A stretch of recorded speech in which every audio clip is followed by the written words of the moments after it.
Exotic vibe like power, ons, wangi, tune, tiada, lawan, aura, boom, boom, boom, boom, boom. Beraksi dengan penuh keyakinan.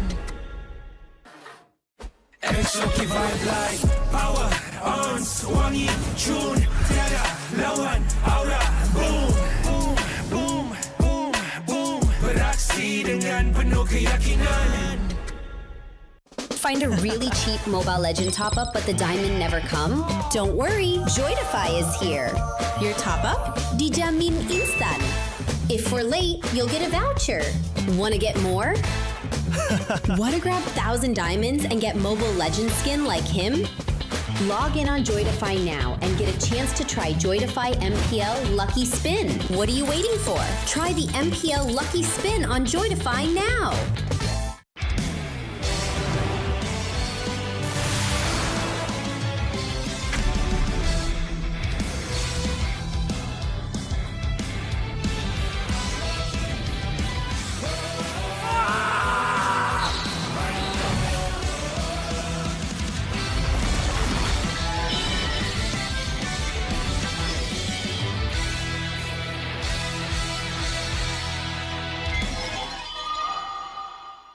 Tengok MPL Malaysia dekat Tonton dapat skin idaman? Stream MPL Malaysia musim ke-18 live ditonton mulai 14 Ogos sehingga 1 November ni. Boleh menang sampai 40,000 diamonds. Siapa nak bagi? Senang je. Stream perlawanan MPL Malaysia di live TV Tonton untuk mengumpul mata. Lagi lama korang tonton, lagi tinggi peluang untuk menang. Imbas kod QR untuk maklumat lanjut dan mula kumpul mata korang di Tonton sekarang.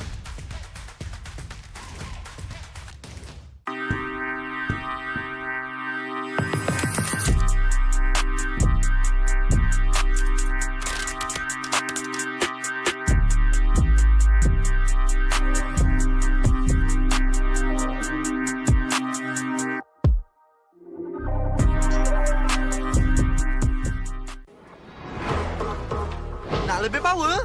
Jom!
Cherry.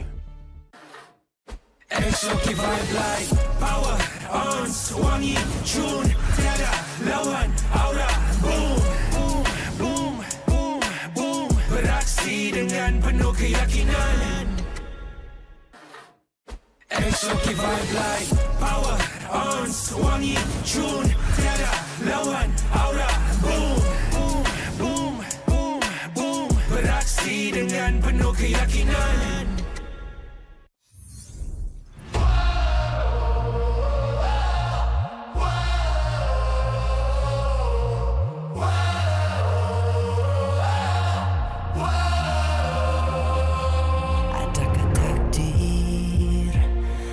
Ditelan air mata, selamanya ku takkan di bawah perjalananku sampai ke puncak.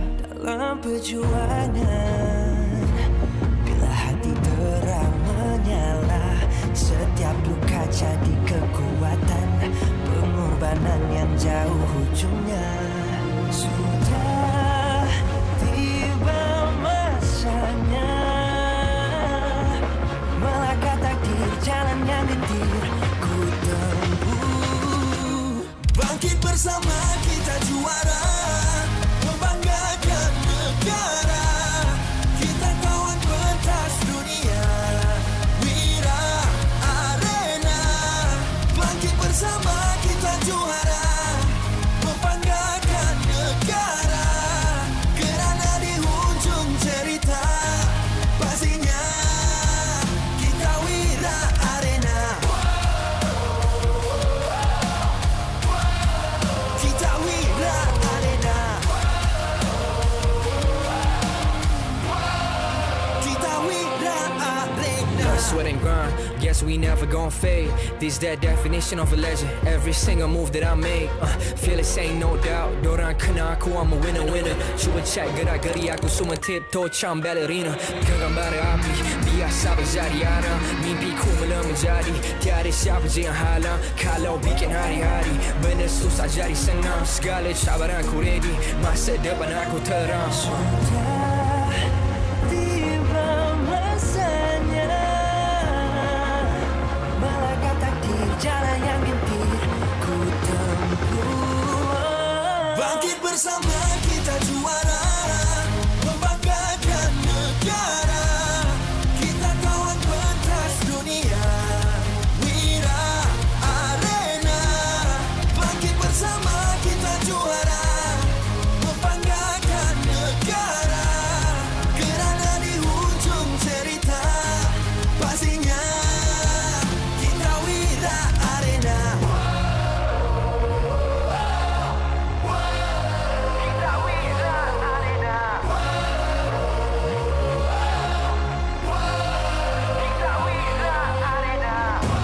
Satu hati, satu jiwa, bangkit bersama kita Wira Arena.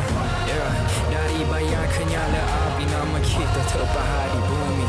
Yeah. Bangkit bersama kita juara, membanggakan negara. Kita kawan pentas dunia, Wira Arena. Bangkit bersama kita juara, membanggakan negara. Kerana di hujung cerita pastinya kita Wira Arena.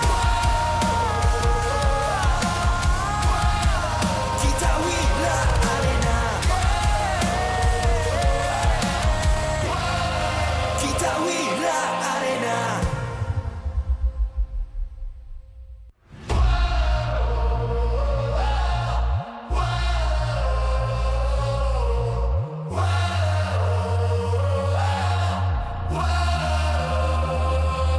Adakah takdir lemas ditelan air mata, selamanya ku takkan di bawah perjalananku sampai ke puncak. Dalam perjuangan, bila hati terang menyala, setiap luka jadi kekuatan, pengorbanan yang jauh ujungnya. Sudah tiba masanya melangkah takdir, jalan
MPL Malaysia Season 18 is powered by Muntan.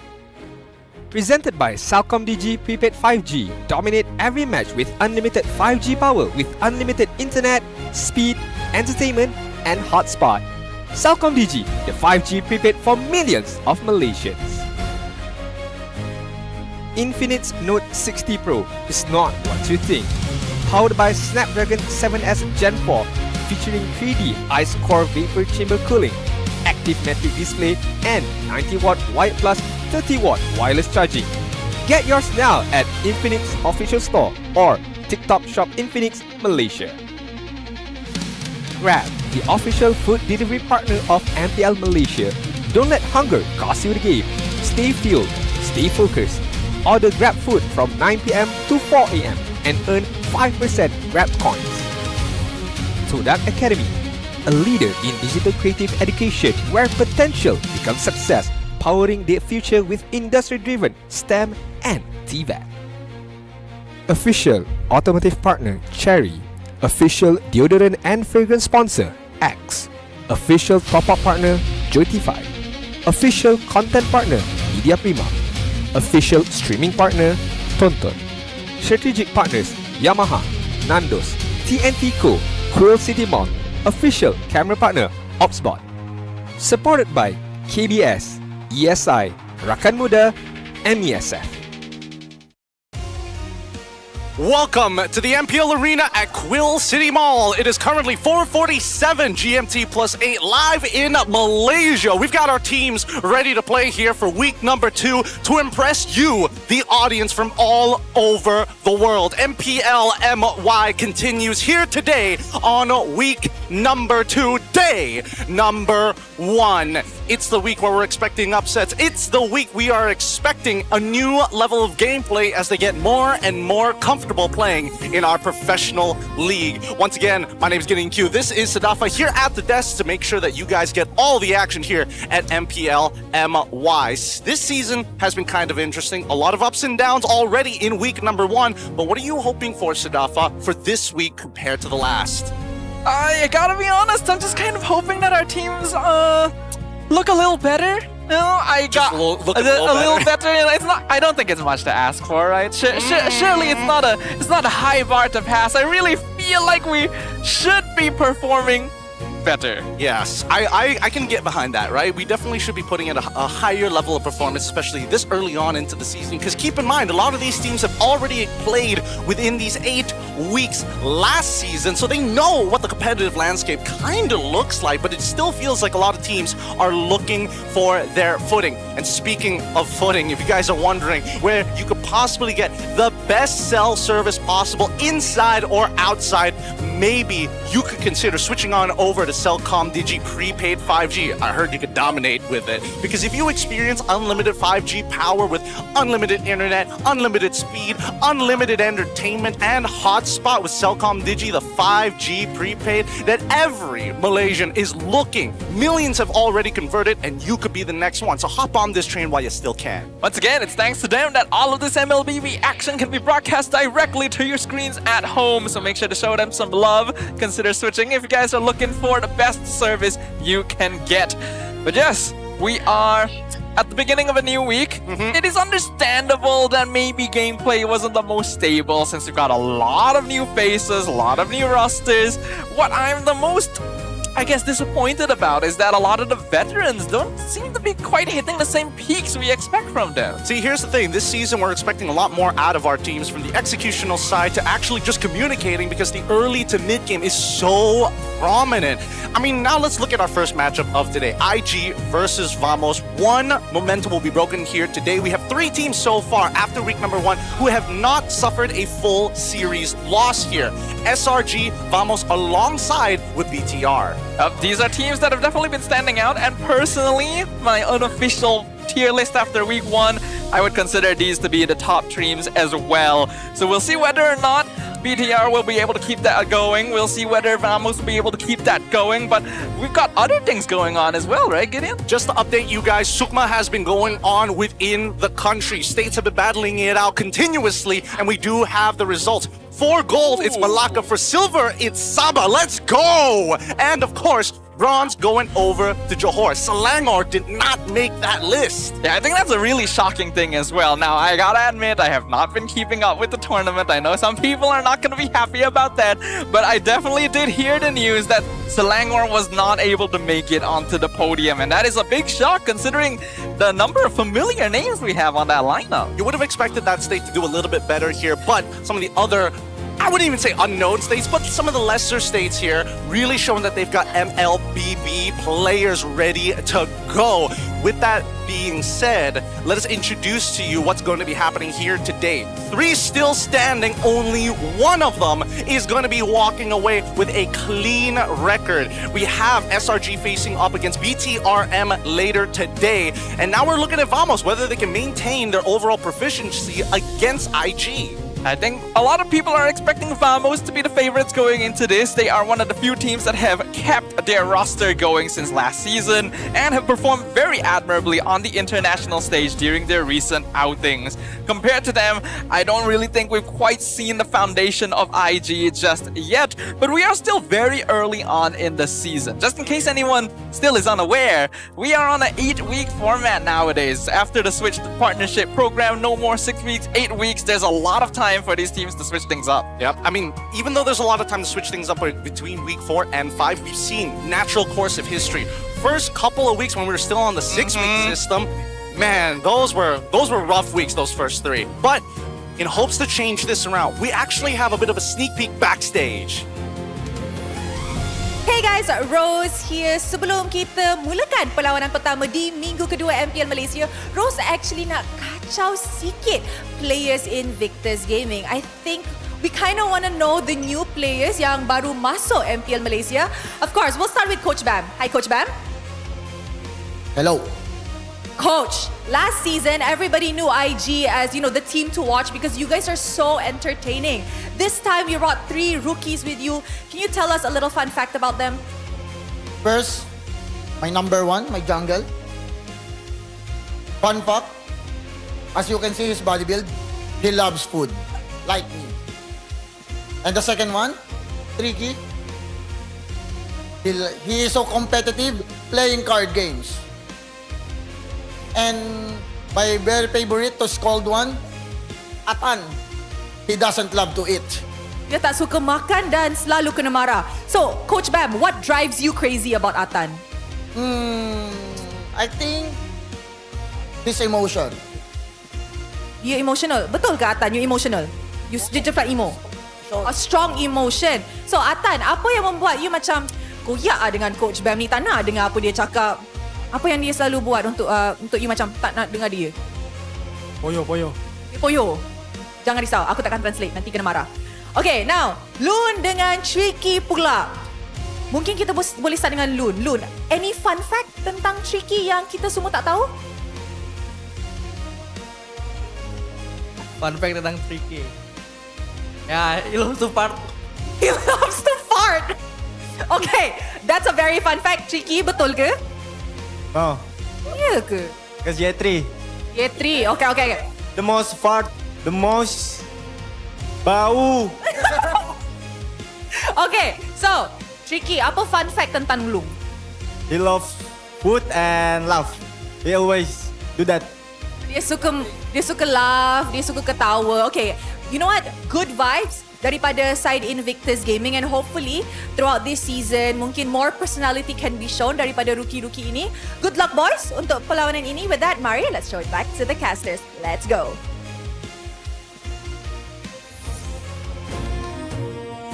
Thanks so much, Rose. Here we have the Invictus Gaming lineup. We had a backstage interview with Coach Bam and an introduction to some of their newer players because they are looking towards the future.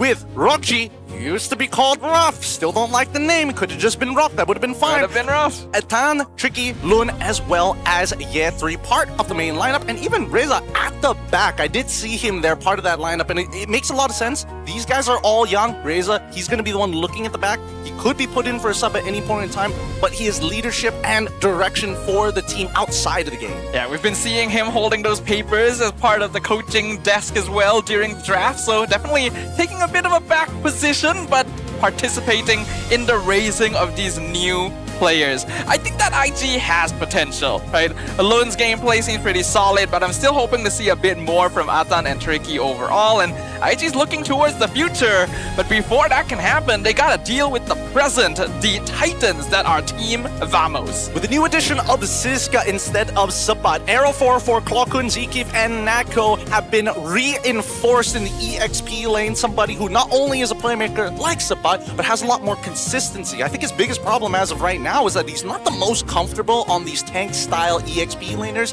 Similar problem to Sapat, but much younger, has a lot more potential, and technically the rest of the team has been proven. It's a tricky meta for Siska since we know him as a playmaker style player, but I feel like that's not completely out there either. If the team drafts properly around it, I'm pretty sure they can still shift into that style of gameplay. It's just that you might want to focus a bit more around Error 404, right? The kid's still popping off to this day. Klokun also doing a stellar job in the mid lane. There is a reason why Vamos did so well internationally and looked to be one of the favorites this season. They were extremely motivated going over to their very first international, and we're hoping with that experience they're bringing it back here to MPL MY to kind of uplift everybody around them, because if you're not beating Vamos at this stage, the real question is, do you actually think you stand a chance going over to M8 happening at the end of the year? We don't know. The meta can definitely change, but speaking of the coin flip meta as of right now, we have yet to see some of the newer heroes, one of which, Kaja. Big question mark about this hero, whether it actually belongs in the meta, considering we've already kind of established Belleric, Atlas, top 2.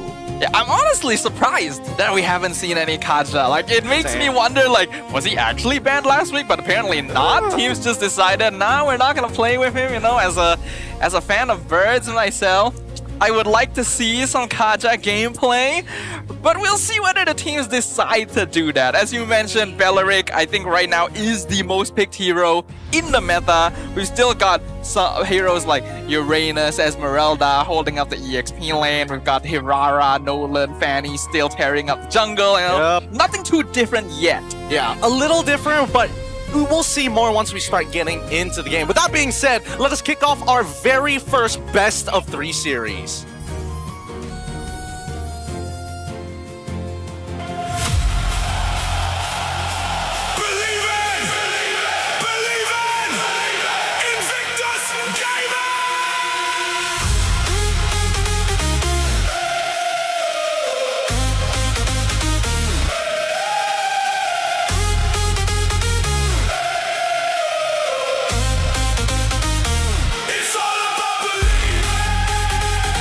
They stumbled out of the gates, but they fought back and got the win. Now, it's a new week, a new chance for this young Invictus Gaming squad to level up. Lun, Tricky, Atan, the youngsters have had their warm-up. Now, it's time to turn potential into power and show us what they can really do. It's all about believing. Let's go, Invictus Gaming!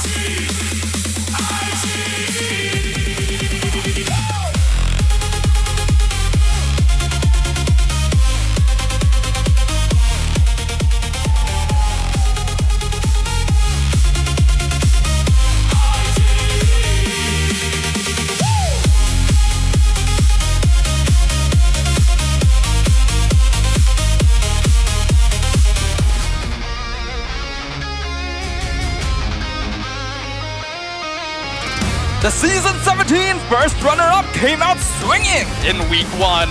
Now, with the squad finding their rhythm and growing stronger together, the villainous arc continues. Error 404, Natko, and Siska are the core, standing between Vamos and true dominance. Can they take it to the next level? Say it with me! Hello, Team Vamos!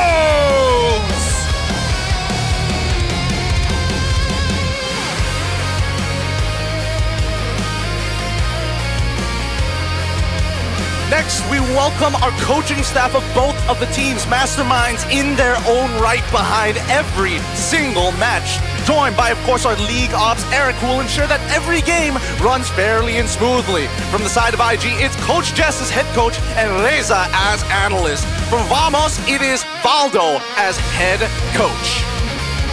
I love that picture that Reza's holding right there. It almost distracts me from the fact that we gotta get those fist bumps going, ladies and gentlemen. A true sign of professionalism.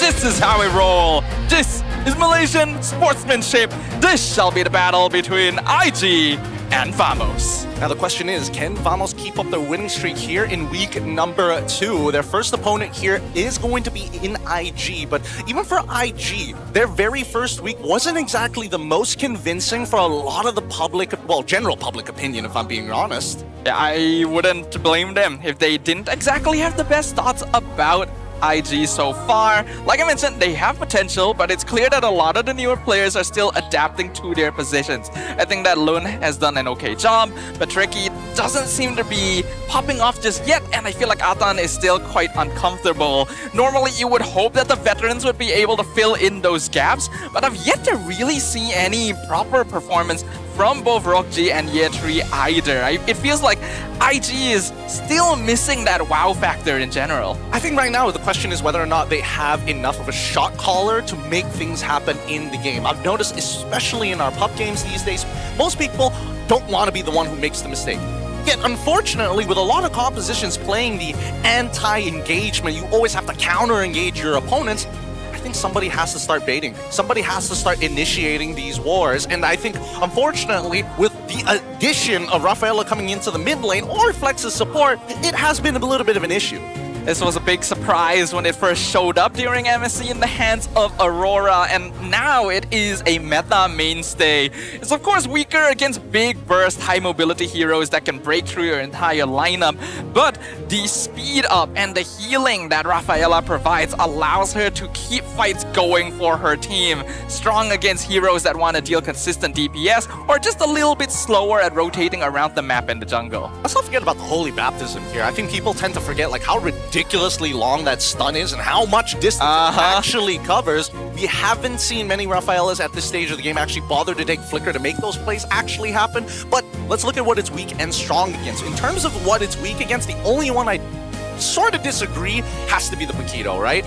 Because it comes down to whether or not you can time that ult to cancel it out. And even when the strong against, there is certain arguments that can be made with specifically Yi Shinshin because of that traceless. But I think we can all agree that Rafaela's best partners are the big bulky boys. Oh, it's yeah. more like, you can't pick Rafaela without them. You gotta have a Belleric on your team. Ideally a Uranus or Esme in the EXP lane. Somebody who can fight forever. Like Freya as well, but well, we never see Freya let through the bans these days, so we'll see whether that actually happens, but it's because of heroes like this that kind of amplify your staying power, and not to mention the revive mechanic, right? Oh, yeah. Bringing people back even after mistakes, particularly effective on flying clouds, really changes up the way you want to play the game. It does. Sometimes trading 1-for-1 into a Rafa comp sucks because then now you're going to be late to your lane. He loses no EXP, no goal whatsoever, is able to get priority. This whole current metagame is based around tempo. And if you're not able to find tempo in your lanes, it becomes a lot harder to regain it until you get to the latter half.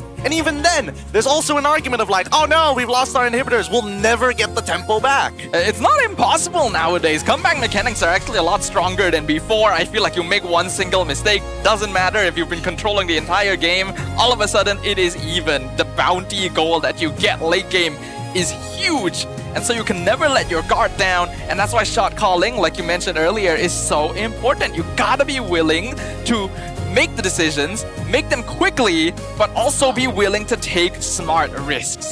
Yep, trading is going to be the #1 concept we're looking here at MPL MY, because as much as our fans are going to be looking to support, it may be necessary to take a death so your team can actually get a better trade in the future or within the next 2 or 3 minutes. And I think that's the one thing that I was really disappointed in week #1. Lack of battle spells, why aren't we hurting them?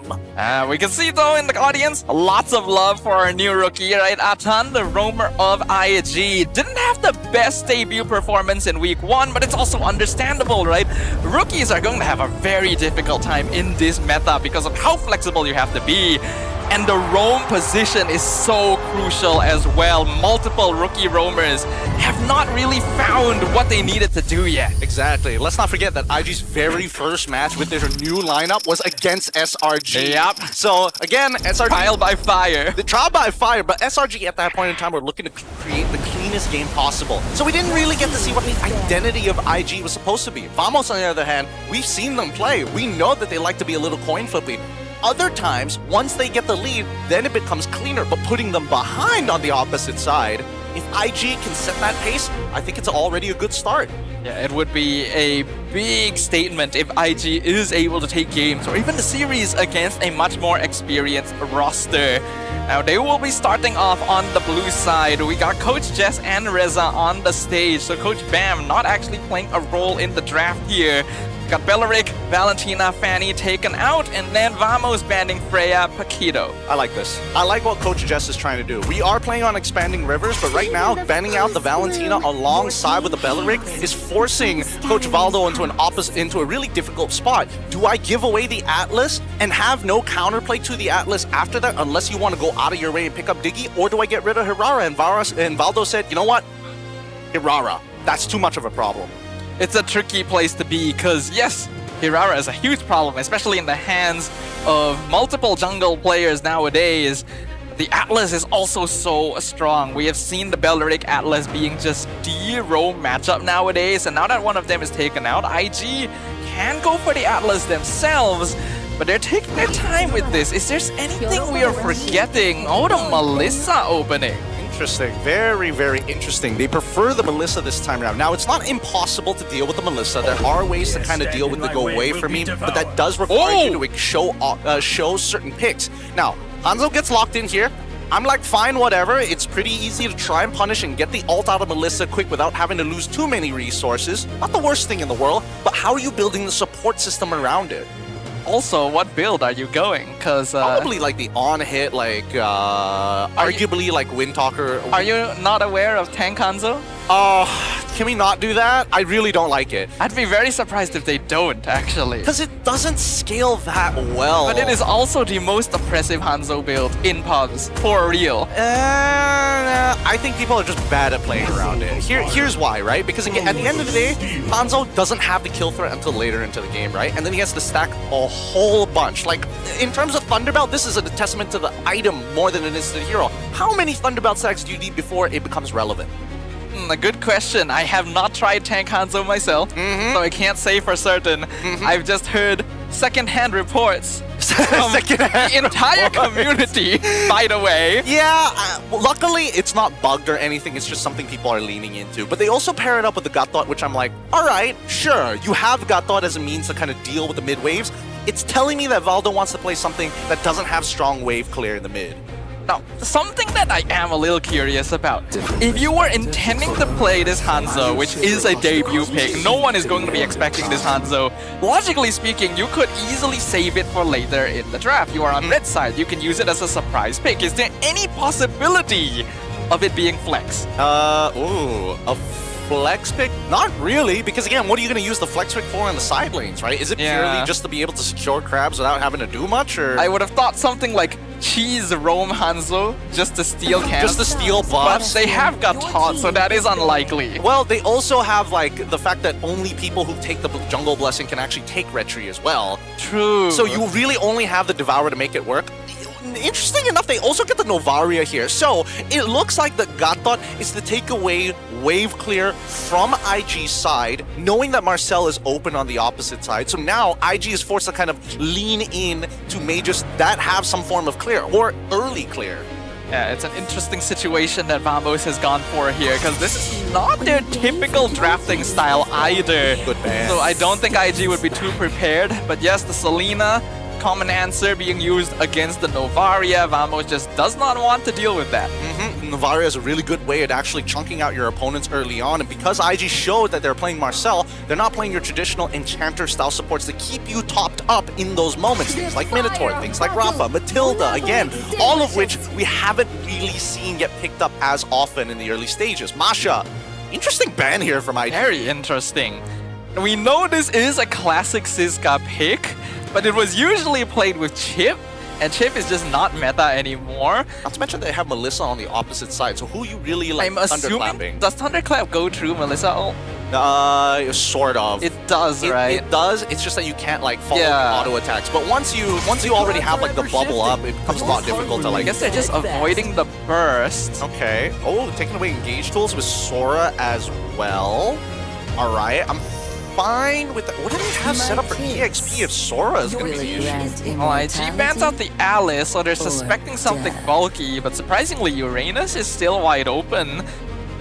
Would Vamos want to go for that at this point? I wouldn't think it's a bad idea. I don't think it's a bad idea, but at the same time, does Year 3 know how to play Barats? Because right now, the biggest issue that I'm seeing is that, unfortunately, when you play around the turtle with Novaria, Hanzo, and a Gatot, Gatot and your EXP laner have to be the ones zoning people out here, and Novaria can't just stand there to gain attention, you know? She's going to be playing from afar. Esme going to be the lock-in for Vamos. Esme has not had a particularly good win rate in the season so far. I believe 10 picks, 2 wins. Not a very good record for a hero that honestly should be able to lane quite well against Uranus, Paquito, and the such. It's just that after the lane, her relevance drops off quite a bit. Significantly, especially when you're facing up against like Trinity build users on the opposite end. Really takes advantage of the fact that majority of your items are going to be leading into that max HP anyways. IG now looking to finish off their composition, and based on what they're seeing, it feels like could be a setup. This could be a setup for like a Rafa to a certain degree, but then where does the Gatot go, right? I mean, they already have Novaria, so I highly doubt it's going to be a Rafa. Yeah, the Uranus will get picked up by IG. Oh, that's great. And they'll pair it with the Zeusin. They definitely needed a hero that could frontline, so Uranus, one of the better options here, even if his laning isn't quite as good against Esme, he just offers so much more utility down the line. Yeah, so what does this mean? Does that mean that they have to go Brody or Clint here? I think Brody would make a little bit more sense. Moskov, if you want to play still Trinity to deal with the frontliners, but I think Brody definitely helps accelerate the tempo if Vamos executes well in the early phase. Yeah, I agree. I would prefer Vamos to go for an earlier marksman. Against Melissa, though, a lot of marksmen just have difficulty laning. There's only a couple that can match up, like Ixia, but I don't think this is a good game for them to go Ixia, so Brody or Clint is their next best bet, and Brody is the safer of the two, but turns out no! Irithel making a debut as well. Irithel. I mean, yes, crit style marksmen, and especially with Irithel's overall like hit, should be able to burst down the Melissa, but it's just that early phase that's going to be like a little bit difficult to trade against. We'll see how familiar they are with playing against each other in this particular matchup, but let's break this down real quick here as we go and look at the final composition. Staffa, how are you feeling about it? Who are you leaning more towards? Well, personally, I'm just liking that the teams are actually doing something different here. I have a slight bias for Vamos because they're clearly trying something different, and I want to see what this Hanzo that everyone in pubs has been hating is capable of, but IG seems to be prepared. Let's find out who will come out on top here. Ladies and gentlemen, we're jumping into the land of dawn for IG versus Vamos game number 1. Let's jump right into it here. The Land of Dawn has been calling to us all week, and we finally get to see the games played live here at Quill City Mall at the MPL Arena. Now, Siska has played this matchup into the Uranus many, many times. I think he is much better on the Esmeralda than his Uranus overall. But what I'm most concerned about is how the mid lane is going to get played, because Tricky and as well as Atan, they're going to be looking to win the lane in comparison to controlling the lane. Yeah, especially at level 1, it's going to be hard for Clockun to do much since he does have to walk up to the wave to clear it, so already a good amount of poke damage being taken. I'm curious to see how Error 404 will be pathing and performing on the Hanzo as well. Looks like he's getting a little bit of assistance, though the days where you can farm 2 camps at once are long past. Long past, but this does mean that they lose a little bit of pressure mid while they're making this happen. Tricky doing a good job already controlling Little Wanderer's side because of this lane. Oh, did he steal it? No, he did not. Clockun makes an attempt, but it's not good enough. Let's look at the emblem set, because I'm seeing no Wilderness Blessings, all mystery shops. In comparison, though, there's a lot of mobility coming out from Invictus' side. They want to rotate around the river, and it's small wonder, right? A Marcel Zeusin mid lane, while previously known for having low damage, is very good at keeping control of people. You are not going anywhere. Battle spell? Can we cut over to EXP real quick? Okay, He's fine. He manages to cut the wave, doesn't lose his battle spell, and should be able to top himself up because he still can maintain the stacks through both Crab alongside with the Lizard. Not bad coming in from Year 3, and he was going for Master Assassin. Yeah, I have to say, by the way, Uranus Esmeralda EXP lane really reminds me of my debut days here at MPL, but that was a steal on the Crab, so Claw-kun is being annoying for now. First turtle, gonna be an interesting thing to witness. How does a Hanzo match up against Nolan, considering how fast he farms? Well, I think at the end of the day, they can't really keep Nolan out. They don't have like hard CC other than the Matilda to kind of control that space. They're gonna try and burst it down. Lun still secures turtle, retry timing is on point, Revitalize comes out, they're trying to focus on Atan since he's not level 4, will be able to walk away. Hanekage goes down, Zkeef now in a terrible spot, no ultimate. First blood to Lun. Beautifully played by the mid trio coming in from Invictus Gaming. That's going to be first blood achieved by Nako? Lun. Nako gets one back here. Thank God for Master Assassin and even popping his sprint for the extra damage. Have that mobility coming into play. Ever trying to go for tricky. I don't think he's expecting a kill, just being annoying as Hanzo will typically do, but that evens things up a little bit, and Nako getting an early kill like that is pretty good too. Nice. Era 4-4 knows the tech, especially when he has his Devour to be able to efficiently take his camps, but so far Adana's getting free engagements here. Able to kind of walk up. Nobody's able to really punish him at this point of time. That's why the Zushin is so good. It's a very easy way to actually maintain your presence. It's a very oppressive pair in the mid lane. In the previous meta, it actually wasn't particularly good, since junglers typically lean towards tanks, but now that they're damaged, that kind of makes up for the DPS loss in the mid lane. And Invictus doing a good job of working around that. Yep, they have to maintain tempo here because Vamos, knowing that they have Novaria on the opposite side, watch this. Bam! That's the whole wave gone. 2 abilities. I've been seeing so much Novaria in my pubs recently, and unfortunately not a lot of them are as good as these pro players, so it ends up being a little bit difficult when those Star Shatters don't connect. The later game it goes, the more Claw-kun is going to be able to contribute to. Yeah, there it is. So dirty. I told you. So dirty. I mean, he's playing to scale, and if he wants to scale, sure, but let's see whether or not it's going to be worthwhile, because so far, the gold lane actually leading into Invictus Gaming, and by this time, it seems like a majority of their lanes are actually doing well. I would argue the Natco lane is doing a little more poorly, but Rochi is doing a phenomenal job being isolated. I will say, though, personally, I feel like there's a bit of a timer on IG this game. The later it goes, the more annoying Ever and Claw-kun are going to be, and I'm not sure if they have enough burst damage to keep taking down a tanky Hanekage. Well, we'll find out in just a bit here, because now the next turtle is going to get contested. IG take first position as Suzuka's trying to look for a way around. Zkeef already dealing with Ye 3, but he's already losing a majority of his HP. He can sustain, but now that they've opened it up, it's too late. And now they got to just start walking away. This is the problem with tempo. But Era 4-4, not wasting any time. Knew it was a non-contest, steals the purple. A good understanding from Vamos. This is a team that's very willing to trade objectives. They understand that they just don't have enough teamfight presence right now to deal with Invictus, so why bother? I steal camp, slow down Lun, allow Error to scale up. He's already got that Thunder Belt going, so Team Vamos don't mind playing the long game. Yeah, but it also means that Arrow 404 specifically actually has to get proactive in this game, right? Like he's gotta get stacked somehow. There we go, that's another stack. They're getting on top of a ton, but it's just tough to farm. Zkeef gonna get dragged back, AOG back out. He'll be okay. Vamos playing largely passively currently.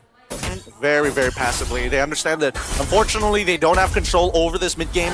The mid-trio are not designed to act... Wait, hold on, Nako getting ganked. Looks like he is able to escape, but it looks like Tricky jumps forward with the ultimate. Nako trying to escape, is healing a lot through the minions, and beautifully dodging Muddles, clears the minion wave.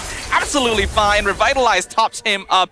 Good maneuvers from Nako. It looks like it might be a first item Has Claw for Nako. I'm not sure. We'll check the items in just a little bit if we can get an item check here real soon. No, we can just look behind us. Oh, that works too. Yep, it's Has Claws. It's Has Claws first item. No wonder he wasn't proactively trading. This makes a lot more sense because it depends on... Wait, hold on. Okay. Yo, Falcon? Alright, he just lost so much HP to Ye 3. That's kind of crazy with just Master Assassin. That's Uranus for you. He's tanky, he does damage too. Hero's a little bit dumb right now. Vamos continuing their passive play, not really trying too hard to fight, just controlling their lanes, allowing Error to steal camps across the map, and putting the onus on Invictus. You guys are the ones that have to make things happen. They gotta be very, very proactive this game. I think that for Invictus, unfortunately, it's hard, right? I think they need to put this Hanzo on the back foot. They need to make sure that Aero 4-4 isn't really allowed to actually scale back up. Like, Lun wants to maintain this level lead against them for as long as possible, but those Thunderbelt stacks, you also don't want to give too many of those. ZKeef gonna get poked down pretty low. Astral Echo hits basically the entire team, but Yetree will come by, zone them out. Turtle still gets reset though. ZKeef at very low HP. He's got to be careful here. He has to AOG back out to avoid being lifted. Mid lane gonna be cleared up. Natko stuck in a bad spot. Tries to jump over the wall, but Yetree follows. There's the Master Assassin, takes him out. Lun secures the turtle. Rockji takes down a tower.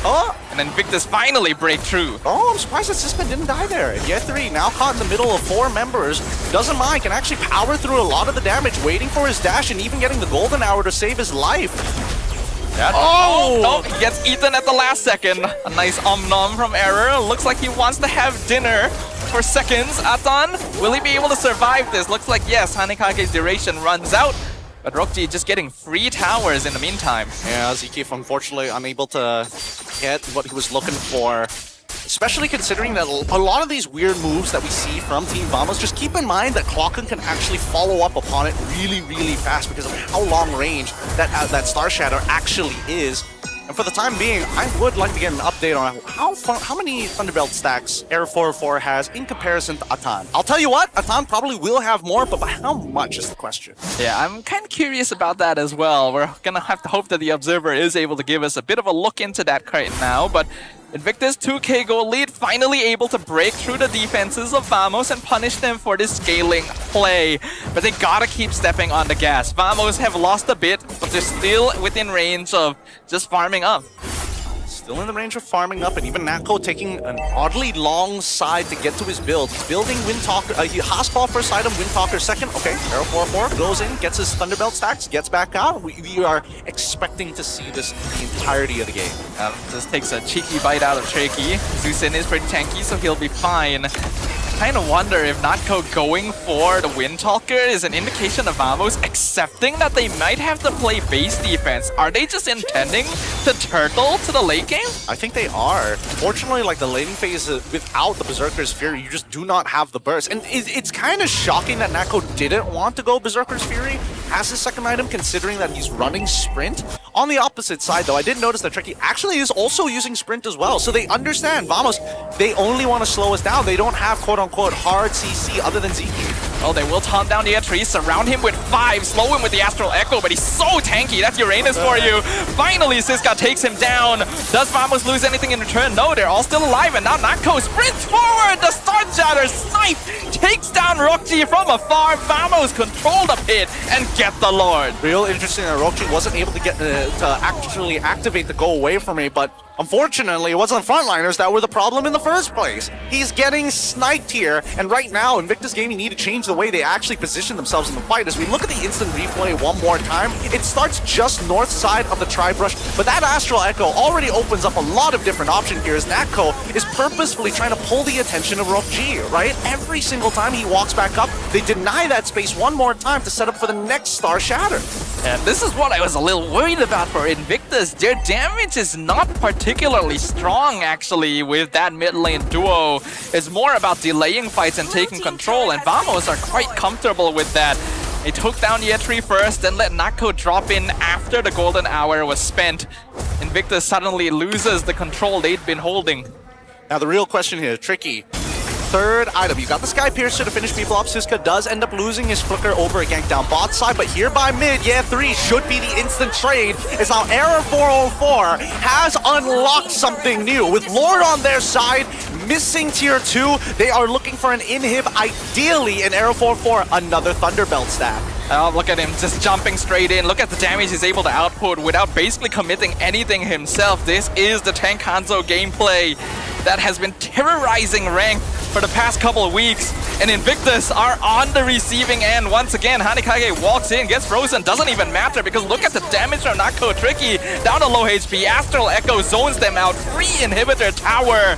And we are starting to see the true form of this Vamos roster. So this is really a poke composition, right? Clockwork and Arrow 404 can kind of independently do whatever they want. They need Zkif and Siska, which is probably why they gave up on Siska's lane pretty early on, just so that there's extra space for Nako to play in. And now that the team finally has unlocked everybody from outside of the lane, just look at this, right? Engage, get your Thunderbelt stack, Star Shatter into 4 people. Doesn't matter who you hit, you are chunking them out, and they have no way to top up the health. It's a really infuriating combo to play against, because Error is providing vision that Clockun can follow up on, and Natko is the finisher. That's why they went for the Irritel. They wanted a marksman that could just basically handle themselves, go in and out of the fight easily when necessary. Now, it's about itemization. I think Invictus Gaming is considering the option of either getting Athena shields. I think the smarter play this time round, especially if you have a bit of a lead, is the... Wait, hold on. Nako jumps forward. Hayatri will be okay once again. Hanikage just being an absolute nuisance. Invictus have to spend so many resources just to take it out.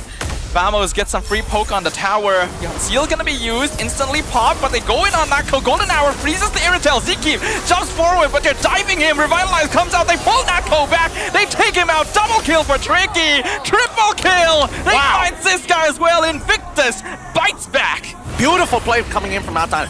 That is how you punish Sprint. You know he doesn't have Flicker. He doesn't have any other mechanics to get him out of the situation after he has dropped down that heavy crossbow. Good catch here as we look at the instant replay one more time. We wait for the conditions. Oh, the slow is out. Nako's already used this all. How else is he going to respond to this if he drops the golden hour directly on top of it? I just love the fact that Tricky, part of that mid-trio, did not give up on him. Instantly popped the sprint, jumped right on over with the Lantern Player to make sure something happens. That was good follow-up and a great way to punish a poke comp.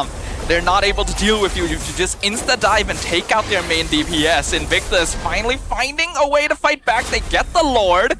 They don't have a lot of towers standing, but this Lord can prevent an opportunity to even up the numbers. Now, speaking of opportunities here, Lone just completing the BOD. Trinity already complete, plus a situational item. Flask of the Oasis, Thunderbelt alongside with Oracle already done for a time. So really, at this stage of the game, it's about getting some armor for their frontline tanks to deal with Nako, and then they should be good. But until then, the question is, Guardian help? Yes or no? It's a good question. Helm would be useful against a poke comp. Astral Echo will scout out 4. I think Zkif would have seen Lun as well. Siska already at the stage where he's not going to be able to tank too much. Lord will collide with the tower. Here comes Hanikage going forward. The fight split in all directions. Fracture will be spent. Just take out the Spirit, but Error 404 still waiting for the cooldown. Look at the damage from Rockji. Zkif gonna have to back it off. Error 404 looking for Yetri, but Rockji by himself holding back the entirety of Vamos. Melissa at the ultra late spike. Invictus are back in control. I don't understand why Invictus wanted to control the left side of the jungle there. Just play through the lane and play for your composition, which is a siege style, right? Rockji can kind of do everything. He can zone, he can get the damage out. The only problem right now is that Error 404 is spamming the Hagikage just to get Thunderbelt stacks at this stage of the game. He's already level 15, so he doesn't care. He's gonna need to be just a little bit more bulky, because right now Rockji is hitting really hard and he's not actually full build yet. Just one more item away from completing that. Vamos, their goal is to poke, but right now the DPS has come online. It's a lot more difficult to do so. Did I just see Magic Dagger on Atan? Is he looking to build like a Rose Gold Meteor? Is that what he's trying to go for right now? I would not be surprised, I'll be honest. Honestly, I think he needs to go for Guardian Helm. I'm being dead serious right now. That way he can get in and out of these fights. You know what? With 35 stacks of Thunderbelt, maybe he doesn't. But still, it'd be nice. It would be nice, but here comes Astral Echo once again. Yetri can be the target. Hanikage gets bursted down. Nako does good damage, but Rockji is winning that fight. Oh, actually, no. Both marksmen do hurt quite a bit. No casualties here. Yeah, but here's the thing. Rockji didn't have to use Flicker. Nako, every time he interacts with Rockji on this Melissa, he has to use the sprint. If not, he just does not have the damage unless he catches him out entirely, getting an advantage in like 1 or 2 auto attacks with a heavy crossbow into the armor shred, the Queen's Call, right? So Rockji, as long as he positions well and has full view of where Nako is, the only difference maker are Winds of Natures, and Nako just bought his. Yeah, both marksmen have their Wind of Natures now. Probably smart of Nako not to commit in the previous one, because only Rockji had it at the time. Next Lord will come out, but they found Tricky. How'd that happen? Golden Hour comes out just a bit too late. Error 404 still being annoying. Wind of Nature used on Roxy. Nako gonna be chased down by in the year 3. AOG cuts off Roxy. He flickers into the flank. Year 3 doing the work by himself. He takes down Nako. Siska, he wants to kill. He needs to even up the numbers, but he cannot find it. The Cockun! The sniper from behind finds the gold lane trade. Year 3 looking to go for Zkeef. Even it up just a little bit more, but he's still sustaining off of that passive, and he's being delayed. One hit away, and he can't find it. He gets chopped on by Error. Overchased and punished very, very hard. It's still a DHS into golden staff purchase for Error 404. No corrosive sight, but doesn't need it. Now that he has the brute force breastplate to chase down his target, Ziska gets to easily zone away the correct targets now that Rokji and Ye 3 are down. This should be a free Lord for the side of Team Vamos. Especially after Astral Echo hits alone. There's no way he's dashing in, but the Golden Hour will delay. He goes in! Steals the Lord from right under the nose of Vamos, and now they're looking for more, but Error will find a mega kill in trade at least. Yo, Atan is playing a hot game right now. Atan is playing so good. Delays the entire Lord, catches everybody in the golden hour, and then creates just enough space so that Lun can get back in to get the red tree down. Couldn't have been better. Really couldn't have been better. And this does mean that they've absolved themselves for the previous mistake from that last fight. Atan definitely making up for the blunders he made on Beleric last week. Error though, getting tankier and tankier as time goes on and harder to handle. Astral Echo slows down Year 3. They know he's isolated, but Atan comes in just in time to save him once again. Able to do much here. Once again, both sides contest space very, very differently. And I think that right now, it's really tricky who puts this composition together. Now that he's not trying to greed out. I think eventually he might want to consider getting Clock of Destinies to protect himself. But for now, what his items is, he's playing purely to support. That Ice Queen's wand, he just needs to touch everybody once with his lantern. And I think that should be able to set up the scenario for Invictus Gaming. But if he dies first, then this composition starts to crumble apart. Like, Atan can't do everything himself.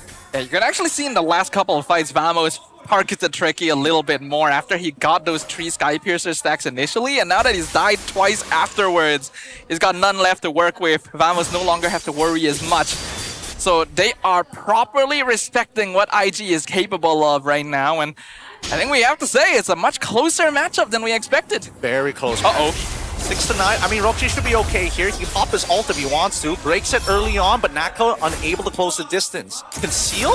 They're trying to find Nako Golden Hour. Just a bit too slow. But good initiative. Yeah, it's a good initiative. But see, that's the thing. It's those conditions that we're looking for. Has Nako used the heavy crossbow? Once he uses that heavy crossbow, arguably even the sprint, and if Atan is in flicker range, there is an opportunity. Error just gonna continue building up those Thunderbelt stacks. I honestly am very curious how many he's got at this point. 35 maybe? I feel like it might be more even. Hold on, they found Tricky. Winter Crown has to be used, but actually he is able to Crimson Beacon out. Meanwhile, Roxy doing a good amount of damage, taking some burst back himself. Atan gonna be tanking all of it, survives at a sliver of HP. Ziska gonna have to back it off out of there. No casualties. Okay. So I was wondering why Tricky was like so adamant on getting the Winter Crown first, and it makes sense because he's getting hard targeted by Arrow 404, and the damage is extremely relevant to him because now he's getting chunked out for at least 50% of his HP, if not at least a third at a bare minimum. With the Lord already spawning here 2 minutes into the game, let's see how this is going to escalate even further, because right now IG have first position and this is exactly what they want. Roxy will be able to hold zone very, very well, and Vamos have to go out of their way to break through, even with a Hanzo on their side. Top lane gonna be dealt with by Lun. This is gonna be an important one. Both teams still have a few base towers to work with, but 20 minutes in, the Lord is gonna be very difficult to handle, especially if there's no gold laner to work with. That's why they're taking such careful positionings around this Lord. Yetri and Ziska, even though it looks like it's just a sandbag fight, a lot of information being shared here. Much as they want to continue dancing around, Vamos going to get exposed, and now the rush. Yeah, Tree finds it. AOG a bit too slow. Lun secures the Lord. Astral Echo hits a lot. It is absolute chaos. They're chasing down Nako. Golden Hour freezes Tree. Can they find Nako? Yes, they do! Yeah, Year3 takes down the Irritel. Vamos stuck in no man's land. The two tanks, there's nothing they can do against the DPS because look at Year3. He's just being an absolute nuisance. He's doing the job of the Hanzo for him. Siska can only buy time, hope that he's able to do something, but it's already a double. Error 404 looking for Tricky, trying to find some kind of trade in return. Atan, I don't know how he's alive with like 1 HP, but he finds nothing. It is a chance now for Invictus. They're pushing down mid. Yep. This is exactly what they've wanted, and finally Year3 is in a position that not only does he have enough damage, but he can actually convincingly block the shots from Clawkun so it doesn't affect his backliners. Now that he's already got this full push onto mid, they're looking for an endgame. Yep, they want to do it before the Lord collides. They know that everyone is still respawning. Error in a bad spot. He will be able to go back, but Hanekage is now on cooldown. He has to deal with it with his real body. Actually manages to clear the minions. He'll buy time for the rest of his team to come back. But now the second wave, the Lord empowered minions are going to start spawning, and it's going to take 23 more seconds until that retribution comes back up from Error 404. So let's see, Invictus Gaming, they need these waves to collapse at roughly the same time if they want to get anything off of this, whether it's an inhibitor, whether it is going to be the crystal. Ideally, it's from this long lane, and they can start sieging early on if Year3 maintains his health pool. Vamos does have pretty good poke potential, as we pointed out. Their base defense should be not bad, but Invictus has the burst. They have the damage.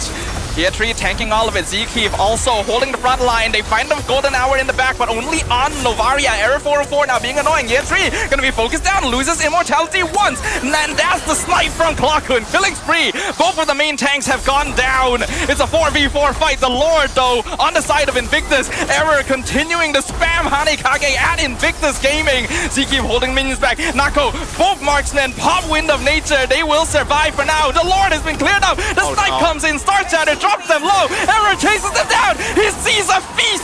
A Thanksgiving dinner laid out in front of him. Item swaps are being done. Roxy surviving after the Rose Gold Meteor, but the immortality goes down. Atan's gonna be the next target. Roxy flickers over the tower. He's gonna be able to get away.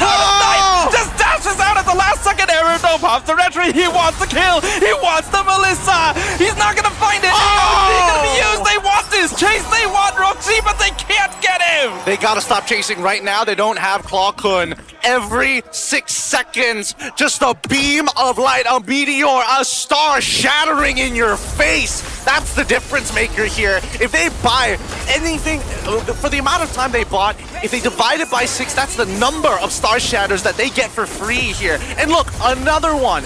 Every single time Clawkun is able to connect it. Unfortunately for IG, these fights don't last long enough for them to actually get their health back or create that space. But Tricky, he's down now, and Alvamos have opened up the game. That's a big shutdown to Zeus in. Invictus needs her for these delayed fights, but at the same time, Siska has to stay home to deal with the minion waves. So it's still gonna be a 4v4 around the Lord Pit. Vamos have control for now.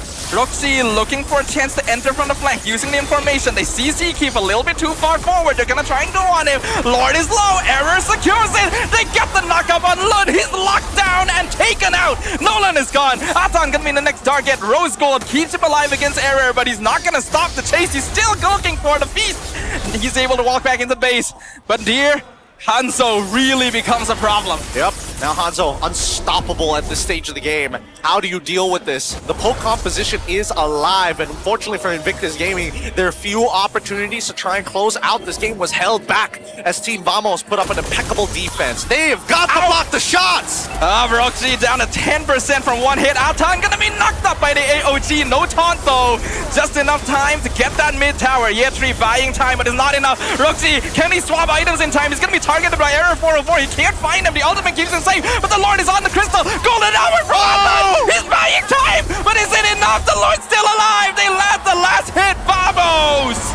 Take game 1. That was hot. That was a pretty decent game. I'm not gonna lie, I was expecting a lot less this time round, but Vamos pull it back towards the end. It's very small moments in these games and the advantages in their compositions that really make the difference. But dear God, Year3, please block the shots. Roxy took so many for no reason. If Roxy had his full HP there, might have been able to hold back the Lord a little more effectively.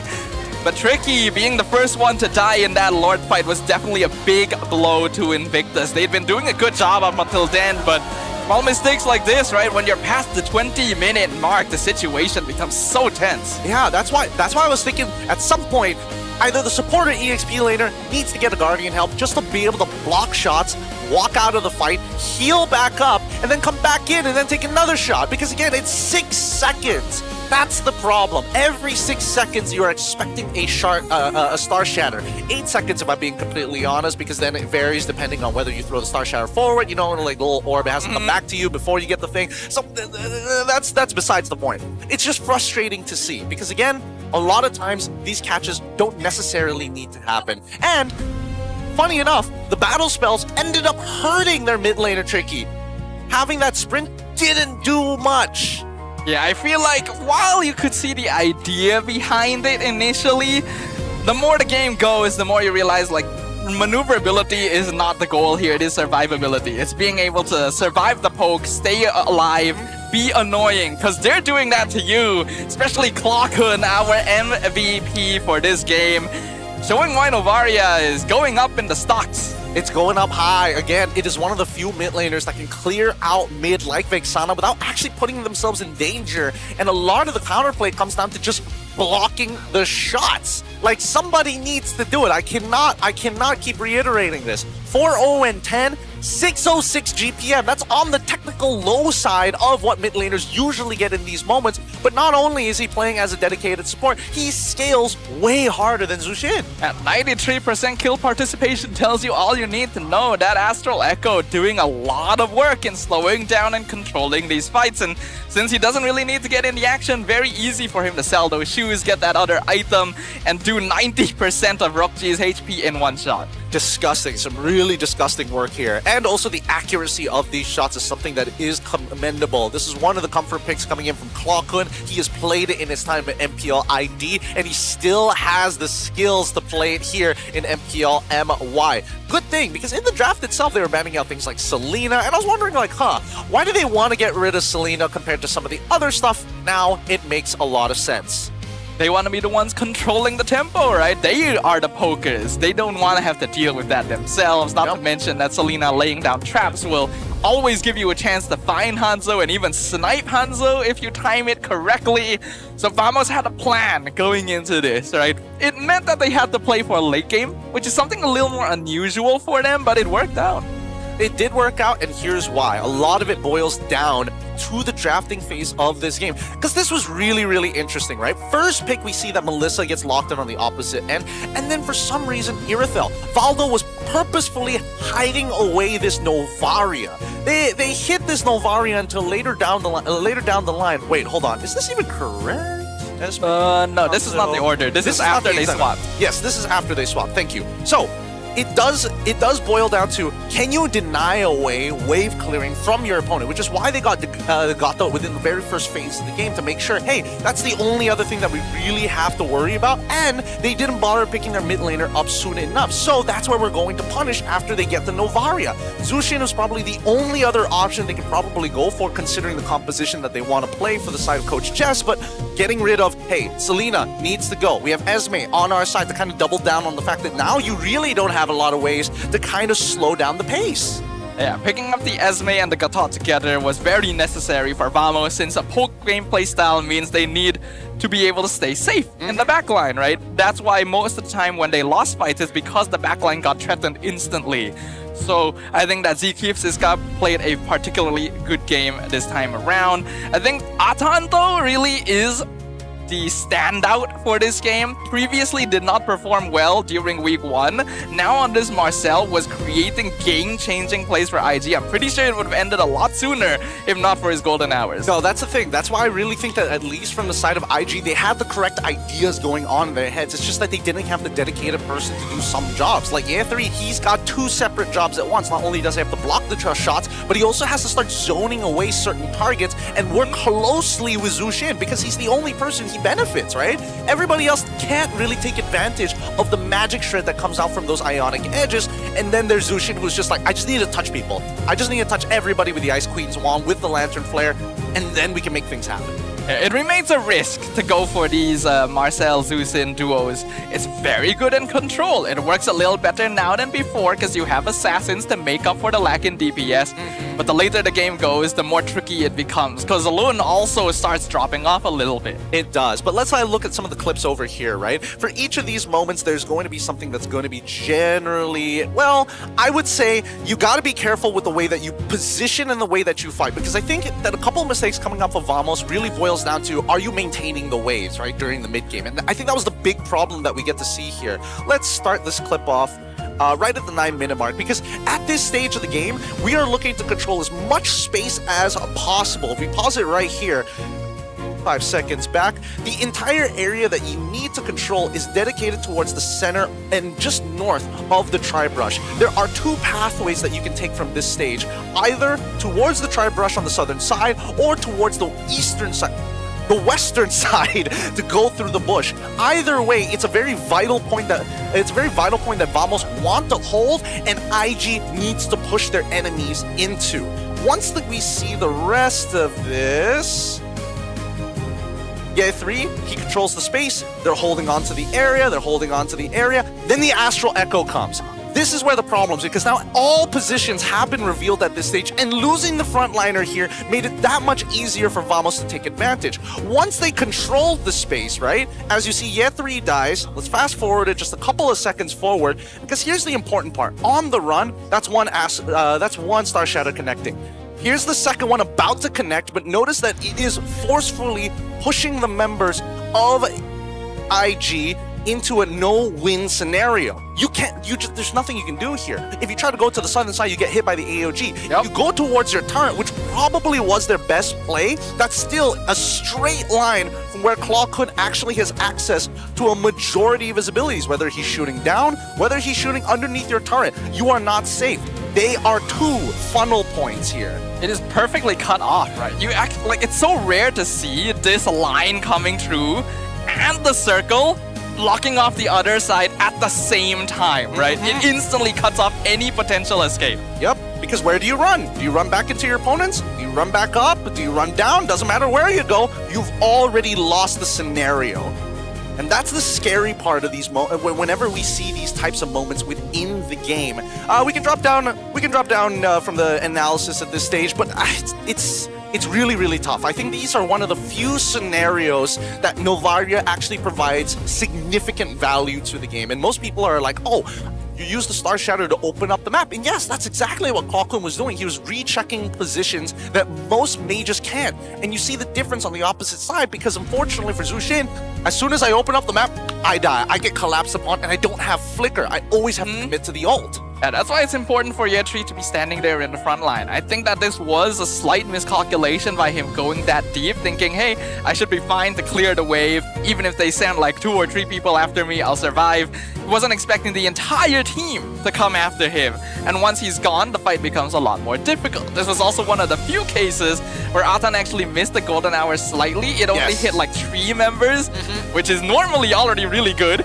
But in this case, he had to hit all of them. Yep. He didn't get Natko, which was the most important one, and that's how they lost. Well, they don't mind hitting 3 people, assuming the right people are right next to Natko at that point of time, because they can't cross the golden hour to get to him, and unfortunately, it kind of blocks his own team at the same point. And by then, it's already too late. Very small mistakes, and honestly, I'm still very impressed with the way that IG has played. I think there are things to improve when it comes down to the flexibility of these fights, but generally, on the macro aspect of the game, they were doing very well early. Yeah, this is honestly a notable improvement considering what we saw before, which maybe isn't the best example either, since it was against SRG, of course. But yes, we gotta give this boy a highlight, right? Atan, our defeated MVP, while it was a loss, it was definitely a win in just how much he's improved. He has improved a lot here. Again, he feels a lot more confident. It feels like he was comfortable with the matchups, which is great to see. My only gripe was the Rose Gold Meteor. I really wish that was just a Guardian Helm, so you're able to tank through, just absorb the shots and then heal back up once you're outside of combat, and then get back in, start building up the stacks anyways with the Thunderbelt. Like, he had so many Thunderbelt stacks that game, like a crazy amount. And he was also playing with Quantum Charge, so it's like, it makes no sense for him to actually go for the extra shielding. It happens once, and then it's a long cooldown. Rose Gold is for Hanzo, basically, that's it. His goal was to survive Hanzo without really thinking about the Novaria. Because the Guardian Helmet doesn't actually help you much of it against Hanzo, right? No, it doesn't. So, Especially if he had, I don't know if he had DHS. If he had DHS, even less so. Hanzo did have DHS. He did, okay. So yeah, Guardian Helmet doesn't help him against Hanzo. He figured, he's probably going to be eating me most of the time, so he went for the Rose Gold. I don't know. I think it's like a waste of a little bit of a waste, because again, no matter what, the frontliners are gonna get hit. Like, oh no, you got the Rose Gold. What does that mean? Does that mean that Year 3 has to get the Rose Gold as well? Like, no, he just taps him every single time, just fights him, beats him up in the face, punches him in the face constantly. Yeah, I think he just figured that, oh, he's going to eventually get enough damage to one-shot me, so I need the Rose Gold, right? No. But not they were with playing a the- no. poking style, so maybe that was a mistake in terms of itemization that could have helped, but again, still pretty new, this player. Yep, it is still pretty new, and I think, again, if it's just itemization being the only issue, that's not bad. With that being said, we're gonna be throwing it over to Rose. Rose, what are you up to right now? Hey guys, Rose here sekali lagi. And of course, sebelum kita mulakan game kedua dalam perlawanan ini, we would like to interview Coach Valdo sedikit. Hi Coach. Hello. Okay Coach, kita ada beberapa soalan tentang lineup and of course Vamos pada musim ini. Starting with, dengar cerita daripada minggu ketiga ataupun minggu keempat, Era 4 dah tak akan main, betul ke? Ya, ada chance dia tak akan bisa main. So, bagi dia ruang untuk belajar and fokus untuk SPM lah kan? Ya benar, sebab kita kan sudah ada emal juga kan, dan kita juga dari segi training kita banyak ke emal ketimbang bocil. Bocil tak pernah kita bagi scrim di pukul 2. Oh. Ya, sebab school. So, itu cara yang you guys actually split the training time. Ya, biar dia cepat lulus. Okay. Bosan tengok dia SPM terus. Okay, now Coach, nak tanyalah kan, apa beza playstyle Emal dan juga Bocil? Sebenarnya kalau playstyle menurutku sama aja sih, sebab Emal kan juga pernah di international stage kan. Cuman yang membedakan Emal sama Bocil adalah Emal lebih ke arah sekarang mungkin belum dapat confidence-nya lah. Karena kan dia ada sempat jadi sub lama kan gitu. Jadi kita masih membantu Emal untuk mencari confidence, sebab itu Emal belum main. Mungkin ya next week bisa. Okay, mungkin next week Emal akan debut di Team Vamos. And macam mana pula teammates dia tengah adapt dengan Emal dalam roster? Kalau dalam roster sih kita udah pasti cepat blend ya, karena dari anak-anak pun juga aku cakap kita tak boleh kayak berbedakan antara Bocil dan Emal dari segi out game atau in game sama aja. Dan dari yang empatnya juga banyak ngajarin Emal di in game, dan di out game juga Bocil ada borak sama Emal juga pasal game gitu-gitu. Sounds like a big family lah kan dalam Yeah, Team betul. Vamos. And of course, last question Coach Valdo, apa yang Team Vamos kena buat untuk pastikan game ni boleh tutup dengan baik? Sebab kita tengok tadi game pertama macam agak shaky, hampir-hampir kena comeback. So apa yang you guys have to do? Tak ada sih, main kayak biasa aja dan jangan hujat god laner saya ya. Karena god laner saya bisa carry, tenang aja. Alright, tenang aja. Terima kasih Coach Valdo. Good luck untuk perlawanan ini. With that, mari let's throw it back to the casters untuk mulakan perlawanan ini. And we are back. Let's talk about some of the items here. We did get some words from Coach Valdo itself. Don't worry about Natco. He will be fine. And I mean, he's got to sharpen up. After looking at him in the internationals, a couple of small mistakes here and there did cost them. And even in this game, getting caught by a Tan like that should not have occurred. Should not have happened. But overall, still a very solid performance, I think. Being able to trade up against Roxy, who was outputting quite a ridiculous amount of DPS, is not easy. And I think that both sides deserve praise for what they were able to pull out this game. Very nice timeline as well. 25 minutes on the dot. And it didn't really feel that way. Very close match, very intense. Item builds mostly complete on both sides. As we already pointed out earlier, maybe some slight mistakes in what items were purchased, but also small mistakes that in other circumstances would not have been a big deal. Yeah, here's the thing, right? Because even Lun was a little scared of getting in and out of these fights. Even he himself decided to go for like a GDS. And no Nolan player realistically is like, oh yeah, GDS is my favorite item. Oh my god, crit chance? No way. But really it's for that passive to give him the extra movement speed to get in and out of specifically the Lord pits, right? But on the opposite end, right? You look at Arrow 404, he's coming up with a DHS. He's making sure he's even got a brute force breastplate. He's poking out throughout the entire game. Damage dealt almost comparable, but nowhere close to the likes of Natco as well as Claw could. Clockhound just being an absolute beast the entire game, sniping them left and right, and neither of them honestly holding a candle to Rock G. 200,000 damage done. It's just unfortunate the rest of his team isn't able to do the same. He's the only one able to DPS safely because Vamos is just gonna keep throwing stuff at them. Yep, and there's nothing much they can really do about that, right? The poke composition, it's expected that their damage is going to look like this. I'm still pretty surprised at Nako actually having a pretty outstanding amount of damage, like almost comparable to Clockhound, who is landing shot after shot after shot. That's Novaria things, you know what I'm saying? I mean, look at Error tanking 300,000 damage. He tanked more damage than Siska and Zeke, by the way. That's Tank Hanzo for you. Oh, this Tank Hanzo. We're gonna see it so much. We're gonna see it so much in public play. And the worst part about we already do. We already do, but even worse now, where people are just gonna first pick it. They're not even gonna wait for the right scenario. They're just gonna pick it. It's time to ban Hanzo, everyone. This is your PSA! Hanzo ban! Oh, just a quick PSA here. But as the teams get ready for game at number 2 at this leg of the race, I think no team is going to be disappointed with the overall performance. It's like, yes, small mistakes can lead to bigger things, but I think they both need to work on that early game. Essentially, I want to see more oppressive play, specifically coming out from IG's side. On the opposite end, I think that Vamos played it well throughout the mid game, but they got to be really careful, right? With compositions like these, they need more set plays involving that mid lane.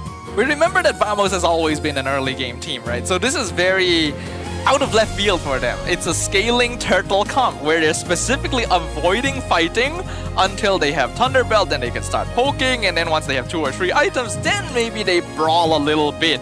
So it's very different from what they're used to, and they honestly played it pretty well. The question now is, do they want to keep trying that? Do they want to experiment with more drafts, or is it time to go back to the Vamos style and just close it out? I think this is an evolution of the Vamos style, right? But let's pull up a quote real quick here, specifically from our one and only Zeke, right? He was talking about Siska can match Subbot, and this is his opinions on his newest teammate. At EWC, we were one step ahead of the meta, but by the next tournament before MPL MY, everyone had caught up. So the meta isn't as unpredictable anymore. For Vamos, Siska still needs some time to master the tank EXP meta. Of course, Sapat is better at them right now, but give Siska some time and believe he can be just as good as Sapat. As we all know, Sabat recently left Team Vamos. We don't know where he's going yet, but I think we can all assume he's probably going somewhere. And he's right. Sabat has a lot more experience with playing both Playmaker and Tank style EXP since he's been here since, Season 7, compared to Siska, who only joined like 2-3 seasons ago and has mostly been playing aggressive EXP. I believe that he will be able to adapt as time goes on, but let's see what he brings to the table for Vamos to decide, yeah, we're gonna stick with Siska going forward. Yeah, again, I just think that the focus of where these drafts are leading to, Coach Valdo, I think he's got like he's got a pretty good mind. Like that draft wasn't half bad. It's just unfortunate that second pick is just one of those like uncomfortable positions where you don't get to complete your comp position if you're on blue side, and the opposite side is able to find that counter pick right at the very end. Thank you, Reza, making sure that Coach Bam is getting his shout-outs whenever he gets the opportunity. But with that being said, it's time for game number 2. Let's jump right into it, of course, as we have Badang coming onto the stage. Make sure you get your MPL skins while you still can. Now let's look at the drafting phase. But first off, it's going to be the random map draw. Please no flying clouds. Please no flying clouds. Okay, thank God. Broken walls. No. I'll take it. Broken walls. It's funny to think that like Flying Cloud was always one of those maps where you didn't really feel the most impact overall, but ever since the Rafaela introduction, it's like, oh, we don't want to deal with this map. This is annoying. I don't know. I think most people tend to forget what the impact is, right? That means you can make some real big mistakes in the lane, and it doesn't matter. True, you know, true. As long as you get, especially if it's early, you just respawn, fly back to the lane. And it's like, oh no, I lost 1 minion. Oh no. Yeah, I do definitely enjoy some Flying Cloud gameplay myself.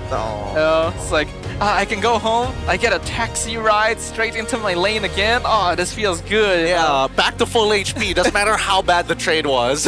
Feels like I'm being ferried around. One of those fancy carriages. Oh, duh. If only the clock would strike midnight sooner rather than later, then it all turns back to normal. Back into the broken wall. Back into the broken wall. all right. Looks like Vamos is still back. Is going to be back on that first pick. IG on that second pick here. Marcel, the Uranus, the Hirara gets banned out. What's your Kind of command? interesting seeing that Your Hirara team getting banned is out on picking. blue side. Coach Jess opting to go for the Fanny, Melissa, as well as the Freya ban. Huh. Ooh, okay, so Belleric Atlas are open. Paquito is open. Vamos says no. Hanzo is better than them all. First pick. Okay. All right. That's fine. That's fine. We'll really see whether or not this is the game changing. This is meta game changing, because a lot of the early game ganks that happened in game number 1 didn't exactly go as planned. So the snowball wasn't like super heavy. It was kind of tilting, but like not like an avalanche just yet. I wonder if this means IG needs to consider prioritizing heroes like Selena early on before they can be banned. Maybe, but I think there's still like, there's still Nova. She's good. They could take Nova themselves, but they will. Oh, yeah, there it is. The Belleric Rafaela. Even if it's not Flying Cloud, look like IG is comfortable. It's fine. That's already a start. How are they going to pair it up with now? Because the biggest issue that we have with Rafa is that she can't clear waves to save her life. She can fight and she loves to actually freeze the waves and harass. On the opposite end, Vamos, very smart options here, right? Belleric could be a flex pick. You might as well go for the Barats at this stage of the game. If Coach just does reveal the Uranus, then at least you know what your lane matchup is going to be and who is going to be the support on top of the mid laner, right? Eudora on the opposite side, really good into Rafaela, especially once she gets the I want to say level 5, level 6, where your cooldowns on your Fork Lightning is short enough to be able to use 2 of them while maintaining the Superconductor stack. In lane, Rafaela is able to out-heal Eudora's damage, but as you enter the team fight phases, Eudora being able to insta-stun a good chunk of the team is a very good way of slowing down that holy healing speed-up tempo. So Vamos is already setting up their lineup to slow things down, right? They want to play around Tank Hanzo. They want to allow him to keep jumping into fights, getting Thunderbelt stacks, poking them down. So these heroes will be able to fulfill those responsibilities. Talking about responsibilities here, right now I'm seeing that IG has one of the thickest lineups possible. Just hardwood, Queen of the Demons, and an Angel at this stage of the game. I played against a comp like this in rank the other day. All my teammates didn't build anti-heal. Oh my god, that's the first mistake. All of them. And I was telling them to do it too. I swear to God, I feel like people are undervaluing Dom Ice at the stage of the series, of the scene, Like, people are like, oh, it's gotta be glowing wand every single time. You see your glue players also building glowing wand. Dude, I would have liked it they even did build glowing wand. Honestly, it sounds like a good idea, but I think that Dom Ice is just easier to apply the anti-heal, and I think that actually works really, really well into the Rafa matchup compared to unless you're playing like Novaria. Then it's like, okay, I can apply it to everybody, no problem, or like Farsa or Loyi, things like that. Well, for now, IG does have a plan. They're banning out the Atlas and the glue, getting rid of the big bulky guys that will be able to continue slowing down their team fight, because that was their issue previously. They had the breakthrough in Esme and a Gatot. Right now, they already have a Barat to deal with. They ideally don't want to add a second on top of that. Vamos, go ahead and ban the Paquito. Surprisingly led through pretty far in the draft. And they also removed the Harley. Okay, that just means that available junglers that play early can kind of fight for forever. Would probably be like Suyo, Kirara's already gone, Fanny's already gone, Nolan maybe, but that's very purple buff dependent, and that's not something you generally want unless you have like a high skill ceiling. I generally like playing healers with fighter junglers.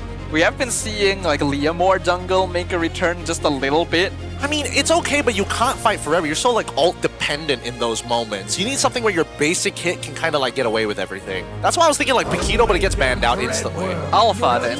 Ooh, Alpha's actually not a bad shout here. But the only problem is that if he is your like dedicated jungler, he's very susceptible to stuns, very susceptible to getting eaten by the Barats, even though he does well against the Barats. True. So then it becomes a matter of like, can you out-sustain the overall burst? And Rafa doesn't have the biggest heal. Yeah, I'm trying to think if there's any other niche junglers, because I'm hoping for something a little different instead of just going back to like Nolan. But they go for the Moskov for now. Yeah, I don't think that there's any... Well, I mean, unless it's like, honestly, off of everything that was mentioned, I think Alpha kind of fits the build the most. Martis, if you want to play purely for the early game, right? But that's the thing. Do you want to like have a composition that plays purely for the early game, or something that has a little bit of scalability? Now that you see Obsidian on the opposite side, and even Agato to help out Eudora, two very, very good picks. So now they've kind of unlocked the mid lane with their mid trio. Well, technically, even their duo is good enough. This is a very complete draft from Vamos. It is a bit lacking in early game presence, but they're perfectly okay with that. That's exactly what they did last game. You got two scalers in the Obsidian and the Hanzo. And now it's IG's choice. How do you want to tackle this? You already have a pretty good setup with the Raph Belleric Alice, but you need some kind of early mid-game burst, because Moskov takes time too. Yeah, Yishin Shin is also like a Link is scaling. Could be Hayabusa, but it's all dependent. Lead the charge. Looks like they go... What? Is it Alice Jungle? Alice Jungle? It is. It's Alice Jungle. Okay. Alright, sure, I guess. But then...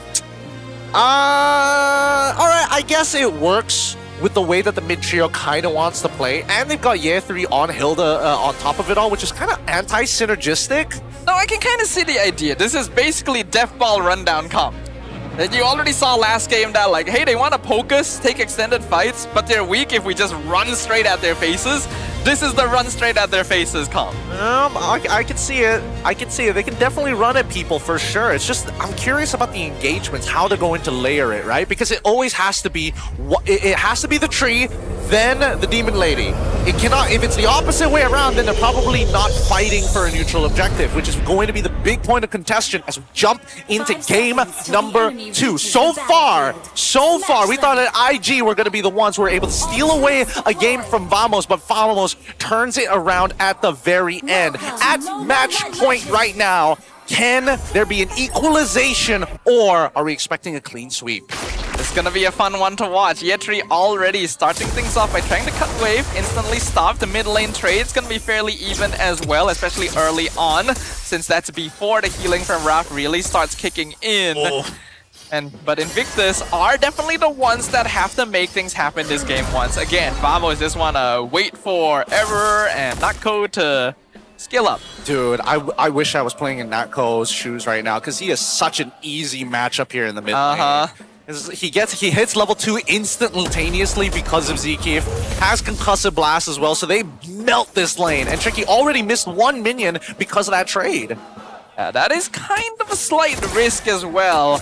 I think that Rafaela does do okay against Eudora, but you gotta be very careful about that level 1. And most of these mid lane players know it's like, level 1, you gotta poke this Angel as much as possible. Oh yeah, and they're gonna be able to do that for free. Now realizing the mid lane is kind of lost at this stage and there's no real way to save it, better to just focus purely on harassing their opponents and then speed up your jungler every once in a while. Because let's not forget, Luna is playing on Alice. She is not the greatest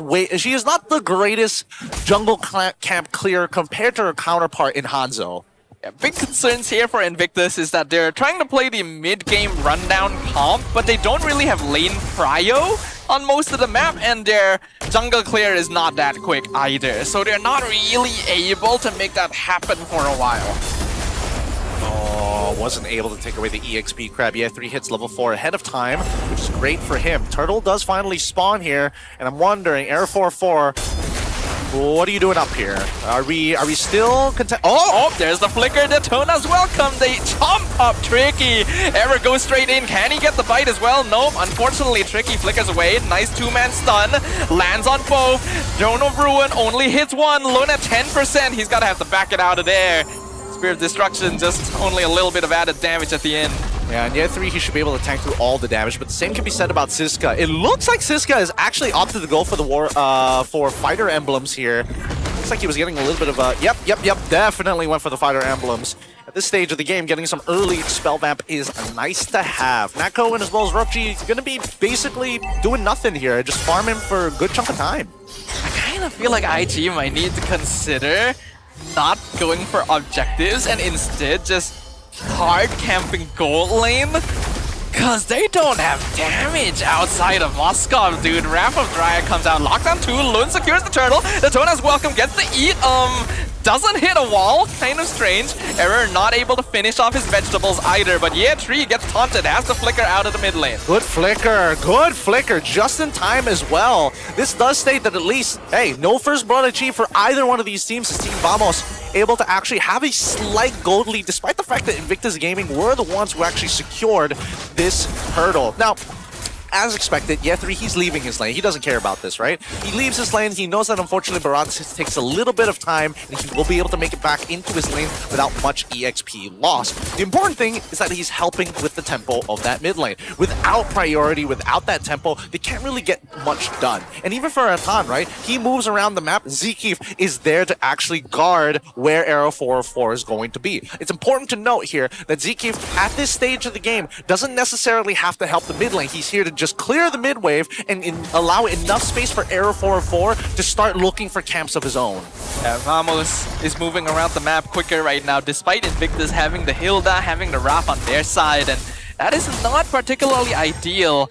Again, I feel like they should be emphasizing a bit more on getting that side lane pressure, especially giving Roxy a little bit of early help, just to maybe speed things up, because right now they are playing right into Vamos' hands. I really think it's the opposite. I think that Invictus need to invade the jungle. Like, who's stopping them from walking it? Like, especially if it's down south on the bottom lane, like, instead of just going into the gold lane straight away, steal all the camps on that side of the map, right? Change Lun's pathing to end up on that side, not even by the turtle, but as soon as turtle ends, just to make sure that Air 404, sure, you're giving him a Thunderbelt stack, but at the end of the day, if he falls further and further behind, he's not going to make the DHS Golden Staff in time. You might be right about that. I can certainly see the value about invading jungle, but I think on first point, Invictus is probably afraid of the Claw Kun counterattack. If they just dive in, the Eudora can actually do a lot of burst. And secondly, they're not moving fast enough to get all their members into the jungle first. They just don't have the lane control to do it yet. I don't think Falcon has enough damage to one-shot anybody, but maybe Tricky, and even then he might have to commit like a flicker to make something happen. But here we go. Second turtle being contested for. Yeah, they do get the taunt. Lun secures the turtle, but Atan's gonna be the first one down. Nice wrap with Dryad though. Lockdown 2. Lands the Spear of Misery. AOG doesn't happen. Zkeep goes down first and they're chasing down the rest. They find Error 404. That's gonna be 2 kills for 1 in favor of IG. That's exactly what I was hoping for. They also get the turtle as well. And now that they got tempo, let's keep moving. Let's keep moving, right? Keep Vamos on their toes. Keep Vamos chasing your tail and not the other way around. Are they lane swapping? Oh, they are lane swapping. Oh. But it doesn't actually look like Hilda's going down bottom. They're sending Lun to handle the wave. Okay, so they're giving him the farm, but at the same time, Vamos is actually there to defend. Like, Siska doesn't mind taking a little bit of damage from Rokji at this stage. Now that, Rokji doesn't have the DHS at all. Hasn't even built the Golden Staff at this stage of the game. It's way too early to get the stun. 4-man surround on Yetri while he's rotating. Hilda falls. Unfortunate. Gets picked off in the middle of his rotation as well. Has to be careful of that. And more importantly, where was Tricky in that particular situation? Where were they going? I don't think they were expecting that. Invictus was able to get a nice dive in the previous fight, but it feels like they've just settled back and not really attempted to push that lead. Rotations felt a bit too slow there. Not sure whether they have. Now I'm really questioning whether or not IG are aware of the fact that they probably don't have the damage. Okay. One hit! Nako survives on 10%. AOG just for good measure. All right. So they spear! Roxy from the other side of the map. Nicely done, nicely done. Vamos did not react in time, and this should mean that they get a free turret down on the bot side. They could have gotten one more, but guess who's there? It's Air 404 to make sure that he defends that turret, but it's taken significant damage this game. That was beautiful, honestly. I can revel in the high of that play for a while.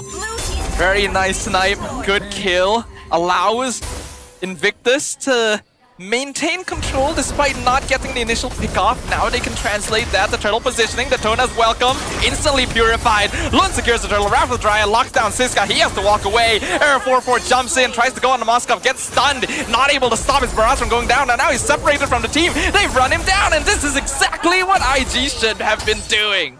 Nicely done.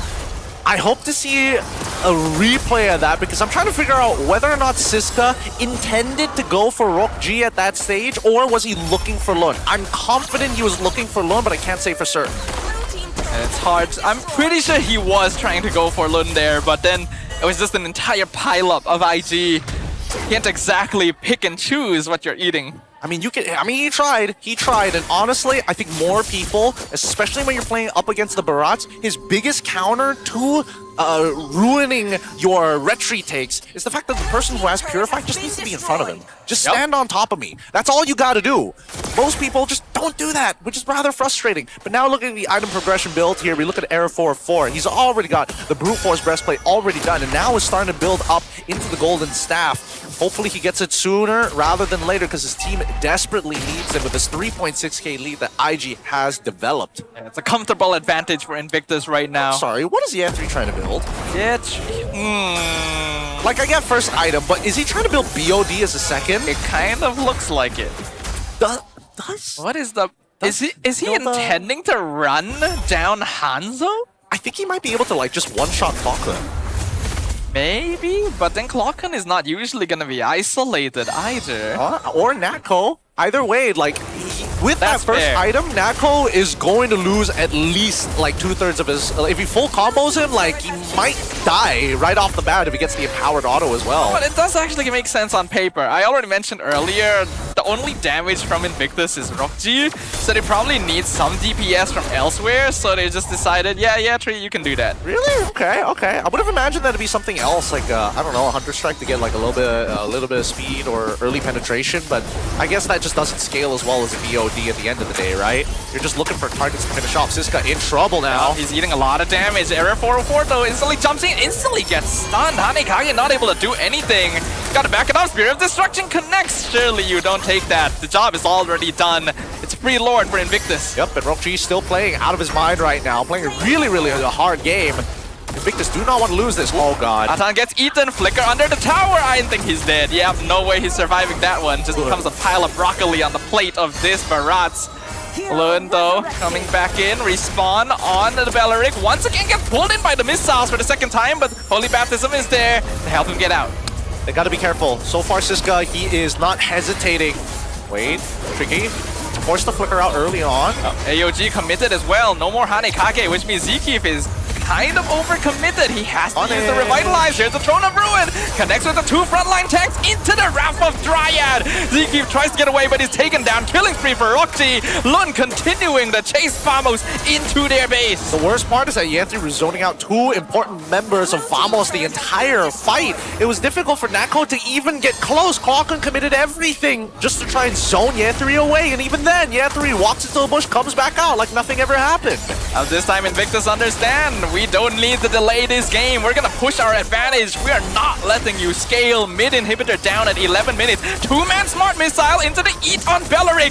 Two-man stun, but the Holy Baptism finds Siska because they're all going for the opposite side. They find Roxy pushing the lane by himself. They get the shutdown, but the rest of Invictus are still alive. They found Nako. They've taken down the main DPS. Zkeef able to AOG out with 10%. The minions waves are slowly streaking in, but Invictus doesn't have the most damage. Wrath of Dryad slows them down. Gets a 3-man taunt while they're working on the crystal trick. He's trying to tank it. They're keeping the minions alive. They're going for the end game, and Invictus will find game 2. They played it clean. They played it clean. Big punishes, and finally a way to actually hurt the early game of this Hanzo. They didn't drag it out, and they didn't want to drag it out, but finally the opening was presented to them once Vamos decided to give respect. And I think that was the issue here. They were giving too much respect to Vamos' side.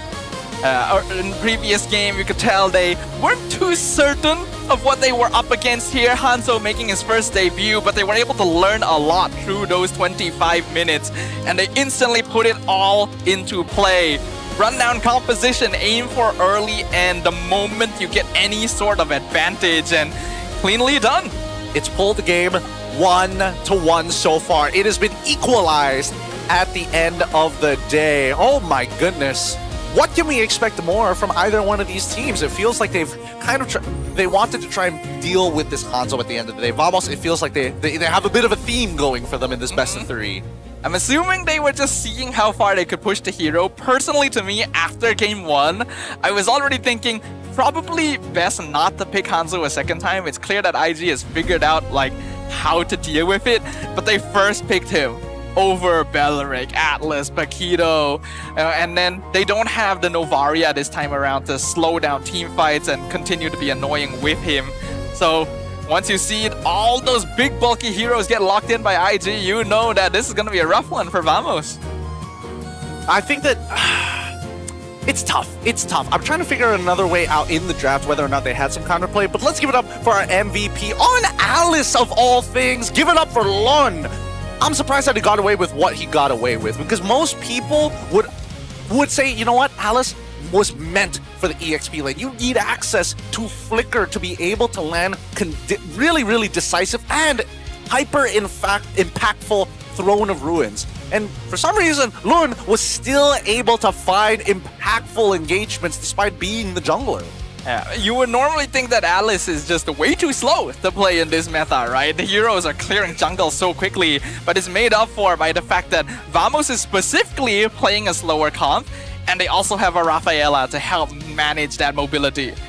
Yep, it's great. I think that there were a lot of like bonuses in this game itself with the different ways that you could have played it. However, when we're starting to look at the item build, it starts to make a lot more sense. He did build a BOD and he basically was not like getting involved in as many fights.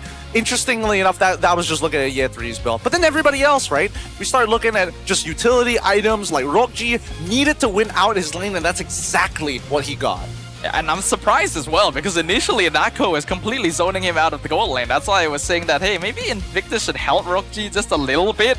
But they had faith. They believed that we're going to focus on the opposite sides. We're going to win these team fights, and then Rokji can join. Getting that initial snipe onto Nako as well was a big opening point to enable him to start walking around the map with his squad. Yeah, that's exactly what they were looking for. And especially like once you get the Trinity build ready to go, that's when now you actually have the damage. Unfortunately for Nako, he was close, didn't get himself over the edge. But if you do notice, right, Nako, despite everything, doesn't go for early attack speed or like rupture. Instead, goes for Inspire to get the extra CDR, so he's able to actually throw out more abilities so that he can build up onto his passive, right? As many times as he's able to auto, as much times as he trades, he gets a couple of those bones back. And when he does get those bones, it eventually stacks to the late game where he becomes that monster that we all know and love from Cydia.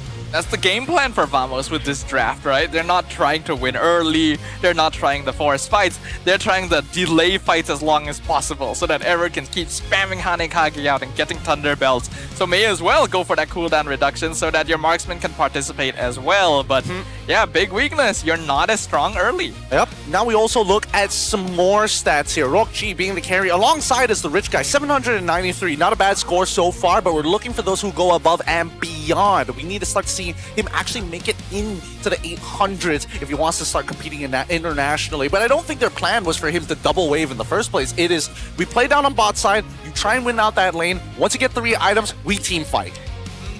They put him in the top lane because he's less likely to be threatened by a Barats, and they just happen to get a windfall of the Spear of Destruction snipe, and then after that is like, I guess I don't really need to be in lane anymore. Yep, he got unlocked, and that's the perfect plan, especially for the composition of what they were trying to do. Which begs the question, whether our following game, is this going to be the issue here? Is it always going to be, we're waiting on the map before we decide upon whether this Rafa is going to get used or not? I don't think so. I mean, this was not Flying Cloud, right? It was Broken Walls. They still picked a Rafaela. It's basically, you see a Belleric, Rafa is a very strong possibility. We already talked about how well they work together.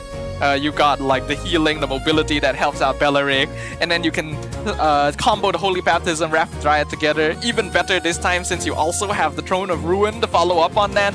Catch the people, they can never move. It's hard. It's very, very difficult to move, and more so to tank through all of that damage, especially in the early stages of the game, which unfortunately for Vamos didn't go the way that they were opting to go for. But let's look at this particular clip here first, right? Because as we start this game, we're going to see exactly why this became a bigger issue later down the line, right? There we go. Wait, let's pull it 5 seconds back. I think that was just unlucky, actually. If we look very closely, it looks like, I keep having to pull it back. I think Rokji, he just timed it well, right? Yeah, he literally dashed in front of it, purified it to save his boy. Rokji deserves MVP just for that alone. That's not luck, that was planned. the fact that he already had his finger ready to press the purify, because you can't purify once you're eaten. Yes. Only during the eat animation. So that was 100% intended. 100% intended, and as we see the game actually progress, right, now that they've already punished the Flicker Detna's welcome, then look at the direction that they all decided to go into, right? Year 3 was already in the back, hitting as many targets as possible, and even takes the shot from the Hunter of Bone. At that stage, I think that's where the mistakes had already been made, right? Waits the Hunter Bone out, immediately goes for the ult into the back line, and Natko has been completely zoned from this fight, leaving Error 404 to be wide out in the open because of where he positioned his body. I think this is the issue as well when you're dealing with this Hanzo. There's one of two ways to actually protect your Hanzo. Either A, you walk together from the direction of his body, or when you peel away, you peel a completely separate direction from his body. It's one or the other, because if you do it exactly what Vamos did here, you're leaving your boy out in the open. Yeah, there's portions of the draft that aren't the same as in Game 1, so Vamos just can't play the same way. Barat is meant to initiate.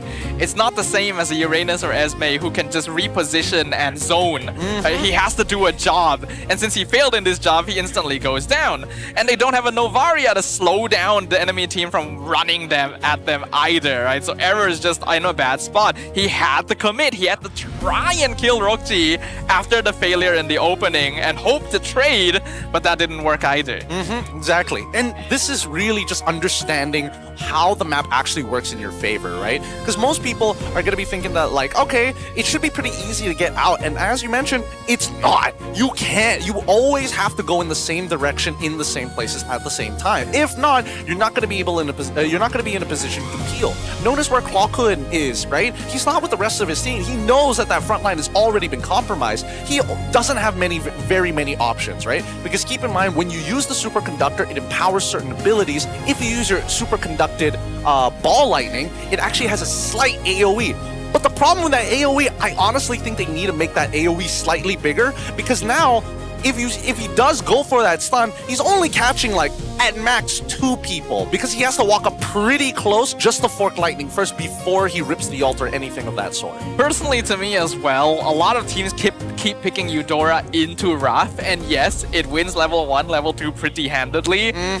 But Wrath is usually paired with big bulky boys, and Eudora hates those big bulky boys. What is Clockhood supposed to do in these situations? He can only try and slow down fights with big stuns, but then after that, there's no damage because Vamos has to wait for scaling. Yep, and that's the problem, right? You don't have enough of that early game chapter to slow down that progress, because even if the fight progresses for a decently long time, right, you need certain small synergies. And in this case, the small synergy is when it comes down to Zekeep's overall quote-unquote magic damage. It's technically increased because when you have the extra shred from Clawhood on his fork lightning superconductor, then it becomes much easier to actually get those trades down effectively. Despite it, you know, on the opposite side, we got Atan, who's already healing like a boatload with his Brave Smite, on top of the fact that he's playing Beleric, on top of the fact that he's got Rafa to help him out with a focusing mark. Yeah, but I like the initiative from IG. We saw it in Game 1. I was wondering if we would continue to see it in Game 2.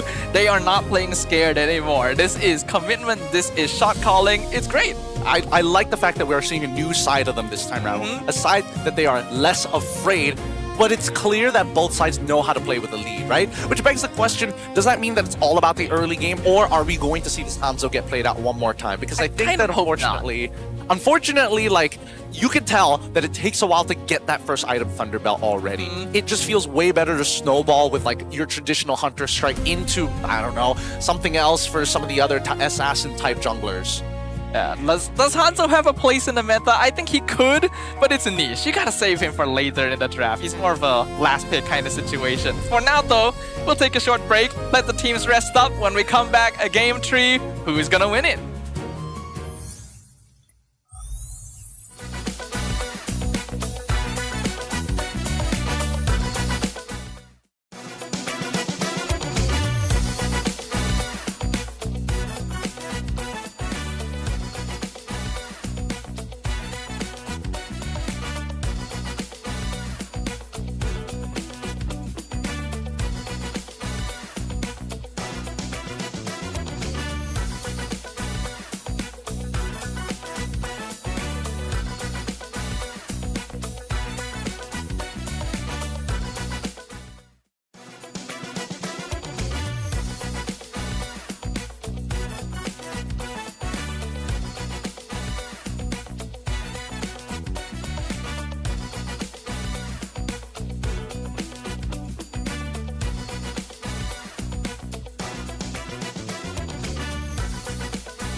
it.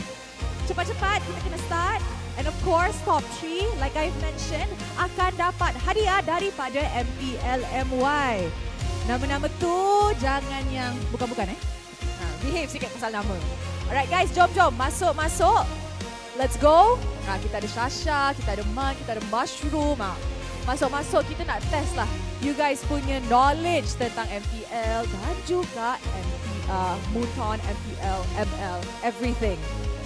Okay, masuk. And kita pun akan tunggu kita punya producer to cue bila time is up.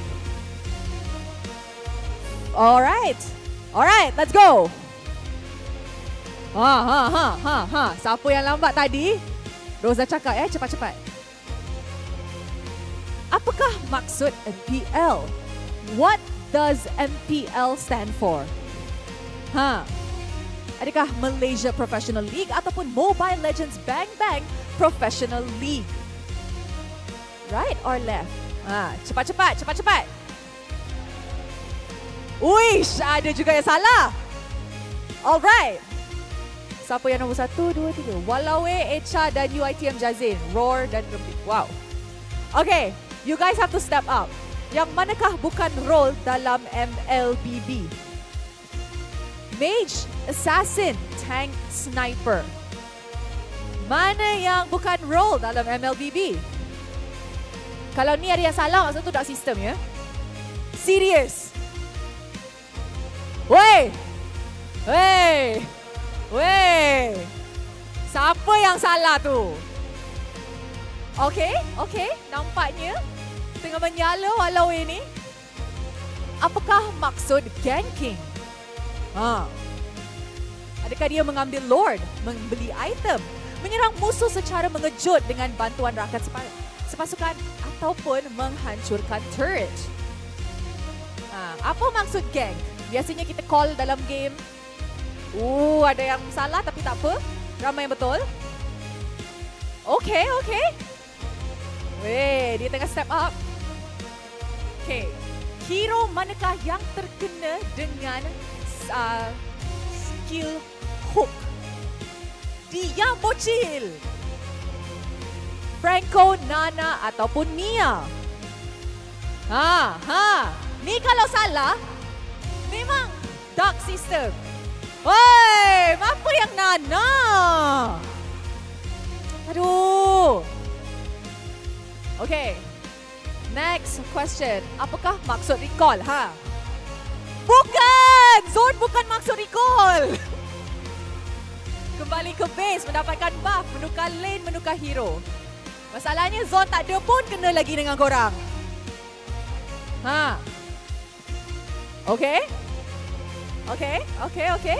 Apakah maksud split push? Kenapa kita kena cakap split push?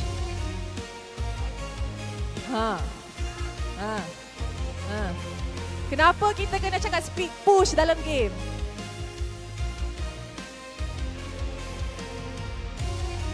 Okay. 100 yang betul. Last 3 questions. Apakah objektif utama untuk memenangi permainan ML?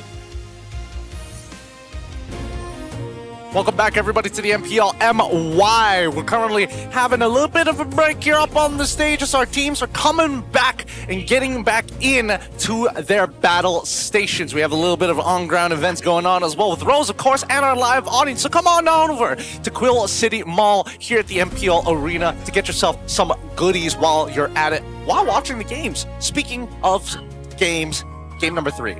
Adjustments. I feel like the Hanzo's going to show up again, and I don't think... You think so? I really think so. I really think so. I feel like at this point, it's like, okay, you know, he's had enough stage time. You know?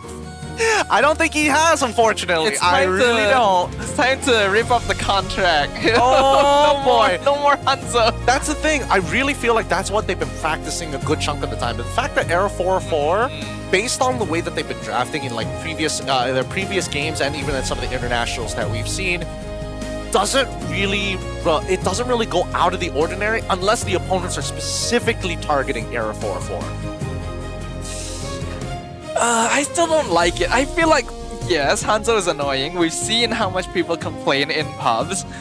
But he is still a hero that's not been seen in the meta much for a reason, right? You have to kind of build the draft around him. And when a hero requires the draft to be built around him in a meta where things are supposed to be flexible, that creates some issues. There's some friction there because it becomes very predictable.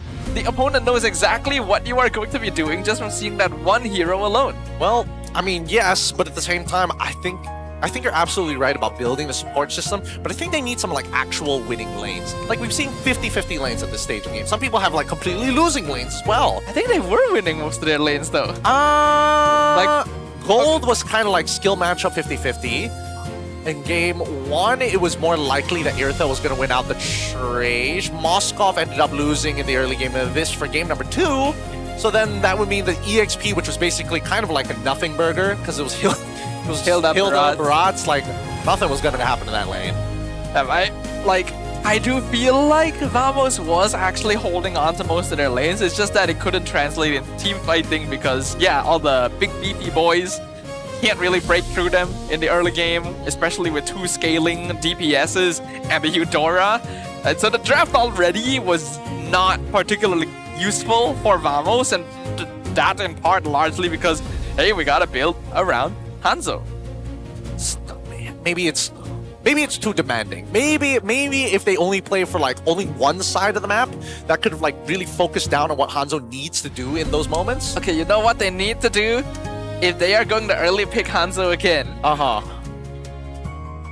Damage Hanzo. Damage Hanzo? Like traditional Trinity? Yeah, just switch it up. Okay. Make them think you're playing a slow game.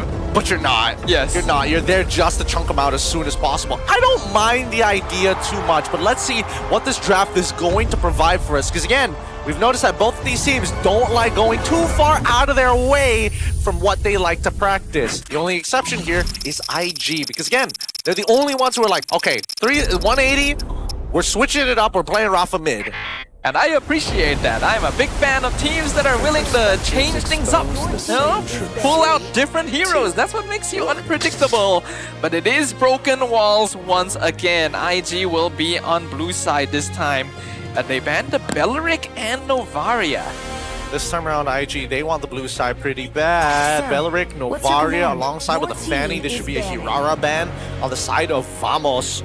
Based on what we've seen in the past couple of game drafts, those are the general go-tos. But that does mean that Melissa opens up, assuming... I don't know, actually. I don't know how Vamos feels about the Hirara. I feel like because it gets banned out so often, it's safe to say that it's like, oh, unless they're on blue side, we don't mind getting the Hirara. If it's on the opposite side, it's a no. Ever plays a pretty strong Hirara, so I feel like it's perfectly fine. But they go for the Uranus ban instead. All right, place your bets. What's more important to IG, Hirara, or they're going to go for the first pick, Melissa, again? Is there anything else we're forgetting? Paquito hasn't been picked up as early these days since people have figured out he can be countered. And most usually goes into the jungle in those times. I kind of like the Hirara a bit more personally. But then if you get Hirara, that means Melissa and Paquito go to the opposite side. And Paquito does well into the Hirara early stages of the game.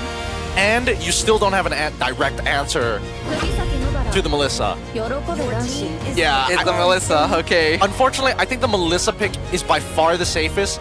Because then you can't put the Paquito into its optimal role. And then Hirara is like, I exist. My brain can only go so many steps. Oh, sorry. There's a reason I'm not up there. Look, it's an uncomfortable game of rock, paper, scissors, where unfortunately paper and scissors are colluding against the rock. Yeah, Melissa's open, so Vamos has a choice now. They can grab Hirara, they can get Paquito, but both heroes have a bit of difficulty against Melissa. Atlas is still open as well. They can even set up for a Rafaela. I was actually thinking they might open Uranus for that possibility, but no, they ban it. So they will go for Hirara, Barats. No Hanzo this time. Very safe opening, but okay. I guess they trust the fact that, considering Siska's performance in game number 2, a lot of those big chomps, very, very important for him to actually land. If it gets blocked, sure, at least you burn a battle spell guaranteed. But now, IG respond with the Rafa alongside with the Alice. It looks like they want to do this one more time. They're already giving each other high fives. They're like, okay, we got the wombo combo that we were looking for. This is very, very difficult to deal with right now. Hirara's burst damage is high, but once Rafaela gets that flask, it's so difficult to burn through the HP bars, especially if heroes like Alice. You're gonna need to prepare yourself for more bulky frontliners after this as well. Yep. It's unfortunate, but it does mean that they need a strong mid laner who can actually affect the Melissa. Personally, for me, There it is! Kaja! The bird is here! I love it. I love it. I wish that it wasn't that I had to go for the Barats here, but unfortunately, it's just the case, right? They don't have a wombo combo just yet with the Kaja. Usually that comes down with the mid. Usually that also comes down to maybe the marksman, but since Melissa's already gone, you can't keep him in one place for too long, right? You gotta pull him around. Could be an Irritel again. The AoE would certainly work with Kaja. Not the worst idea. Not Already seen them play the Irritel versus Melissa lane 2, so it's not something that goes uncomfortable with. I hope they pick Farsa here. I think Double bird? Double bird? No, it is the perfect combination that they should go for. You have an direct answer to the Melissa, and you have a direct answer to getting rid of this Rafa early on to the fights. Big laughs coming in from IG as we see the Hilda, and they're all like, damn, they hate Year 3. They hate Year 3 real bad, boys. That's 3 EXP lane bans already, by the way, so yes, you should smile at that. Well, I mean, Hilda is kind of like a give and take here, I personally think. At the very least, Hilda still would have been really annoying for both the Kaja as well as the Hirara. Because again, you walk in at Hirara level 1, she's like, oh no, I don't have my combo points yet. Like, I can't do anything about this. But IG, what are they concerned about at this point? As you mentioned, Farsa is something that Vamos would be able to benefit heavily from. So maybe IG, yup, they ban it. Properly thinking it out. No double bird today. Yeah, they should probably also get rid of... Actually, what has enough burst at this stage of the game? Don't know. If we're talking about artillery mages, before this it was always like the Farsa and the Eve, but the Eve burst is not quite enough to handle Raph. In fact, Raph is actually quite good into Eve. I think I got it. Wait, no. I just need one more pick. It's going to be... I think there should be a consideration for a Claude ban on IG side, because if not, Vamos is 100% going to take it. Because now they have a dedicated way to actually wombo combo with the Kaja, and they need supplementary damage from something else. What? I feel like Vamos would still be okay with Irritel, though. Wait, I don't know if Valentina ban? They don't... They don't want the counter alt in case the Rafa goes into the roam? Or, you know, Valentina roam? Or Valentina EXP, actually. What the hell? Okay, this should be Eudora ban then. Wait, man, could also be Lilia. Like Lilia would also work with Kaja. But then there's like an added level of execution added on top of it. Like you have to not only put the Shadow Ball... yeah, but you have to give out something at this point. I think there are better picks out there. Like Eudora 100% is nasty. You can get away with this. Odette also a pretty good way to kind of like wombo combo. Oh, that's not bad. I wouldn't mind an Odette actually, surprisingly. Oh, the Aurora, that would have also been an option. Okay. I'm kind of like 50-50 on the Aurora, if I'm being honest. I can see it actually. But I don't see her like one-shotting the whole team. She's not one-shotting the whole team. She is freezing everyone after they've been lassoed. That's a lot of control. That is a lot of control. That is fair. That is fair. I would have liked to see like, man, the Kaja plus Aurora, and then you just add an Arlet to it. Oh my god, that would yes. You'd be making popsicles out of them. It'd be so good. It'd be so good. All right, this should be the Eudora here. Either Claude or Eudora. Sounds like a Claude, yep. Pretty straightforward. Pretty straightforward. Keeping the mid lane for last, which I think is a good idea at this point. That is what really ties this entire lineup together. Now ruin them, IG. Pick the Eudora now. Deny it off of them. Deny it off of them, and then after that, what will be in the EXP? You're up against Barats. You generally have a majority magic, so you're... No, it's already banned out. Ooh, no, you can't do that as well. You do want frontline. I think it would just be Esme at that point. Yeah, right? Esme is open. Terizla feels a bit slow. Gatot makes sense. There is still a pretty high chance this is Alice jungle. I wouldn't be surprised they stuck with that, so I guess Esme? Are there any EXP laners that wouldn't get easily... Oh, there is the Paquito. And the persecuted. Okay, so it's Paquito jungle, Alice in the EXP to deal with the Barats. Great usage of flex picks here. I gotta give it to Coach S. He even blindsided me with that one. can't believe I completely forgot about the Potato this entire time. But it's not like it's going to be a very easy matchup no matter what. There's still a Kaja on the opposite side, and because you don't have Flicker, you're super susceptible after your combination to get pulled by the Divine Judgment. It's a tough spot now for Vamos. I still feel like heroes like Lilia would probably be the best to bet just for zone control. Because you need AoE for sure. You need to be able to clear wave quickly and rotate.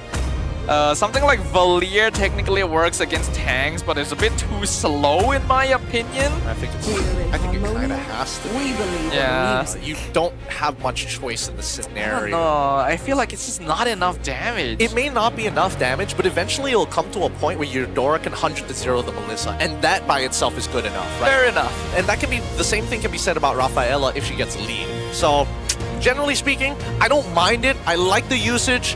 I like the usage of flex picks, but this has been a particularly difficult situation for both of these teams. It just means that we have a close match on our hands, ladies and gentlemen. IG and Vamos have given us a show today at the very beginning of Week 2 of Season 18. And hopefully they can continue doing so, because it all comes down to this best of one. Will Vamos be able to keep their win streak going, or will IG show what the potential of rookies is truly capable of? Let's find out as we head on into the Land of Dawn. Let's see where these jungles actually want to start and where they're going to path. That's going to tell us a lot about how this game is going to get played. What? Paquito EXP. You what? But okay, I guess he clears the wave fast. We'll see his emblem setup. I'm pretty sure it's going to be like Quantum Charge, Fighter emblems or something like that. But you have to note, this is a Siska special.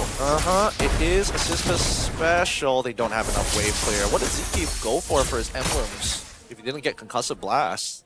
That's a good question. Guess we'll have to wait a moment just to check on that. This is Kaja's debut in MPL MY, so we'll see whether Zeke can set the trend, right? Oh, well, while we were talking about that, first blood forever, insta-gank on the gold lane. Well played. Well played. He took one camp, instantly ran down and found a level 2 gank, which is exactly what Hirara wants to start her snowball. Early game damage actually in favor of Vamos for the time being until Trekkie can actually leave the lane, but at least they're not losing any EXP. Let's look at the emblems, because this is so important. To pull yourselves together for the mid trio, of course. Assassin emblems, okay, nothing out of the ordinary. Traditional fighter, Quantum Charge. 4, yeah, 3, that's totally fine. And then everything else is standard. Oh, wait, hold on. Melissa actually opting to go for Mystery Shop. Purify? Yeah, Purify. Yeah, looks like Gorokji is planning to scale this game. They know that Vamos playing for that late game. Best to make sure you have some way of matching them, since you are quite committed into the bulky Rafaela rundown comp in the mid-game phase. For now, Eudora definitely being as annoying as usual in that mid lane. Yeah, with the added benefit of having Kaja on their side to kind of like wash through them. So far, it's been going really, really well. Like Zeke and as well as Clockwood staying extremely healthy, even managing to, you know, be able to heal themselves back up their regenerate without much contention. Usually, that's the big issue dealing with that. It's not the double bird comp, it's a double lightning comp. So far, doing a good job. Ziggy flying around. Atan has the power to revitalize. Atan somehow steals the turtle. Yetri comes in, punches Error in the face. He goes down. Atan gets traded, but he's fine with that. Siska so close to taking out Yetri, but he has to flicker out. Quackwood picks up the double kill, taking down Tricky. Do they want to keep going? Ziggy actually dashing forward. He's trying to slow down Lord, blazing through and not go. All the way from the other side of the map, picks up an assist. But Yetri comes through, punches a bird out of the sky. I thought flying was strong against fighting. Well, maybe not in this universe. Unfortunate sense. Oh, okay. Atan getting some good damage on towards Nako's side, but man, it's really frustrating to see that despite Vamos doing everything correct, the only thing was that Siska didn't start channeling his ult earlier. He should have channeled his ult towards Gatot's side, or at least position himself to make sure that he is a legitimate threat. Like, you're going to have to do something about this. If not, I'm going to eat you early.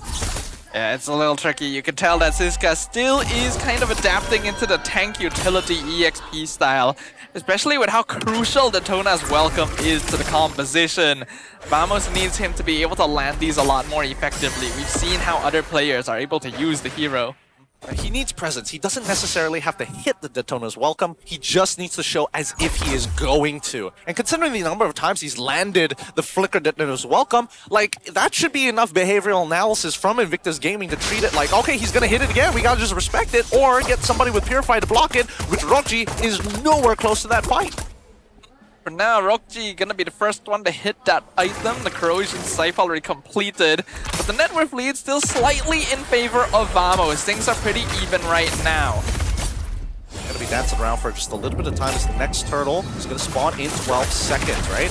Now, I'm surprised that Air 44 has only gotten one successful gank at this stage of the game, but he has opted to make sure that he actually goes for two full clears rather than finding an opportunity just so that he can keep up the pace with Lun.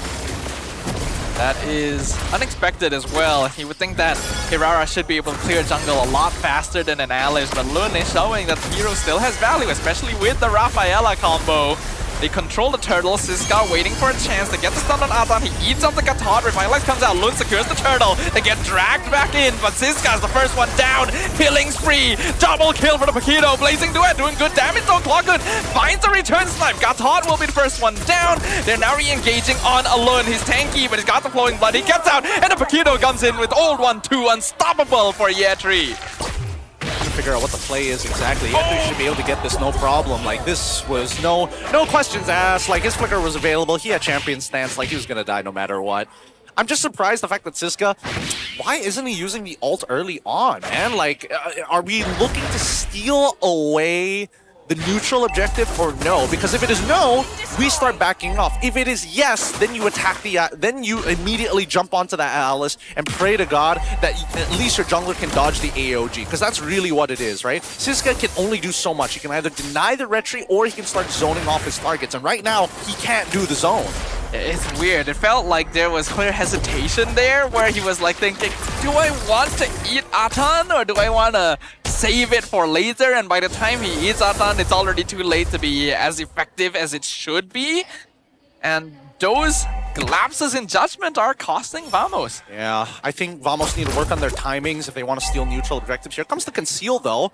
Zeke looking for an opportunity to maybe set up Divine Judgment or something like that, but really, I don't even think it's like worthwhile. As soon as Zeke, I'm pretty sure that if he happens to catch the Rafa, if he gets hit by the baptism, then I think it should, well, is it long enough to cancel it? I don't think it'll cancel it out. They'll still be stuck in the circle, yeah, but at least they don't get dragged around, you know? Red team turret has So been far, we destroyed. haven't really seen a particularly successful Divine Binding from the Kaja, which is unfortunate because it's a very cool ability. God damn it, did they change the name to They Divine did Binding? change the name. God damn it, why? Judgment was perfectly fine. I agree with you, honestly. I guess they think that this judgment is reserved for one person. Well, here comes Lund. They're looking. Oh, he gets to eat this time. Thanks, so Error secures the turtle, and that's a lot of damage coming out of Clockhood. What? While the flicker backwards though to Dream and Sun in return. Siska again gonna be the first target. Ziki flickers out. Invictus sustaining everything. Nako in a bad spot. Will he get chased down? Rockji gonna be stopped by Ziki. That should be all for now. Yo, they need to start talking to each other. Brother mans, why aren't we talking to each other? Siska already set up for the steal. It's just what happens after that, right? Why did Clockhood release so early? And why was his main target Lund for some reason? Why couldn't it, like, at that stage, why couldn't Nako go in with the Blazing Duet early on into someone that actually makes sense, like Trekkie, for an example?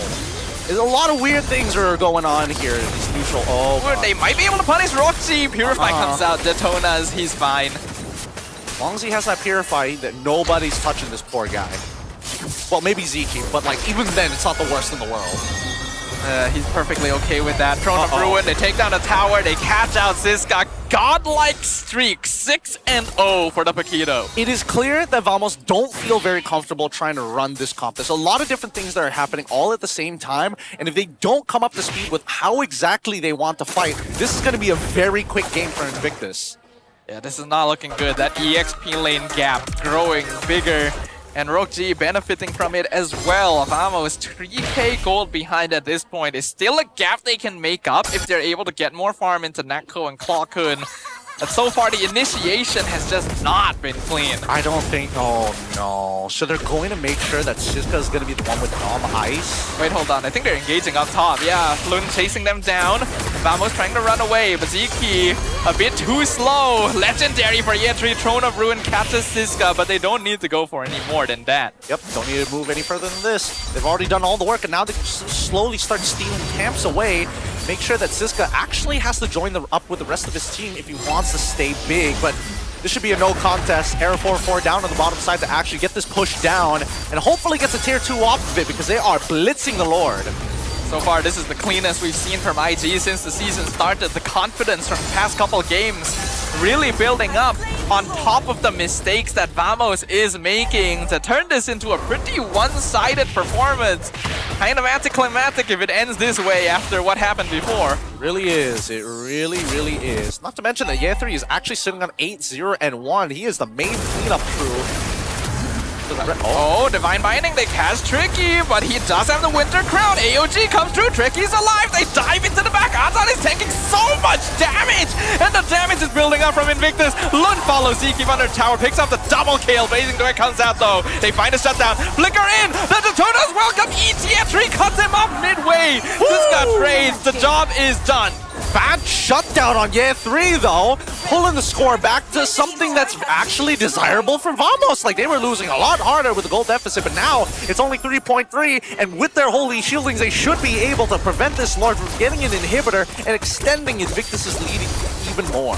Yeah, that was crucial for Vamos, and also a bit of a mistake from IG. They may have overcommitted in that one. The Lord is still so far away, you didn't need to force that. Yeah, I'm surprised how Atan didn't get pulled. Didn't get pulled by the Divine Judgment. I think it was his passive like punch that gave him just enough distance to get across the binding. We might have to look at that again if we get the chance. Like, they were definitely trying to save Tricky. I don't mind that too much, but diving in here was a mistake. Siska finally gets the eat, and they're fighting again. Atan nearly dead, but the Throne of Ruin in the backline catches Tree. Not gonna be able to find too much from it though. Vamos back off into their base. Good zoning, good zoning. Catches 3, forces them back underneath their base, gets the last outer turret. And now Invictus Gaming back to where they were. 3.7k, very comfortably in their hands. Level leads on pretty much everybody but gold. So far, Invictus still keeping a cool head about them. They understand they made a mistake previously, but that shutdown gold was huge. And it went into Natko of all people, so he has actually been able to catch up a little bit in gold. Though Roxy still slightly ahead. This means that Invictus cannot let that happen a second time. If so, this game becomes even. Yep, and I think they're in a lot of trouble. Right now, it's a rush to the items. For Eudora, she needs to get that Lightning Truncheon to actually put Rookji in an awkward spot where he can't walk up too far in fear for his life. In comparison to Rookji, who needs at least bare minimum, a Winds of Nature to survive a potential Blazing Duet for Natko once he's fully stacked up with his, Golden Staff and Art of Thievery. But as of right now, there we go. Wind of Nature already complete. He can defend himself against Natko. The question is, will Clawkun get to that third item in time? Yeah, next Lord is coming up in 5 seconds, so I'm not gonna have a particularly long time to think about it, and the Holy Shields will go down soon as well, so they won't have the luxury of that to depend on. Era 404 will see Yetri down here. He's still gonna have to go back home, which means that he's not in position for this Lord at all. What? Wait, what is Era? Huh? What is Era 404 doing? He wanted to recall, decided not to recall, goes to his purple, and now is cutting through. He gets spotted out by Yetri, and this is gonna get rushed out. Yeah, Vamos is still gonna try and go for it, but Lund secures it easily. Divine Binding doesn't do too much, but the Blazing Duet is coming through. The Wind of Nature, though. Roxy denies any DPS.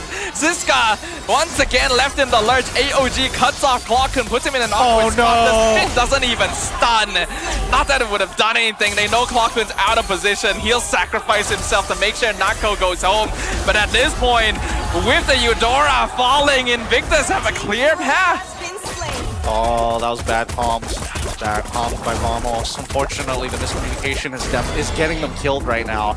Like, they're initiating fights in hopes that Invictus Gaming is going to back off, but if they know exactly where Hirara is, nobody's afraid of anything. Oh, instant taunt! Oh no! This of error! 404! Page not found! He goes down in an instant, Blazing Duet denied by the Winter Crown. Double kill for the Rafaela of all people. Nako gets a killing spree, but the Lord is literally breaking straight in. Siska is being denied by the Melissa ult. Honestly, surviving a lot longer than it thought. Somehow gets the trade on the Ra. They're trying to hold, but the Lord will collide with the Crystal, and they just don't have any damage to stop it. Invictus Gaming gets the reverse sweep. Oh man, I thought he's feeling it right now. He was already taunting before the crystal even broke, and even after the minions got pushed out for just a couple of seconds, still able to close out this game. Good job as IG take the game 2-1 against Vamos. This is going to be a massive confidence boost and a big stock breaker for Invictus. They didn't look very solid last week, but this time around, they've taken down the defending runner-ups, the team that scored top 8 at MSC, with a rookie lineup as well. Looking good. Looking as good as they can possibly get here. And honestly, at least Ruff stepped up after game number 1. It was like, okay, you know, trying to play it fair. Decided it's time to not play fair anymore. There's just no point. We gotta get these wins. With that being said, let's have a conversation with our winners, IG with Rose up on stage. Berjaya reverse sweep team Vamos. Invictus Gaming comes out on top. And of course, di atas pentas bersama dengan Rose, kita ada Yetri dan juga Loon. Congratulations, boys. Thank you. Thank you.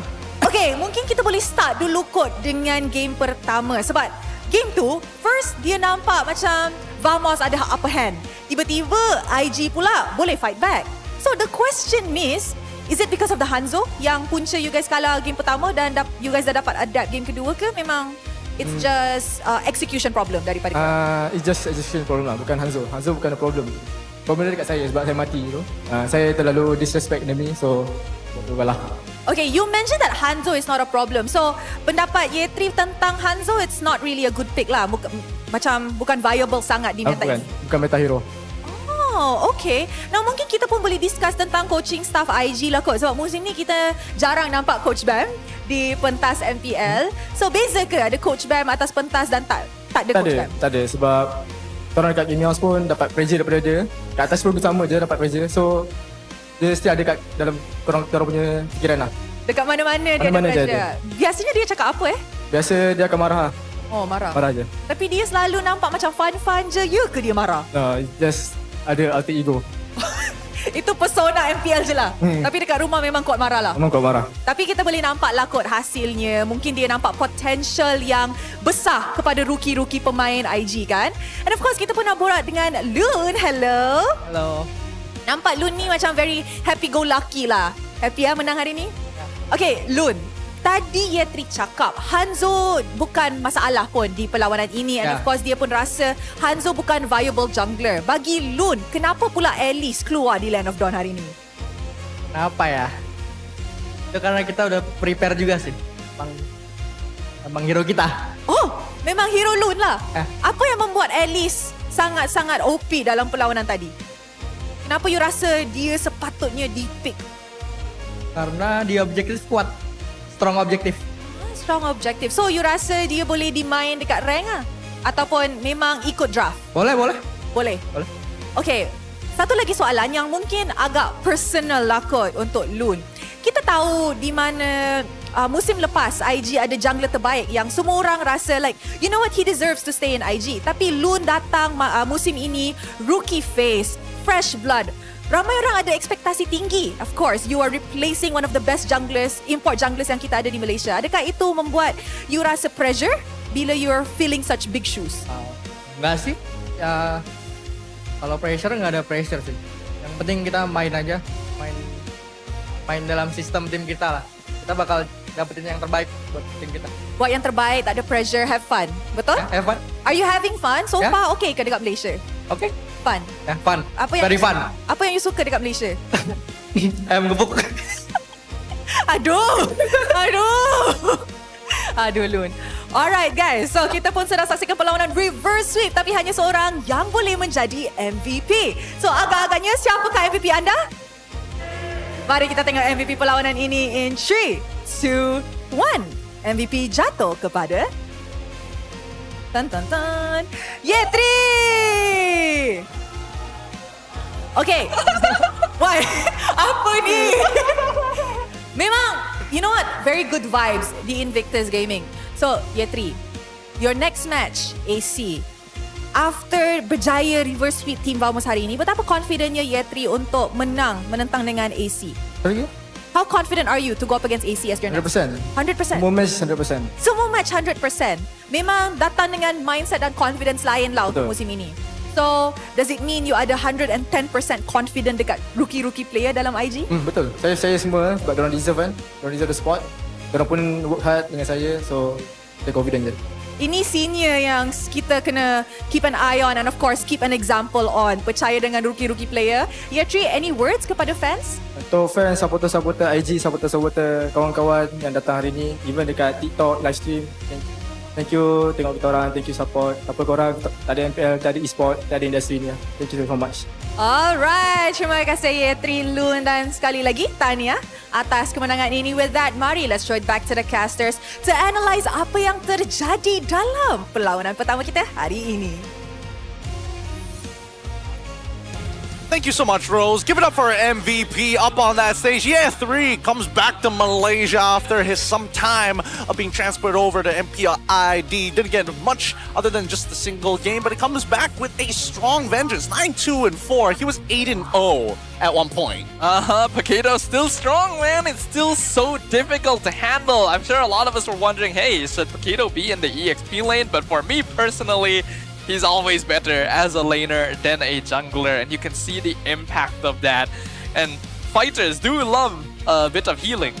They do. They love a bit of healing, but also with the terms of his item build as well, making sure that he understands that there is tempo in this game and understanding that there is a cycle as they go through these fights. Getting the Winter Crown is actually a pretty smart option here as a means to kind of protect yourself from, from the Kaja, right? The Divine Binding. If you look on the opposite side, even Tricky opted to go for that third item Winter Crown as well, rather than being like, oh, I gotta focus on anti-heal and all that nonsense. It's a good idea and instantly shows why teams maybe aren't leaning too much towards the Kaja pick. There is already a known counterplay in terms of itemization, and it is honestly very difficult to maneuver this bird. You can see that Zkeep, even when he was able to get those Divine Bindings out, isn't really able to pull people anywhere because there's a lot of crowd control nowadays. A lot of people don't really even mind too much being pulled towards the enemy team since this is a rundown comp in the end. It is a rundown comp, but I think the scary thing that most people fail to recognize is what is the first item for Zkeep?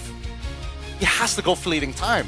And if he has to go Fleeting Time, that means he can't get the smaller components or build up into a Dumb Ice, which is the natural counter to deal with Tricky. So in terms of items, right, you not only have to make sure that you have the Winsome nature to protect yourself, you need a Winter Crown on top of everything else, just so that you can avoid the big ult on one side from Vamos. And Vamos, unfortunately, didn't respect the opposite side enough to be like, hey, have the anti-heal at the right time, especially in the early phase of the game where they needed it the most. This is why we're seeing a lot of awkward moments between the team wanting to take the turtle and then realizing that all their poke damage is not really going anywhere. Yeah, a big issue this game, as you already pointed out, seems to be miscommunication, which is weird considering the experience Vamos is supposed to have. There were cases where some people were fighting here, some were fighting there. Siska clearly seemed uncomfortable on the Barats, wasn't really able to get Daytona's welcome at the right times or the right targets or the right place. There was the weird Error 404 bottom lane push at the late game where he just got instantly disrupted by Ye3. And then after that, like, what can Clockhoon really do in this situation? I mean, Clockhoon is just looking to get in position to one-shot people. But again, with the composition just designed to kind of run at you and kind of like break you apart into many different pieces, that's exactly what happened in the final fight where everybody was basically everywhere, That's right? why I was thinking, like, probably Lilia would have been a little better here. Honestly, like, if we're thinking about whether Lilia is going to be good enough to be able to not only handle the lane, honestly, it does the opposite because you'll never be able to, like, shadow ball down the Rafaela once she hits level 2. It's the exact same problem, if not worse.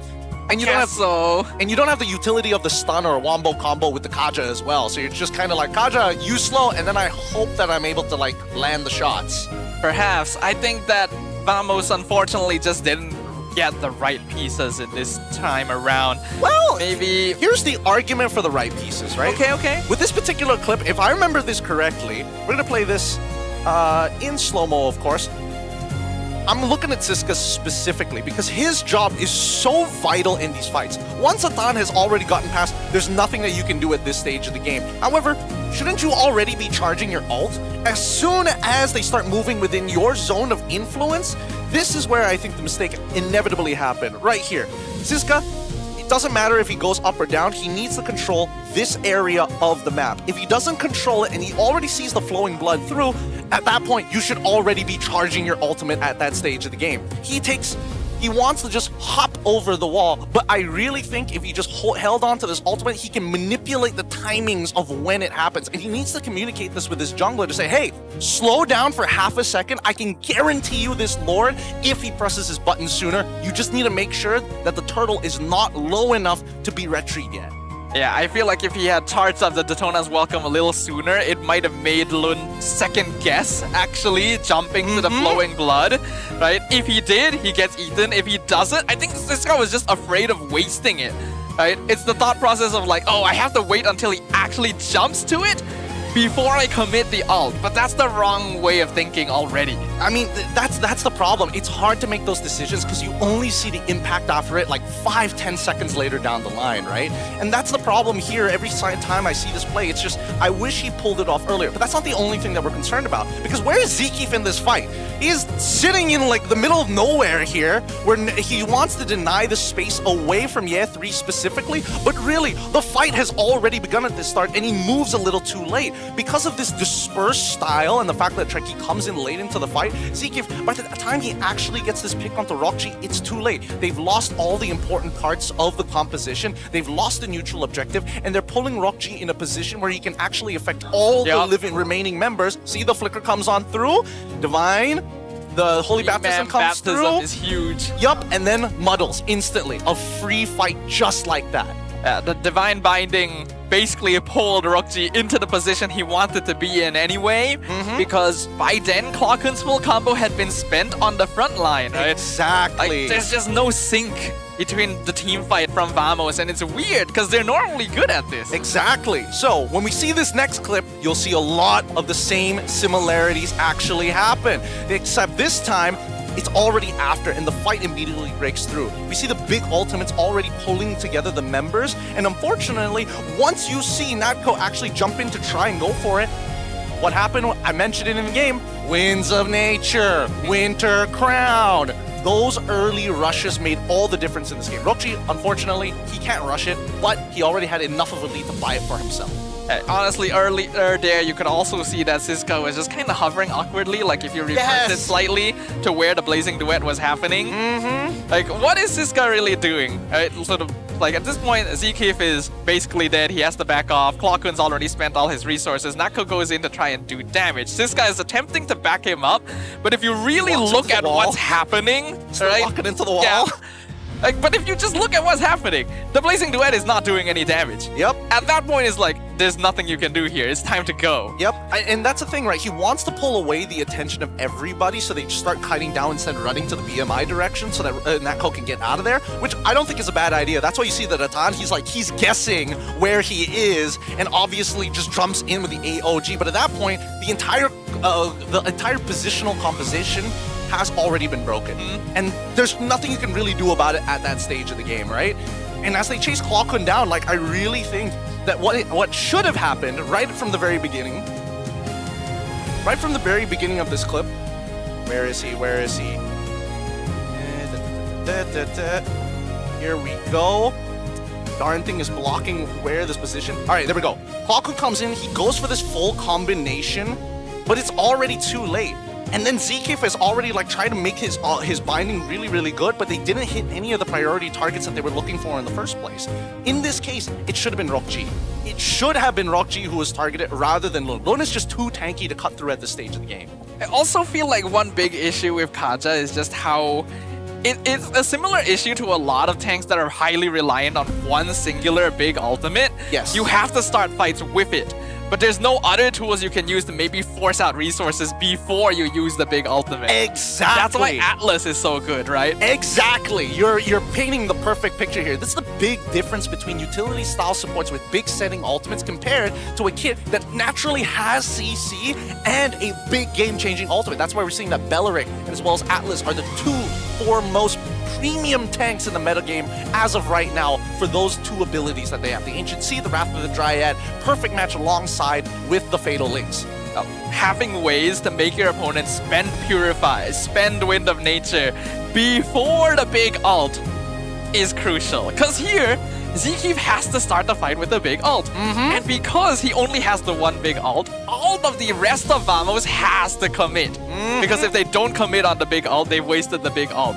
But then they just spend their Winter Crowns, spend their Wind of Natures, and then after that, it's like, all right, guess it's our turn. That's why it should have happened from the get-go. That was the big issue. The first early turtles kind of set up the pace for how the game is supposed to look like once we start transitioning into third turtle and the Lord, where you see most of the times teams either give up the first two turtles, go for the third turtle, try to contest it. If they can't, they contest Lord afterwards. If not, just win right from the first turtle, and then you're kind of set. I think it's clear that Vamos was not the most comfortable with this. Zkeef, probably not the most used to playing Kaja yet. Ziska, we've already mentioned it multiple times, and that's your Roam and EXP, right? You need them to open map, get information. We've already mentioned how important they are in this meta. Without them, it's hard for the rest to follow up. See, this is why I think that this Barat's pick early on for Ziska was a mistake. And I think they could have held on.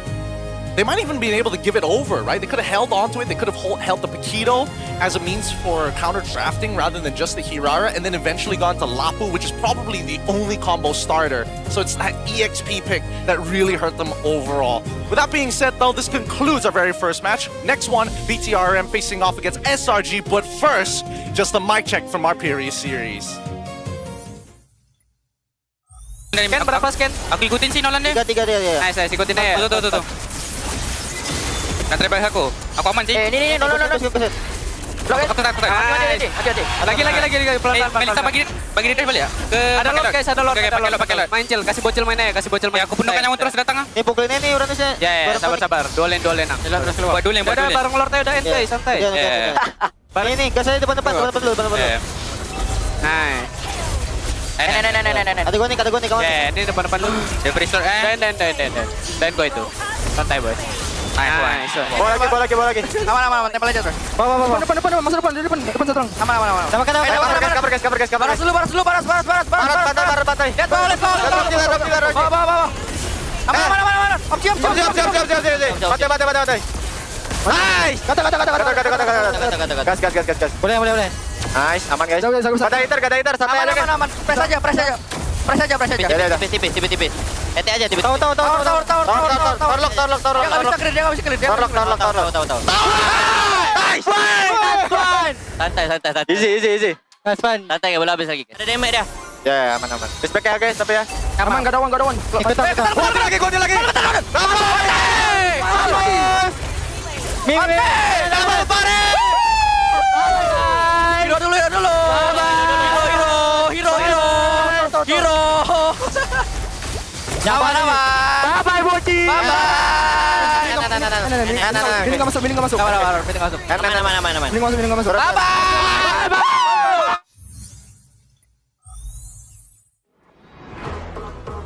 Nak lebih power? Jom.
Cherry. Exotic vibe like power, ons, wangi, tune, tiada, lawan, aura, boom, boom, boom, boom, boom. Beraksi dengan penuh keyakinan. Exotic vibe like power, ons, wangi, tune, tiada, lawan, aura, boom, boom, boom, boom, boom. Beraksi dengan penuh keyakinan. Find a really cheap Mobile Legend top-up but the diamond never come? Don't worry, Joydify is here. Your top-up? Dijamin instan. If we're late, you'll get a voucher. Wanna get more? Wanna grab 1,000 diamonds and get Mobile Legend skin like him? Log in on Joydify now and get a chance to try Joydify MPL Lucky Spin. What are you waiting for? Try the MPL Lucky Spin on Joydify now.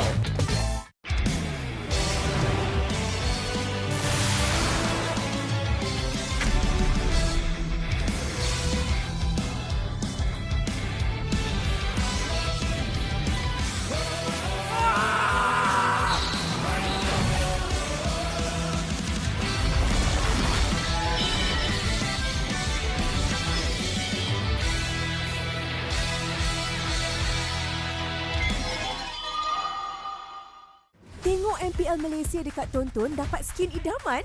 Stream MPL Malaysia musim ke-18 live ditonton mulai 14 Ogos sehingga 1 November ni. Boleh menang sampai 40,000 diamonds. Siapa nak bagi? Senang je. Stream perlawanan MPL Malaysia di live TV ditonton untuk mengumpul mata. Lagi lama korang tonton, lagi tinggi peluang untuk menang. Imbas kod QR untuk maklumat lanjut dan mula kumpul mata korang ditonton sekarang.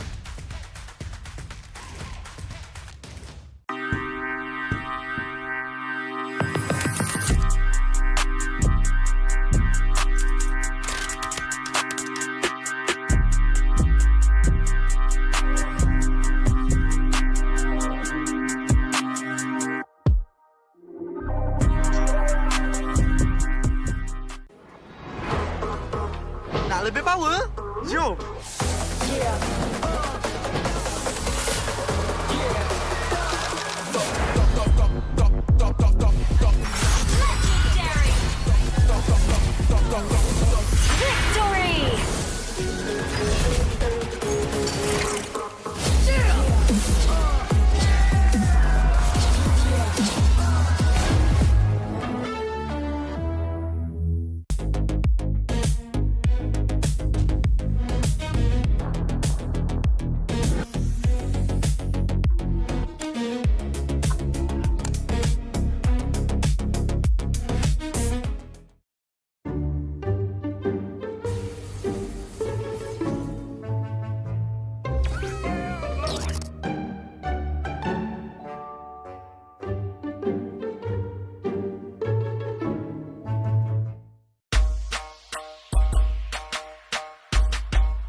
Cherry.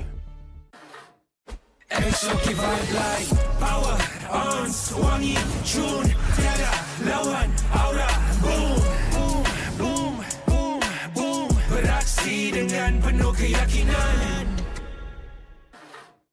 Exotic vibe like power, ons, wangi, tune, tiada, lawan, aura, boom, boom, boom, boom, boom. Beraksi dengan penuh keyakinan.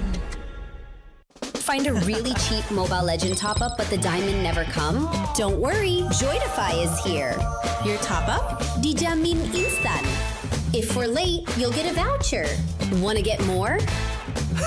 Wanna grab 1,000 diamonds and get Mobile Legend skin like him?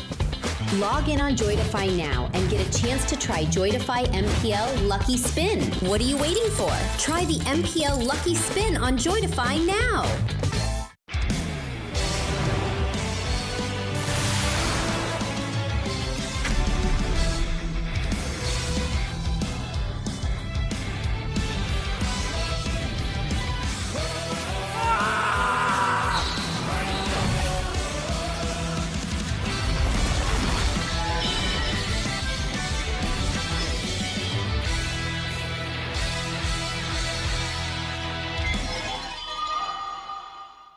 Tengok MPL Malaysia dekat Tonton dapat skin idaman? Stream MPL Malaysia musim ke-18 live ditonton mulai 14 Ogos sehingga 1 November ni boleh menang sampai 40,000 diamonds. Siapa nak bagi? Senang je. Stream perlawanan MPL Malaysia di live TV Tonton untuk mengumpul mata. Lagi lama korang tonton, lagi tinggi peluang untuk menang. Imbas kod QR untuk maklumat lanjut dan mula kumpul mata korang di Tonton sekarang.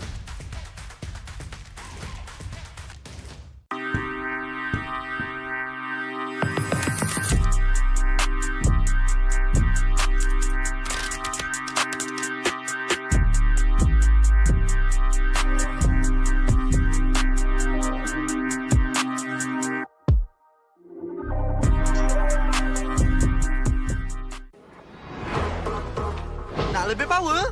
Jom!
Cherry.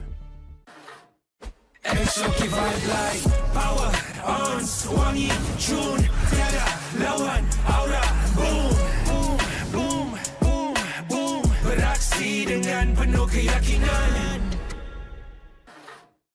Exoki vibe like power, ons, wangi, June, tiada, lawan, aura, boom, boom, boom, boom, boom. Beraksi dengan penuh keyakinan. Find a really cheap Mobile Legend top-up but the diamond never come? Don't worry, Joytify is here. Your top-up? Dijamin instan. If we're late, you'll get a voucher. Wanna get more?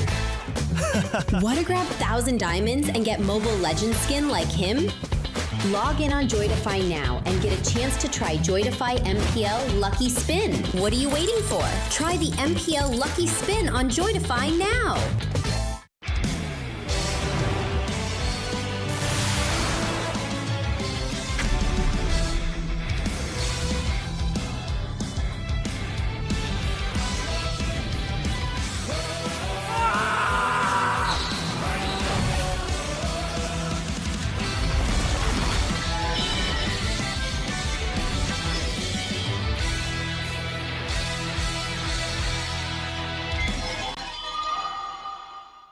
Tengok MPL Malaysia dekat Tonton dapat skin idaman?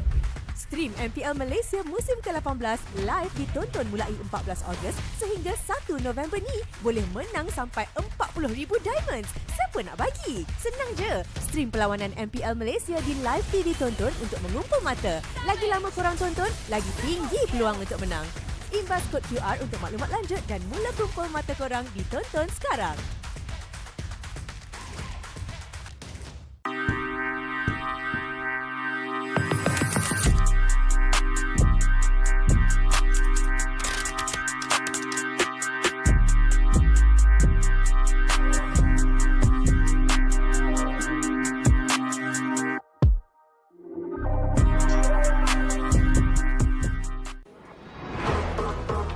Nak lebih power? Jom!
Cherry. Exoki vibe like power, ons, wangi, tune, tiada, lawan, aura, boom, boom, boom, boom, boom. Beraksi dengan penuh keyakinan. Exoki vibe like power, ons, wangi, tune, tiada, lawan, aura, boom, boom, boom, boom, boom. Beraksi dengan penuh keyakinan. Find a really cheap Mobile Legend top-up but the diamond never come? Don't worry, Joydify is here. Your top-up? Dijamin instan. If we're late, you'll get a voucher. Wanna get more? Wanna grab 1,000 diamonds and get Mobile Legend skin like him? Log in on Joydify now and get a chance to try Joydify MPL Lucky Spin. What are you waiting for? Try the MPL Lucky Spin on Joydify now.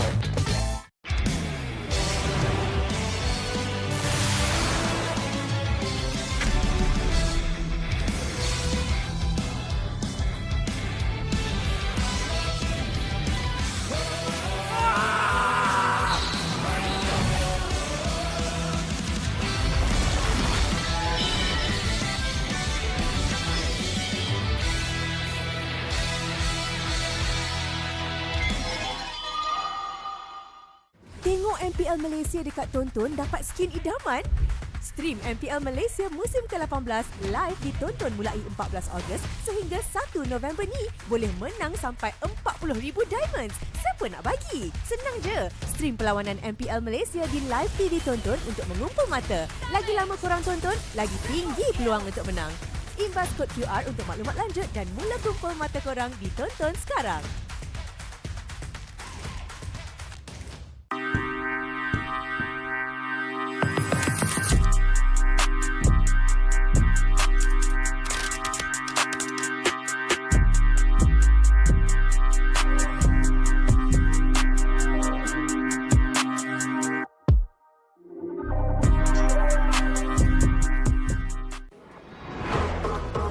Nak lebih power? Jom!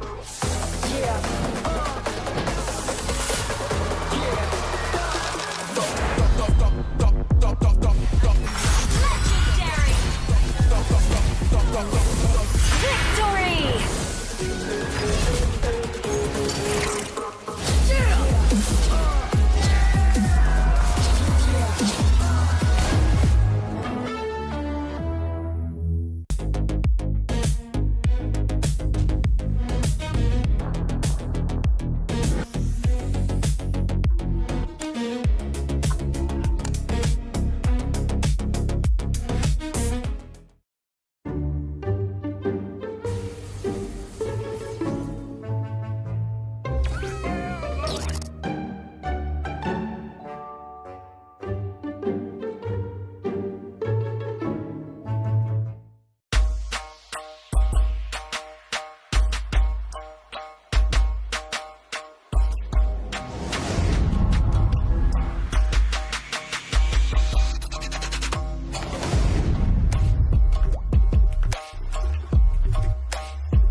Cherry.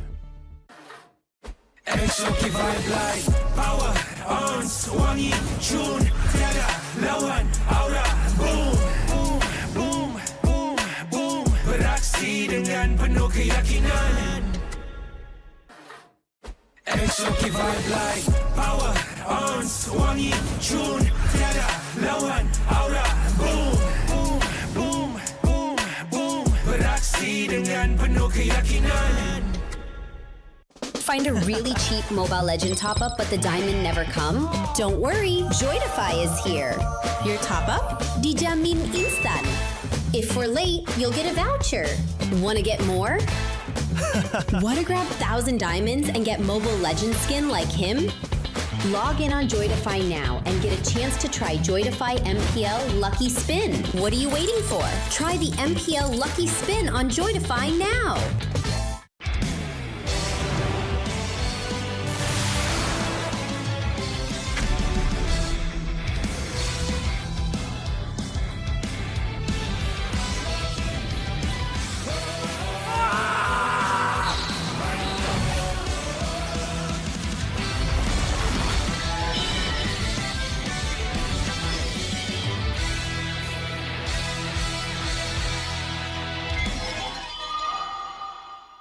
Tengok MPL Malaysia dekat Tonton dapat skin idaman? Stream MPL Malaysia musim ke-18 live ditonton mulai 14 Ogos sehingga 1 November ni. Boleh menang sampai 40,000 diamonds. Siapa nak bagi? Senang je. Stream perlawanan MPL Malaysia di live TV Tonton untuk mengumpul mata. Lagi lama korang tonton, lagi tinggi peluang untuk menang. Imbas kod QR untuk maklumat lanjut dan mula kumpul mata korang di Tonton sekarang.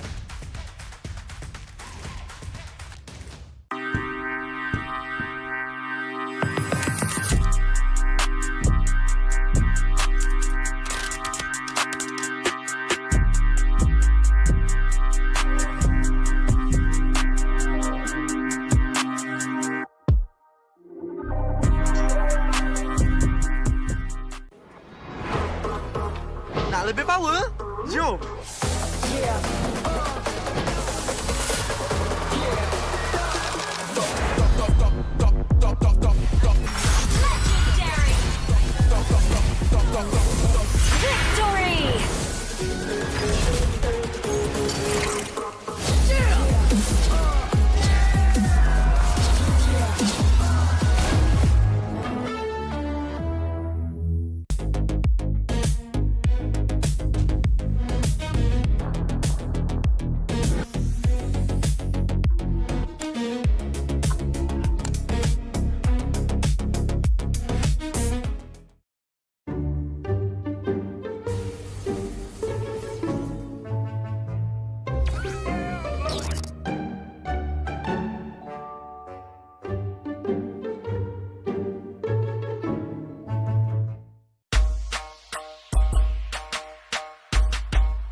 Exoki vibe like power on wangi tune tiada lawan aura boom boom boom boom boom beraksi dengan penuh keyakinan.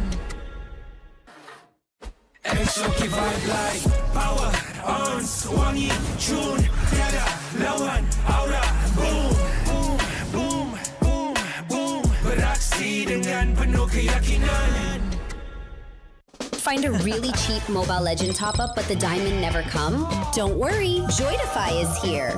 Your top-up? Dijamin instan. If we're late, you'll get a voucher. Wanna get more? Wanna grab 1,000 diamonds and get Mobile Legend skin like him? Log in on Joytify now and get a chance to try Joytify MPL Lucky Spin. What are you waiting for? Try the MPL Lucky Spin on Joytify now.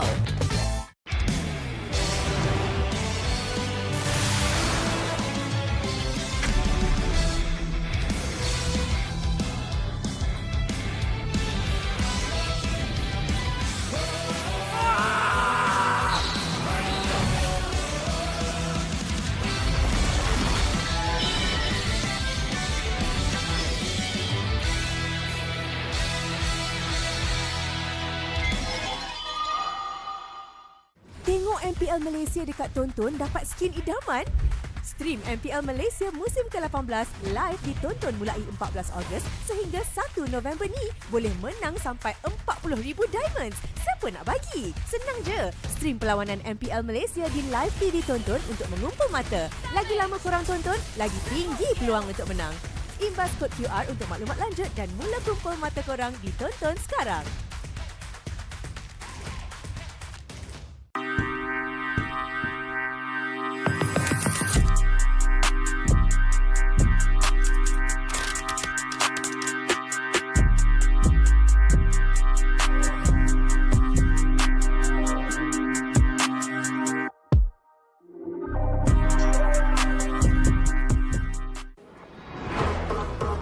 Nak lebih power?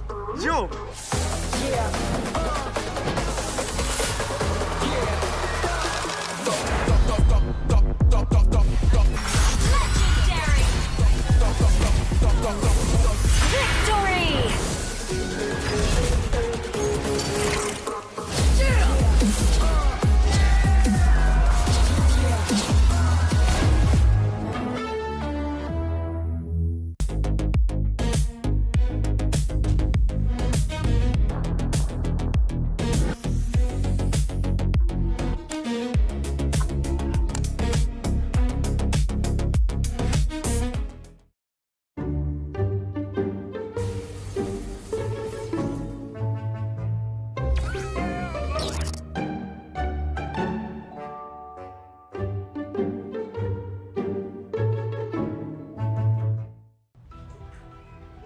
Gunakan dunia digital anda di sini. Di Toda Academy, anak saya berpeluang untuk belajar dan eksplor minat dia. Akademi kami mencorak masa depan industri game. Di Toda Academy, saya boleh eksplor banyak ilmu baru. Akademi kami merayakan juara e-sport masa harapan. Cipta impian anda bersama kami di Toda Academy. Cultured by Toda.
Cherry. Exoki vibe like power on wangi tune tiada lawan aura boom boom boom boom boom penuh keyakinan. Exoki vibe like power on, wangi tune, tiada lawan aura. Boom, boom, boom, boom, boom. Beraksi dengan penuh keyakinan. Find a really cheap Mobile Legend top-up but the diamond never come? Don't worry, Joydify is here. Your top-up? Dijamin instan. If we're late, you'll get a voucher. Wanna get more? Wanna grab 1,000 diamonds and get Mobile Legend skin like him? Log in on Joydify now and get a chance to try Joydify MPL Lucky Spin. What are you waiting for? Try the MPL Lucky Spin on Joydify now.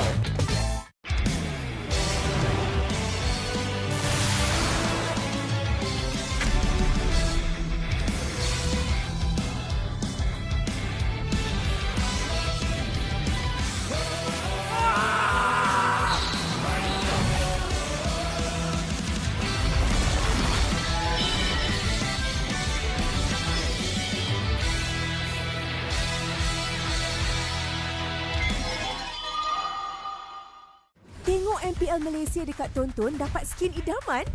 Stream MPL Malaysia musim ke-18 live ditonton mulai 14 Ogos sehingga 1 November ni. Boleh menang sampai 40,000 diamonds. Siapa nak bagi? Senang je. Stream perlawanan MPL Malaysia di live TV Tonton untuk mengumpul mata. Lagi lama korang tonton, lagi tinggi peluang untuk menang. Imbas kod QR untuk maklumat lanjut dan mula kumpul mata korang di Tonton sekarang.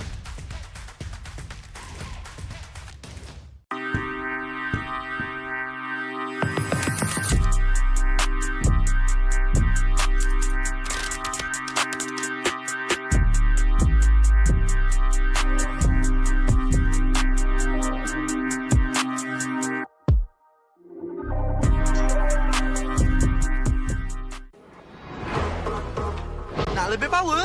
Jom!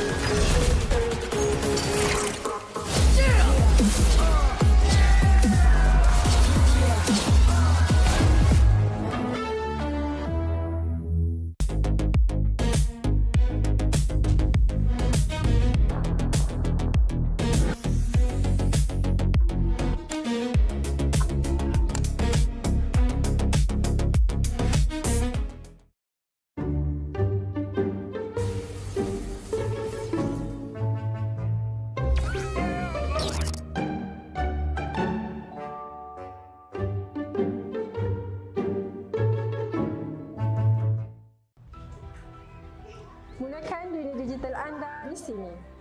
Di Toda Academy, anak saya berpeluang untuk belajar dan eksplor minat dia. Akademi kami mencorak masa depan industri game. Di Toda Academy, saya boleh eksplor banyak ilmu baru.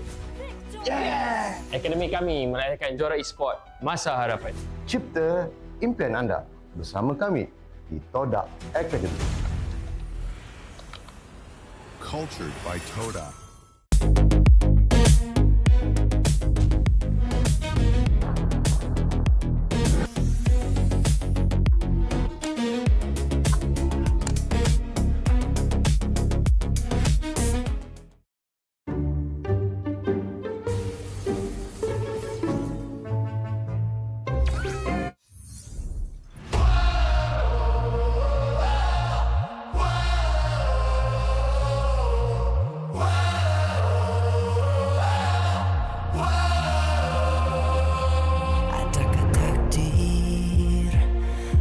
Ditelan air mata, selamanya ku takkan di bawah. Perjalananku sampai ke puncak dalam perjuangan. Bila hati terang menyala, setiap luka jadi kekuatan. Pengorbanan yang jauh ujungnya. Sudah tiba masanya melangkah takdir, jalan yang getir ku tempuh. Bangkit bersama kita juara, membanggakan negara. Kita kawan pentas dunia, wira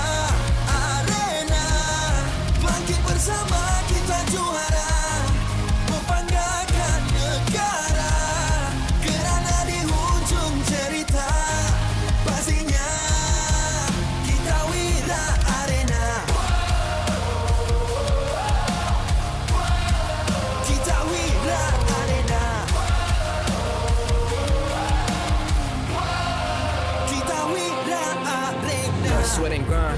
Guess we never gon' fade. This that definition of a legend. Every single move that I made, feel it ain't no doubt. Dorang kena aku, I'm a winner. Cuba check gerak-geri aku semua tiptoe macam ballerina.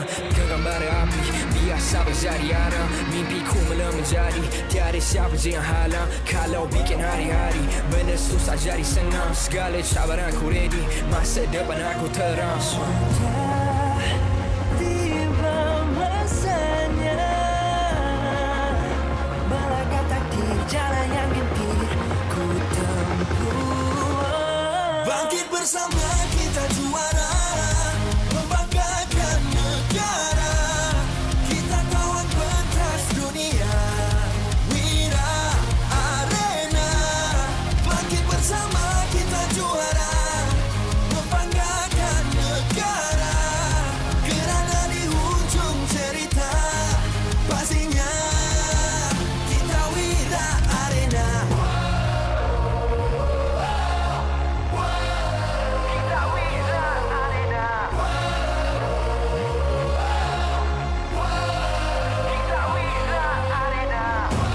Satu hati, satu jiwa, bangkit bersama kita Wira Arena. Dari bayang kenyala api, nama kita terpahat di bumi. Bangkit bersama kita juara, membanggakan negara. Kita kawan pentas dunia, Wira Arena. Bangkit bersama kita juara, membanggakan negara. Kerana di hujung cerita, pastinya kita Wira Arena. Kita Wira Arena. Kita Wira Arena.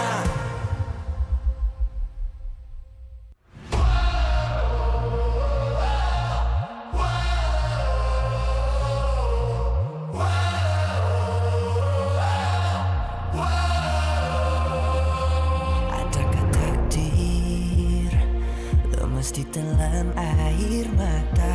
Selamanya ku takkan di bawah perjalananku sampai ke puncak. Dalam perjuangan, bila hati terang menyala, setiap luka jadi kekuatan, pengorbanan yang jauh ujungnya. Sudah tiba masanya melangkah takdir, jalan yang gentir ku tempuh. Bangkit bersama kita juara, membanggakan negara. Kita kawan pentas dunia, Wira Arena. Bangkit bersama kita juara, membanggakan negara. Kerana di hujung cerita, pastinya kita Wira Arena.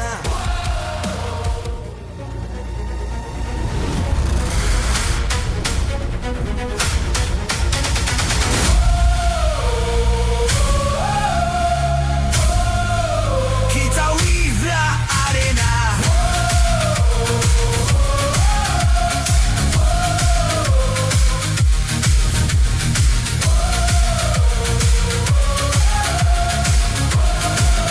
Kita Wira Arena.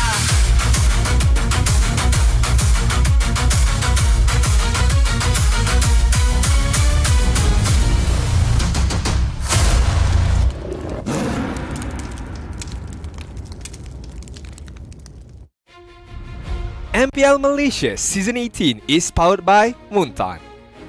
Presented by Celcom Digi Prepaid 5G. Dominate every match with unlimited 5G power with unlimited internet, speed, entertainment and hotspot. Celcom Digi, the 5G prepaid for millions of Malaysians. Infinix Note 60 Pro is not what you think. Powered by Snapdragon 7S Gen 4, featuring 3D Ice Core Vapor Chamber Cooling, active metric display and 90-watt Wired Plus 30-watt wireless charging. Get yours now at Infinix Official Store or TikTok Shop Infinix Malaysia. Grab, the official food delivery partner of MPL Malaysia. Don't let hunger cost you the game. Stay fueled, stay focused. Order Grab food from 9 p.m. to 4 a.m. and earn 5% Grab coins. Toda Academy, a leader in digital creative education where potential becomes success, powering their future with industry-driven STEM and TVET. Official automotive partner Cherry. Official deodorant and fragrance sponsor X. Official top-up partner Joytify. Official content partner Media Prima. Official streaming partner Tonton. Strategic partners Yamaha, Nandos, TNT Co, Quill City Mall. Official camera partner Opsbot. Supported by KBS, ESI, Rakan Muda, MESF. Okey lah Vel, aku rasa aku nak bagi tahu satu fakta yang di mana aku rasa SRG akan menang juga season ni. Engkau tak habis saja. Kau ni macam netizen lah tu. Relax ah, BTR akan menang. Kau relax je. BTR ada siapa tu? Come on lah. Ciku, Cibi Savage bro. Kau ada apa? Kau nak cerita Cibi punya Savage? Kau nak cerita Cibi punya Savage? Habis Innocent tu bukan Savage ke? Alah tu senang je bro. Kita orang N, siapa kita yang N kan? Okey tak apa kalau kau nak cakap macam tu. Aku dah ada 5 piala. Kalau cerita pasal piala, kau tengok berapa banyak. Vamos yang akan menang week 4. SRG akan. Dia dah kenapa? Kau dah kenapa? Vamos dah. Kau dengar dia punya lagu. Alah vamos dah tak kuat lah sebab dia tak ada sepat. Betul lah, sepat je carry gila. Ini apa? Siska. Tapi Siska pun kuat agak sebenarnya. Kuat juga. Nanti Era tak ada. Era tak ada. And there you have it, our analyst desk. Honestly, I thought they'd be a lot nicer, but they weren't. So that's one of the few things that we have here at MPL MY live in MPL Arena at Quill City Mall. You're missing your opportunity if you haven't bought your tickets to come on and watch the show live, because let me tell you, everybody in this audience is pumped up for the game ahead of us here today. We've already witnessed one best of 3. We're looking at our second series of the day. It's going to be BTRM facing up against our very own Selangor Red Giants. My name is Gideon Q, of course. This is Sadafa here to bring you all the action that is going to be happening here today in week number 2, day number 1 of the MPL MY. Sadafa, we saw our very first game here, and it was already looking pretty good. But do you think the community is going to agree with everything that's going to happen here today and our upcoming game? That's hard to say, there's a lot of differing opinions, but I think one thing we can all agree on is that we can dominate every match with Cellcom TG prepaid 5G. You can experience unlimited 5G power with unlimited internet, speed, entertainment, and hotspot with Cellcom TG, the 5G prepaid for millions of Malaysians. And soon, maybe one day, around the world. Maybe, you never know. You never know. I'm telling you. They've already got a great system going on here in Malaysia, and that's why so many have already taken the change to convert on over to Cellcom DG as their main telco. Don't forget, their 5G plan looking something to be the greatest and the best that we've had in a while. Speaking of codes, you guys can also redeem yours here today to get some of the in-game rewards that we have for you. Redeem them, scan the QR code. You know the drill. It's the same as every other week. Now, let's talk about the upcoming games here, because BTRM and as well as SRG are now the only 2 teams that are currently at a 100% win rate here, and only one of them, unfortunately, is going to carry that momentum. All right, it's quite the impactful day having 2 winning streaks be broken just like that, but it really was quite a surprise, our first match of the day. I think everyone were expecting Vamos to be the favorites going into it, but IG has shown that there is potential in the newbies. But if we're talking about rising names versus established veterans, we look no further than this matchup right here. Oh yeah, we're looking at the EXP alongside with the supports. It's James in comparison to Cram, GR Boy in comparison to Yums, and the numbers are staggering because they're a lot closer after their first weeks of the MPL. And to be fair, at least they played a decent amount of games at the same time. We can actually look at it overall, and it does slightly lean towards SRG, especially in Cram's case, but between GR Boy and Yums, the numbers are a lot more closer, with GR Boy actually coming on top in certain situations. Now, Yums doesn't seem to agree with these statistics up here, and I imagine he's eager to prove why that he feels that way. But SRG have definitely started the season off very, very strongly, right? No holds barred, no messing around. They were merciless in their first match. And that's exactly what I want to see here, especially with a brand new lineup like this. Let's pull it up onto the screen right now, because if we're talking about Vitality, we have to talk about Bigatron Malaysia by Vitality. With Chiku guys, GR Boy, Zay, Chibi, and along as Jameis as the dedicated main lineup. The two standouts here have to be Chiku guys and Chibi as the main win conditions of the team. If Chibi's doing badly, eventually Chiku will do well. If Chiku's doing badly, somehow Chibi is able to drag the game out long enough for him to be relevant. The Chi-Chi combo has definitely been winning hearts for a long time at this point, but I do think it's great that Chibi's presence allows the team to play not always around Chiku. He is the CEO, but he doesn't have to be the one always closing things out. I don't know about that. Well, based on the games that we've seen last week, it seems like their default is to play for Mr. President, play for the CEO. Yes, but at least there's options. I agree that there's options, but I want to see them really push it in today, especially against a proven lineup in Selangor Red Giants as the away team. With Cram, Sakai, Stormy, Yums, and as well as Innocent, they are adding polish very early on into the series, which most teams don't do until the last 3 weeks. But we have to ask the question of whether SRG is going to be as creative as we see in other teams. Earlier today, IG brought out a lot of different comps, lots of different heroes. SRG hasn't quite done that yet. And of course, you could say they don't really need to, but I'm hoping we get to see that old classic SRG creativity. Oof. They also have Skies still remaining on the Rain lineup, so are they not taking turns this season? Or maybe they're just waiting for Uni at the very end. Oh, who knows? Maybe playoffs will see him maybe in the next international. Maybe. We already have Yums by the caster desk already looking over to what the PM is up to. You know, Mars last time had the opportunity to see him. Now it's Sunfrost. He's focused, man. Yeah, he wants to know. Dude. He wants to know what's up. Okay. Love getting a reaction out of the players just before we start getting into the game. But yeah, that's the scary part right now. Do they have to depend on the Chi-Chi combo? Are they going to be playing to improve themselves, or are they looking to play just for the win? I'm hoping to see a little bit more from BTR as well, right? Only, have they played 2 matches? I can't remember which teams have played 2 matches. BTR? Yeah, BTR has played 2 matches. Okay, well, my memory is not what it used to be, but I want to see a little more, right? I think Chiku, Chibi are established. I want to see more from GR Boy, James. I really like what Z has been doing. I really enjoy his growth. Yep, he's been looking great, but can he reach the greatness that Cram has established here in MPL MY? But it's time to walk out.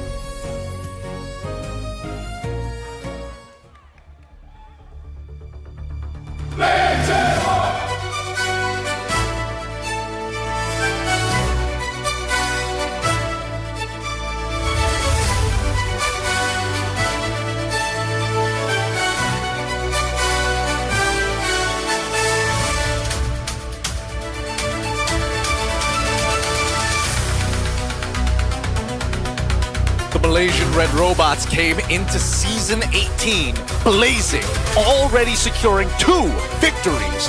Now they've got another red team in their sights, the Red Giants. All eyes are on the new players and also frontliners of the team, Jameis and GR Boy. Can they hold the line and lead BTRM to another big win? Programmed to go against the odds, this is Bigatron Malaysia by Vitality!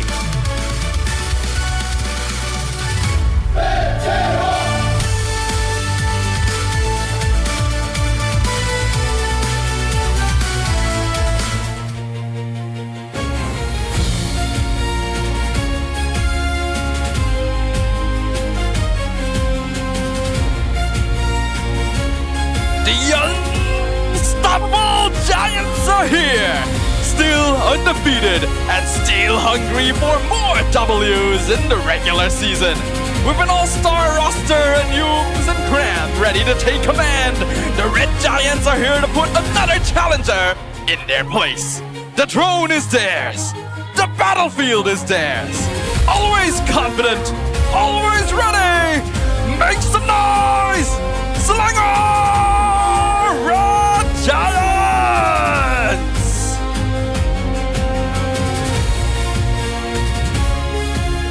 Next, of course, we welcome the coaching staff of both the teams, the masterminds behind every single one of their matches. Of course, we have joined with us today League Operator Eric to ensure every game runs fairly and smoothly. From the side of BTRM, we have Head Coach Kenji and Coach Cody Banks as assistant coach. From Slanger Red Giants is Coach Arcadia as head coach and Azora Vecchi as assistant. As usual, let's trade some fist bumps up on this stage as both teams make ready to find out who will be the superior red upon the land of dawn today. This is how we roll. This is Malaysian sportsmanship.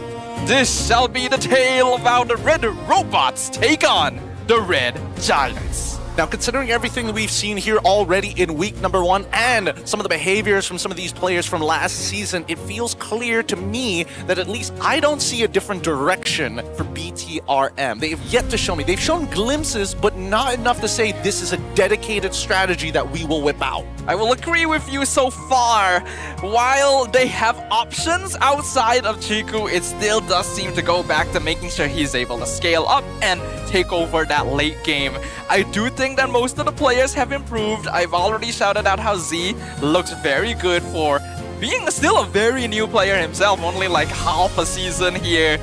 GR Boy and James have performed solidly, and I'm eager to see if they can continue working on that chemistry. Funny enough, we actually had a bit of a conversation with GR Boy. We asked him, do you have an idol here in MPL MY? And guess what he said? He said Yums! I like his Badang and Cho against him. I can't really say how the match will go, but SRG is still very strong. So obviously, there's idols, there's Yums who knows how to mess around a little bit, but GR Boy, the fact that he idolizes Yums, from idols to rivals, we come to this point again. Yeah, it's great to see players being able to face off against people that they've looked up to, that they've inspired, and potentially have a chance of taking them down. But it's not going to be an easy journey. Badang and Cho, definitely not heroes you get to see very often anymore. The few times they've showed up haven't exactly been the most successful, but we do know that SRG likes to fall back to the classics. The Badang is still something they like to pick up from time to time, but a lot of other heroes have gained traction, and I'm eager to see what they will want to go for this time around. You know, speaking of interesting heroes, I think so far Chiku guys has been the one who's been whipping out some of the more interesting stuff. That's true. The Ixia, for an example, has been, you know, one and done. He's also shown that he's capable of playing Irithel. We just saw Irithel earlier today into the Melissa matchup, so that could change a couple of things up. And then there is Chibi, the Fanny-less player, and yet somehow, teams have been giving him either all the attention or none of the attention. He does command a strong presence. This guy has been making a name for himself ever since he debuted at MPL MY so many seasons ago.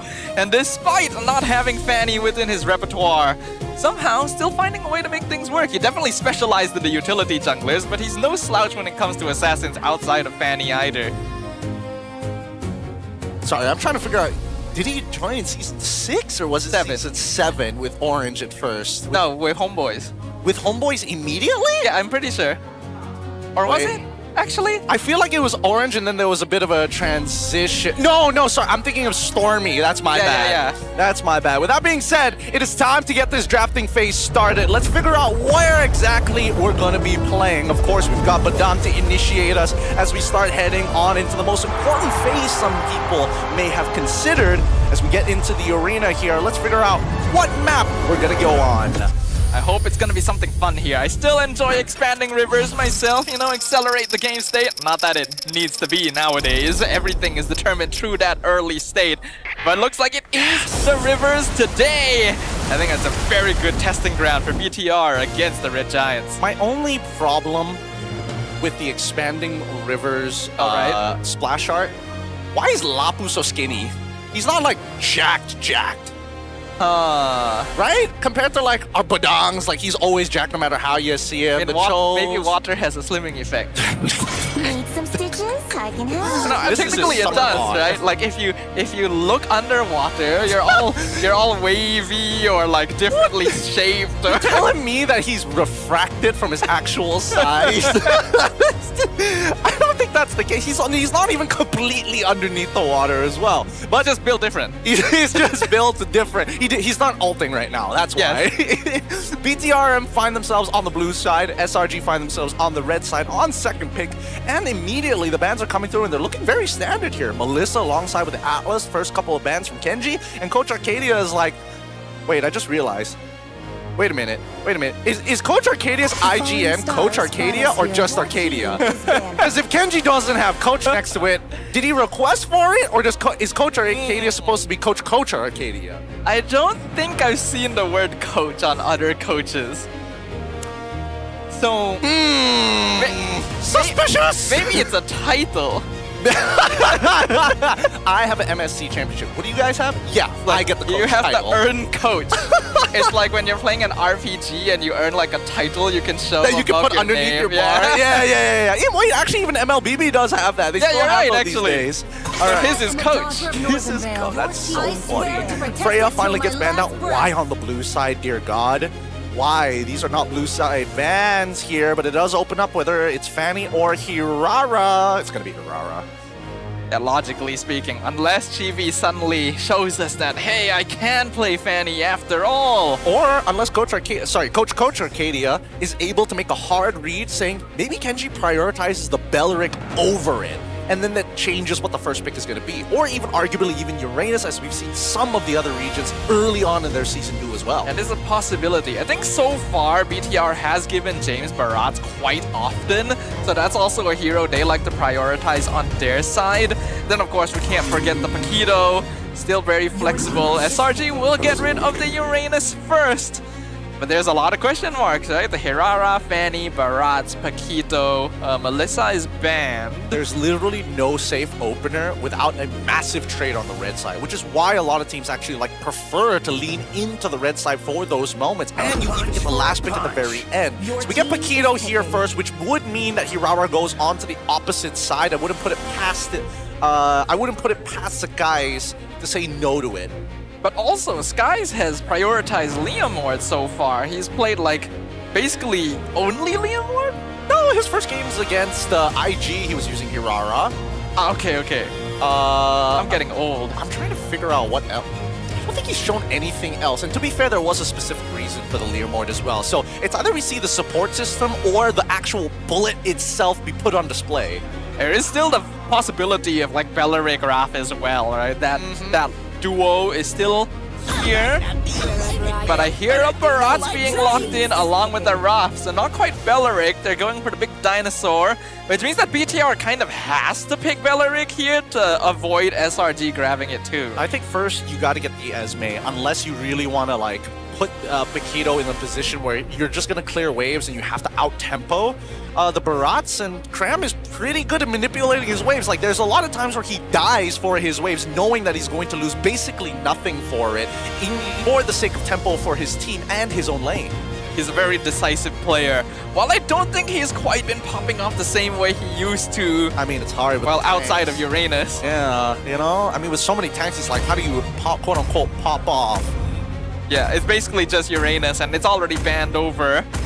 The BTR gotta make a choice. What do they want? Do they want the tree? I do hear the tree. They lock in Belleric. They lock in Carmilla. Oh my god, why are they doing this? So they want more ways to control the neutral objective because Atlas isn't around, but this means that you can like pick Valentina. So that means you still have a 2-for-1 in terms of like ults, in terms of like AoE ults for the fight.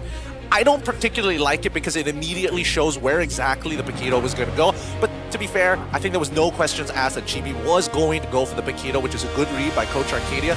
But the Belleric immediately, like, it loses the allure of hiding your draft.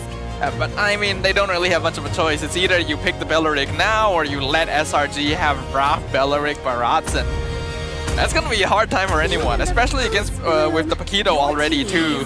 But that also releases the Hirara, so SRG in a pretty good spot with their opening draft. Yeah, but BTR, I'm actually pretty happy about this as well, because at the end of the day, you've got 3 dedicated heroes who take Hirara on very easily. Like, there's not much that Hirara can do in the early stages of the game unless they really catch BTRM with their pants down for the finishers, or maybe even initiation, but I don't see where the damage is coming from just yet. Yeah, but neither side has revealed their gold lane yet. So it's hard to say exactly what the plan is in regards to that late game scaling. We do know that both sides prefer to go into late games since both Chiku and Innocent are known for their marksman potential. That's going to be a fun matchup to watch in the lane as well. For now, SRG does actually ban Sicilian. For a moment, I was wondering, like, what are the chances that BTR might pull out the combo, but I wouldn't really say it would be the game to do so either. It's not even that great, if I'm being perfectly honest. I don't think that, like, yes, there is it kind of allows Camilla to do whatever she wants, then she can take a Cuss of Blast, help out with the wave, but... Oh, question, actually. Yeah. If Carmilla is Ethan, can Sicilian pull her out? No. Okay. If she is stunned, because she has to press the button. Okay. So if she is stunned or CC, she can't. It's like a battle spell. You can't press it unless it's like purified. Gotcha. All right. Just wanted to make sure of that. No worries. It's tough. We're getting more and more interactions in these games, and some of them work really, really weird. Glue, really good ban here from the side of BTRM. That was probably the only thing that was going to ruin their overall composition, because again, Glue can fight forever. BTRM don't necessarily want that just yet. Yeah, BTRM also know that with a Rafaela, you usually will want at least 2 frontline tanks, so getting rid of those options is right now on the forefront. Next best option would probably be Esme for SRG, so I wonder if BTR will decide to get rid of that as well. Tough call, actually. Tough call to say for certain, because I feel like Valentina is the big question mark for BTRM. Like, do they ban it out or do they give it over to SRG for all intents and purposes? Well, right now, I think it's highly likely that Stormy will be playing a Raph, so there's already a less likelihood for Valentina to show up. They're the ones who ban it out. Themselves. What? So what's the other ultimate they don't want BTRM to steal then? Sora? Sora Gold? Sora Gold? Ruby Gold? We can't say that for certain. Not until we see what Chiku's pick is going to be. And they have to reveal it at the very end. So either they're hiding where the gold lane is supposed to be, or they're hiding what the mid lane is supposed to be. I think that now that Melissa is gone, that doesn't really leave us much option other than Brody, Clint, Claude, Moskov. There is an argument for Moskov, but not the greatest argument. I will say BTR might be leaning towards Ixia again, because they already have the team fight set up for it to happen, but it is a little harder to do so against a Raph comp. But it's possible since, you know, it's Chiku. Yeah. There's also the other argument of like whether or not they actually want to consider something like Matilda, for an example, to kind of like double up on SRG's side to really manipulate the waves. But now they've locked in the Clint, they've made their decisions, they've made their bed, they've made their peace. So SRG going to be leaving Yumes' pick for last unless they actually do intend to play Raph Rome, which hasn't been the most effective. BTR are going to have to complete their comp. They are looking for, if Paquito is jungle, then they're looking for gold lane and mid. There's kind of no good options here, especially when you're facing up against the Clint. Ideally, I think Claude would probably be the safest here, like just in case. But then again, you're still going to lose the lane pretty hard no matter what you do. Yeah, it's hard to lane against this hero overall. He'll go for the Brody, another early game marksman, and Marsa actually making her debut appearance. It was picked one other time, but it's not that bad. Okay. Alright. So now they have some clear wombo combo potential. They want their side laners. They want their side laners to either sandbag or win out in their lane. I think there's going to be a lot more priority towards the Brody side. Once they unlock Brody, then it becomes a siege composition instantly. What is the plan from SRG? They banned out the Valentina for a reason. There has to be a roamer that they're looking at here with strong enough ultimate that they think is worth getting rid of Valen for. or a dedicated like scaling mid laner. Either way, it needs to control this lane somehow, and it's going to be Zushin. All right, so it's Rafro. Yep, so it's Rafro. I think BTRM stole the Farsa away from SRG, and they had to adapt at the last second, and that's what they were taking into consideration. If Farsa gets stolen away and combos with Carmilla plus Belleric, there's not a lot that you can do. With the strong finisher in Brody and Paquito, it's very clear what BTRM want to do in those team fights. It's honestly a really nice draft from Bigatron here. Very complete, good early game scaling, good mobility and control over the river with team fight options. Whereas SRG, putting Yums on a Rafaela definitely reduces his playmaking capabilities somewhat, and a lot of their damage is going to be focused down on 2 players. Will the Giants be able to keep their success ongoing? Or will BTR be the ones to secure and maintain their win streak? Let's find out as we head on into the land of Dawn. The only concern that I have here right now for BTRM is, can they actually control the mid lane? Because right now it looks like they're sending the Belleric as alongside with the Farsa. So that means it's Carmilla in the EXP to deal with Krem on the Barats. We've seen this before. We have actually. Momo was the one who pulled it up the other day, last week actually. I wonder if this actually is an answer. So far, we haven't really seen direct confirmation that Carmilla wins lane against Barats, but we can see that James is able to leave his lane a lot quicker. So maybe that is the idea. Maybe, let's see, because now level 2 has already been hit here. Litho Wander falls into the hands of BTRM. And this is what I was talking about, right? This laning phase is actually kind of rough for Bigatron. GR Borin as well as Zay have to play around Zay's cooldowns because he can't just fight forever. Stormy and Yums basically can. So they're being extra careful. No focusing mark coming in from Yums. He is going to go for Impure Rage to maximize his damage. I think that is fair. You have a Zeus in mid after all, so you will face a little bit of DPS issues adding on to that. With the Rafaelas, not too bad, especially since nowadays Raf does actually contribute a fairly notable amount of DPS. Yep, because again, look, what can they do against this? If Zay tries to trade against Yums, Yums is going to be able to heal back up, and then Stormy is able to zone out GR Boy. So now, right now, they are losing minions at this stage of the game. They lost 1 minion earlier, and there's nothing they can do about that, but now it's even harder now that Sakai's is nearby, just in case they want to make an attempt on mid. For a moment I was wondering if Skies might do something cheeky seeing Chibi there, but looks like he's decided not to jump the gun yet. He's hoping for a mid lane surprise instead. They should have probably spotted GR Boy going down bot. They're gonna try and go on Cram, not quite able to kill, but down to half HP is a pretty good start. Yeah, good luck. I'm not sure what emblems he's currently running right now for Cram, whether or not he's building Fighter Emblem or he went into Tank or something of the sort, but right now, GR Boy in trouble, forced to flicker early.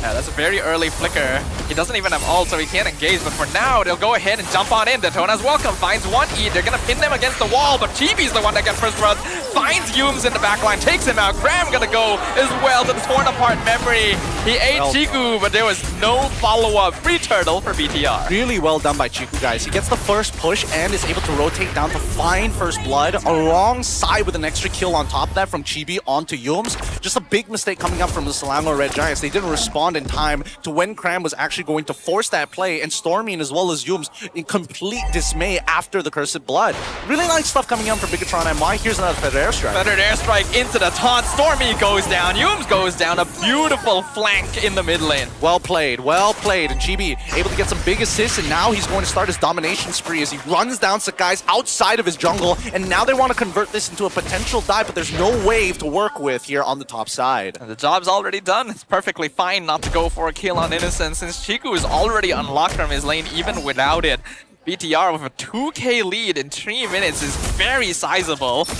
They're already converting to more pressure mid. Look at the damage from Chiku. Yep, he's doing some good damage, and that's expected from a Brody, right? Brody is supposed to dominate in the early stages of the game, and with Sky Piercer, you will be able to scale very nicely as long as you don't lose those stacks all the way to the very end of the game. But at this stage, the real question is, where does SRG actually look to punish? Now that they've lost their win condition in their mid lane for the early stages, now trying to steal away camp sounds like a good idea, but guess what? Jameis, he's instantly there, right? It does force out the retry early, but it feels like all pressure is getting neutralized, whether it's a bounce back here from Brody or whether it's Carmilla leaving the lane first.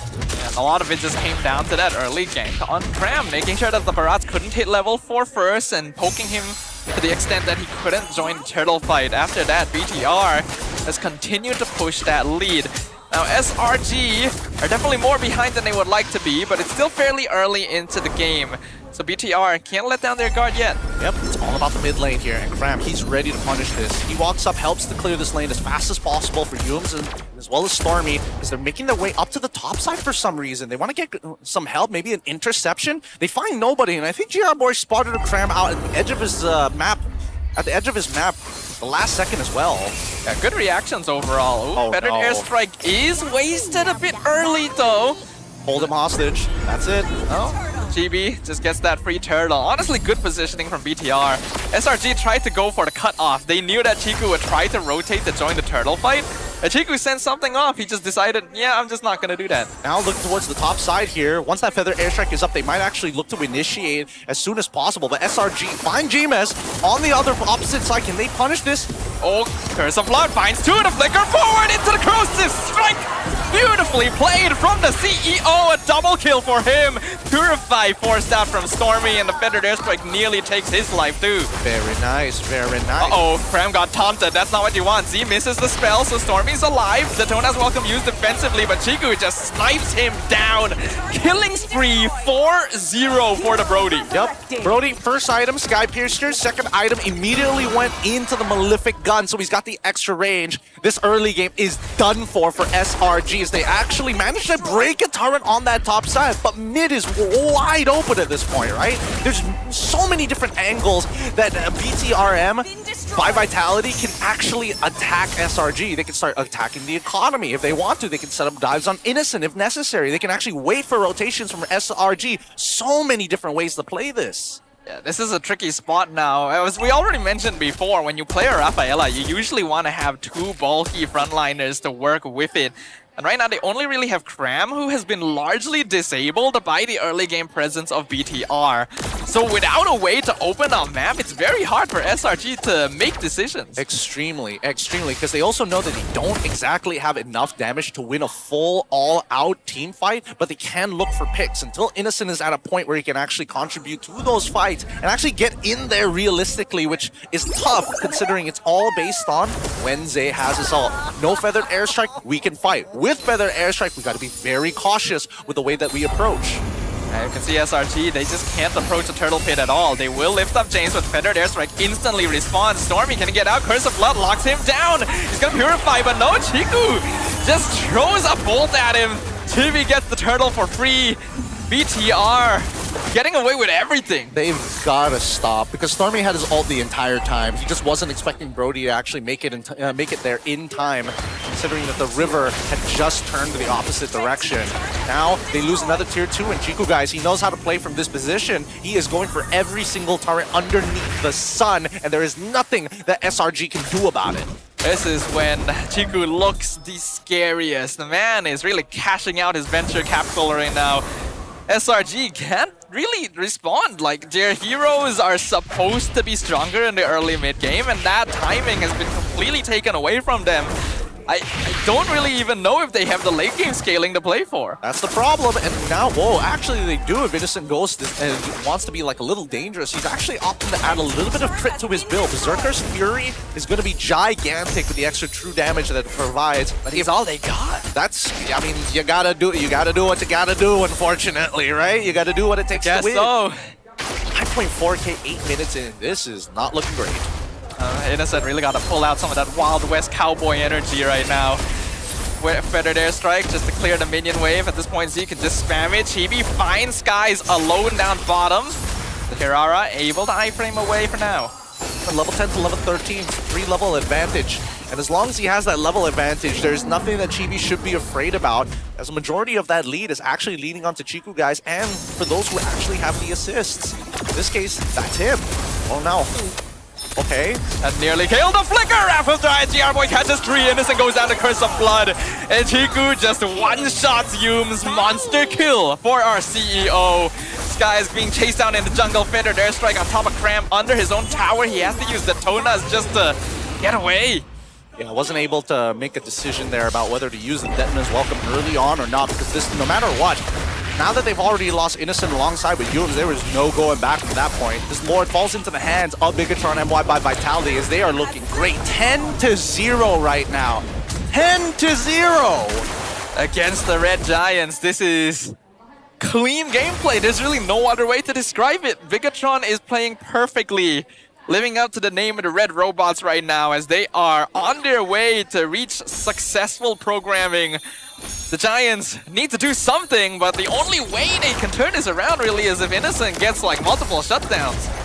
You say that, but that's not the only issue they have to worry about, right? This Cursed Blood alongside with the Wrath of the Dryads, it's difficult to judge when you should use your battle spell. And I think that's the big problem that SRG are facing right now. It's hard to assess the situation because half the map is blind, and the people that you are seeing, you don't necessarily see where the gun is going to be pointed at just yet. Look at the difference in gold between the gold laners. 3,000 in favor of Chiku. I don't know how many Sky Piercer stacks he has at this point too. Sky is being chased, nearly taken down, even with the holy defense 1v1. Lord gonna be crashing top soon. Fender Strike the zone. Curse of Blood only hits one. Cram gets the Detona's Welcome. Will go ahead and spit James back in the tower, but he's pretty darn tanky. He will probably go down. No, he's just walks back out. Chibi, look at him. He's behind the crystal once again, forcing Skies to go home to heal. The mid tower not gonna be long for this world, and Bigatron, their advance is not stopping. Yep, the attacks are coming from literally everywhere, and unfortunately for SRG, they need a traditional front to back. They can't afford to be sending individual members because they're just too strong at this stage of the game. A 9.8k lead is whopping, especially against such a high caliber team like SRG. Bigatron MY by Vitality might be getting some new fans today. Honestly, I'm enjoying what I'm seeing right now, even if it is kind of one-sided. The fact that the Giants are being so... They're getting manhandled. Yeah, that's the word I was looking for. Yep. In this way is honestly shocking. It is shocking, but that's just how the draft has played out for them, unfortunately, right? They can only do so much, especially since the laning phase did not go the way that they were looking for, and they did not deny Zay of level 4 straight away. If had they done that, maybe the turtle would have been easier, but even so, the attempt on Cram is alive prior to level 4, also a big part to why this composition is struggling. This has been a total snowball process just from that initial gank down bot. They didn't kill the Barats, but the damage was done. Rafaela as a roamer, there's a reason it just doesn't happen. This hero doesn't offer enough map opening, and James is literally just standing there against 5.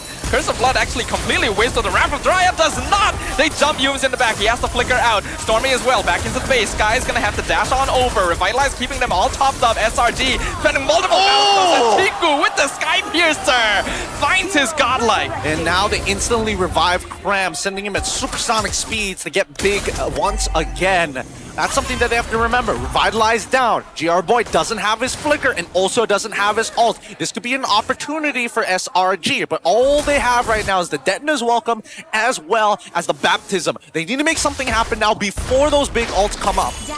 This is probably the best chance to do so, but they still have to overcome a 9k gold advantage and deal with minion waves pushing towards them.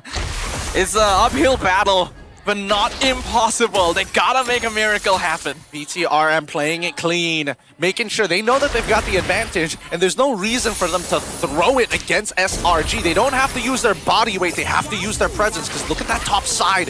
That wave is building up real fat, and SRG must send somebody up there to clean it up. BTR will pop the conceal, instantly zone. Stormy chased away with the feathered airstrike. The minions are crashing in. SRG has to send people to deal with it. So it's a free Lord. Clean coming up for Bigatron MY by Vitality. Now let's see how they close out the game. You've seen teams from all over the world fail to do this one thing. They get the Lord, they've got all the advantages, and then they make a mistake either before the Lord actually gets to the crystal or right at when the Lord is crashing into that last inhibitor.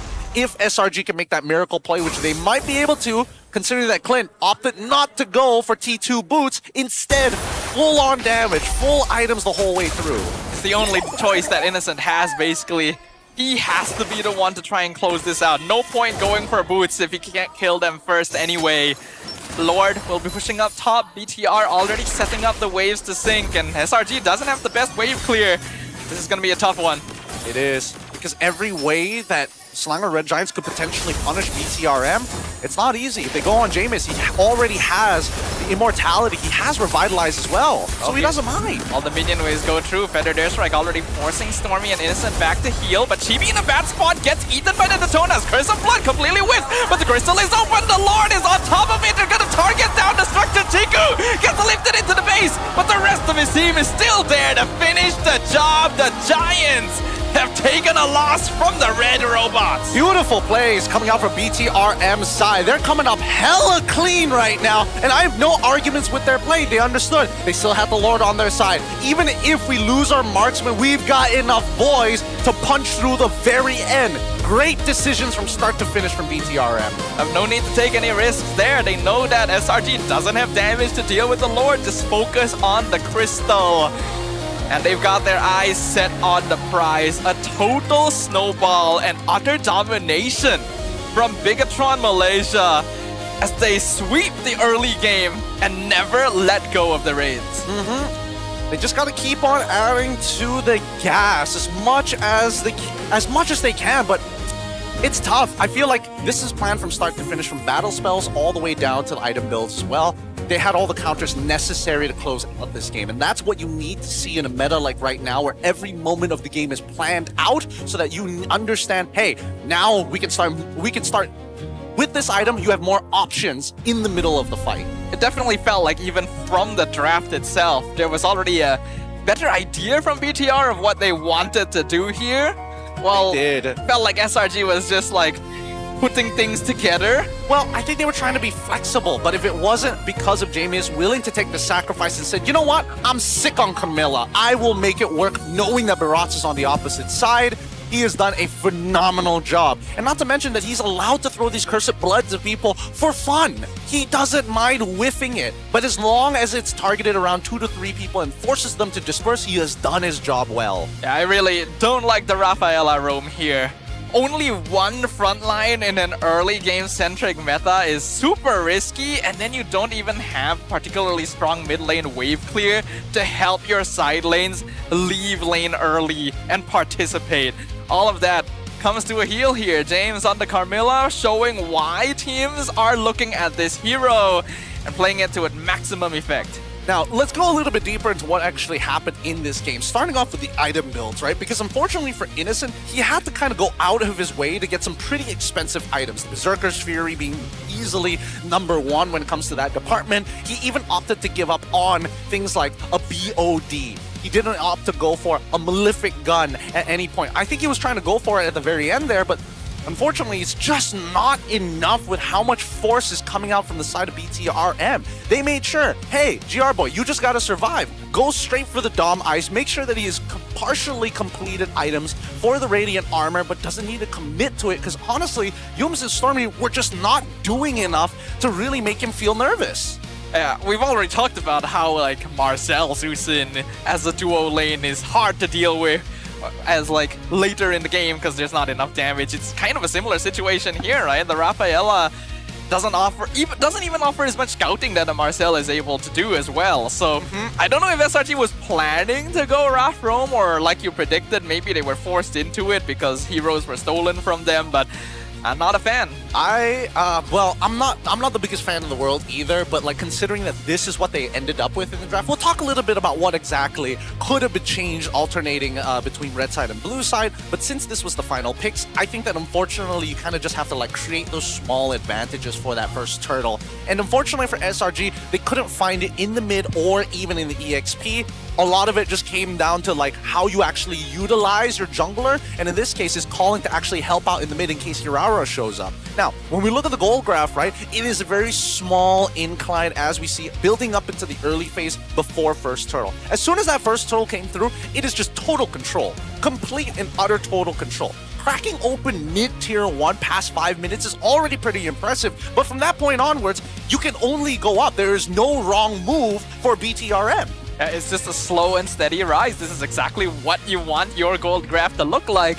And there's just a small dip at the end because they're throwing bodies to take that crystal. And at that point, it doesn't really matter too much anymore. BTR had a game plan. They executed on it well. It was able to perfectly answer what SRG's biggest issues were, and honestly, just no mistakes being made by the BTR players. The communication was clean. The communication was clean. Even the item bills getting early immortalities, making sure you have the right chastised pauldron. Even though Clint doesn't really use quote-unquote attack speed, it's just great to have to ensure that you last those extra 2 to 3 seconds in the middle of the fight. Now, when we start looking at the item progression, things get a lot more interesting here, right? Because immediately BTRM are like, how do we deal with our laters? How do we get the advantages that we're looking for? T2 boots. Warrior boots or tough boots, your choice depending on the game. But in this particular case, Chiku guys is like, I don't wanna die to Clint, who naturally has more damage in the single trade that we have. So as soon as he gets the warrior boots, he's in perfect position to start taking longer and longer trades, because Clint is very ability based. His regular auto attacks without his abilities to be able to cancel it to get the empowered ones really don't do much. He's willing to commit instantly for that Sky Piercer as well. He knows that he's going to be joining a lot of fights. He knows his team is well positioned to get him those stacks. And it's already proven by how quickly after the Sky Piercer he's able to pick up that Malefic gun. There's like barely a gap there. Yep, barely a gap, right? Again, he made sure everything was quick, snappy, and designed exactly how they wanted to play the game. He knew that he was going to leave that lane very, very soon, and when he did, he found his first stack straight away, which again, most people don't even get that. They usually get the kill and then the stack after. But now let's talk about the draft. I think this is the hardest part overall, because I think that Coach Arcadia initially had the plan of, once we get this Barats, we know that we can basically try and secure these neutral objectives more often than not, and making sure that you have the Rafaela and as well as the Hirara in that first phase to set up for second was a good idea initially. I think the mistake was locking in the Clint on Red 4. That should have been Farsa on Red 4. I don't know. I'm still really wondering if SRG was actually planning to go Rafaela Rome, because if they were going to lock Farsa 4, that means Farsa made Raf Rome, which, like, yeah, sure, that would solve your wave clear issue, but not really your opening the map problem. I guess there's a possibility, because yeah, if they had it, they could have cleared way faster. Maybe they could have helped Cram in his lane. I also don't feel like Skies was moving around fast enough on the Hirara to take advantage of the Rafaela. Well, I don't think it's because he wasn't moving around a lot. It's just that there's no clean opportunity to go anywhere, right? Because notice that BTRM, prior to the turtle, where did they go, right? First turtle, they went down to EXP side. They left the gold on an island, and then all of a sudden, Chiku hard shove, healed on his way down to the mid lane and joined the turtle fight to find that very first stack. After that, all the resources ended up going towards Chiku's lane. And I think that was the hard part for SRG, because you could see that even for them, they were trying to make a read on the situation. They're sending members in the river to cut them off from Tribrush to make sure that the rest of BTRM don't throw resources over there anymore. But he was already unlocked from the lane. Yeah, it's honestly surprising that BTR was able to completely avoid that initial play. Like, you could tell their positioning. They're expecting Chiku to rotate. A kill there would have been huge for them. Yep. And he just decided, no, I'm not going to do that. Like, he was considering it. You saw him from his movement on the map. That like, yeah, it looks like he's gonna go down there, but then he senses something's off. And then he changes his mind, just goes back to lane. Exactly. So a lot of those moments in those games is basically if you have vision or not, which brings us to the very first turtle fight. Now, you brought up the fact that like Cram didn't hit level 4 in time because he was, you know, delayed a little bit, but eventually the wave pushed in, they cleared it up, and then he walks out of it. If you look at his health right now, he's still pretty healthy, right? He's got a bit of a top up from Yums, but Yums is at level 4, and GR Boy is actually way below the threshold to actually compete, and he doesn't have level 4. So what is he expecting to do here in these moments, right? Now, we start playing the clip and it starts to break out. As we see the members kind of try to control this mid wave, right? The problem is that nobody can really deal with J-Miz, so Stormy has to be the first one to initiate. This was a bit of a mistake, right? He should not be in the position to start throwing away J-Miz because he just isn't worth the deal. But now there's a two-pronged attack. You see that Cram is forcing the opponents to look in two separate directions. And unfortunately for BTRM, this is the best case scenario because they don't have enough damage without Chiku guys. And once Chiku guys finally gets into the middle of this fight, that tips the scales once Yums isn't able to bail the team out anymore. Yeah, there was definitely too big of a gap between SRG's positioning there, not to mention that they're playing 4v5, because yeah, as you pointed out, James here is already holding Stormy and Skies hostage. While Cram goes for the eat. He picks off Chiku guys, that's great. But who is supposed to kill him here? Yums? No way, right? I don't know, yeah. I think that maybe if... Because unfortunately, like, I think that Cram made a split-second decision here, right? Like, I can't blame him for actually going for Chiku guys because as an EXP laner, that's sort of like your main Hold on, purpose. pause this real quick. Like, go back to when he just eats Chiku. When he just eats Chiku? Yeah. Oh, okay. It'll happen in 3, 2, 1, right there. And then play it forward slightly. Would it have been a better choice to spit Chiku into Chibi and GR Boy? Yes, thank you. That's exactly what I wanted to talk about. These are the people he wanted to spit him into, but there was no guarantee. Because let's say for all intents and purposes, I think he forgot that GR Boy actually flickered to start off the fight with the Wrath of the Dryad. The only other problem then is Chibi, who actually has a dash, right? So if GR Boy walks backwards and Paquito dashes away, you might spit Chiku into nothingness. And I think that's what Cram was worried about. Maybe, but it really felt like they were just walking forward normally for quite a while there. That's why I didn't want Stormy to actually use the ult to move forward to actually pick up James early on. I think he should have held it. He knew he had Purify as well and was trying to separate the angle for everybody else. If he still had his ult, you separate the angle, cleanse yourself, purify yourself from the Cursed Blood. It's Cursed Blood, guys. Come on. Cursed Blood. Then you hop on over to the opposite side to try and pick Chiku up. Then you have an opportunity. Because by then, you're hoping, and I'm praying, the Feather Airstrike ran out of shots. Maybe. I mean, that's why you needed a second front line, right? Because you're saving Cram to pick someone off. So who else can start, right? We'll think about this for now. We'll throw it over to Rose. I think she's got something going on over there. Hey guys, selamat kembali ke Courtside Report bersama dengan Rose. Dan sekarang ni kita actually nak borak dengan CEO Chiku daripada BTRM by Vitality. Hello CEO. Hello. Let's talk about the first game. You guys baru kalahkan SRG dan ini adalah kekalahan pertama mereka and you know throughout this season. So, apa yang you guys buat terbaik you rasa di game pertama?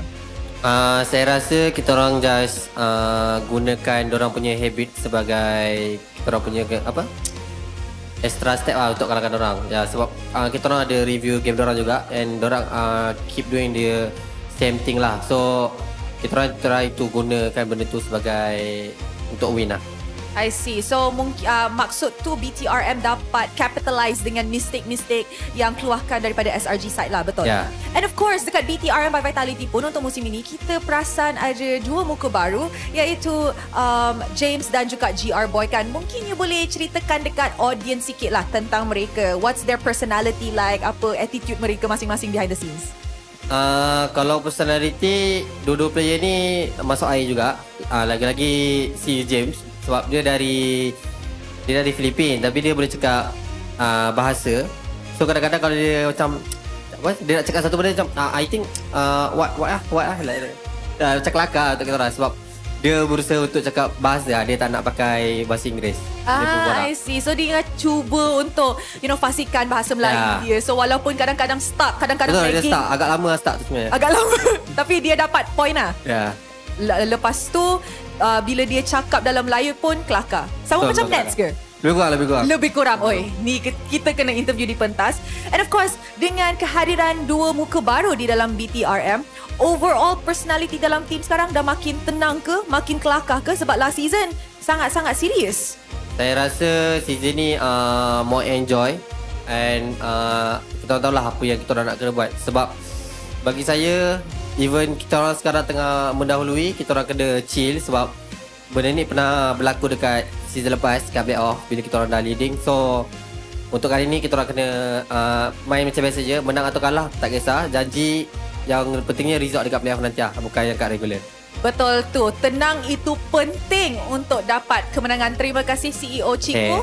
Jumpa nanti. With that, mari let's throw it back to the casters untuk masuk ke dalam game kedua dalam perlawanan ini.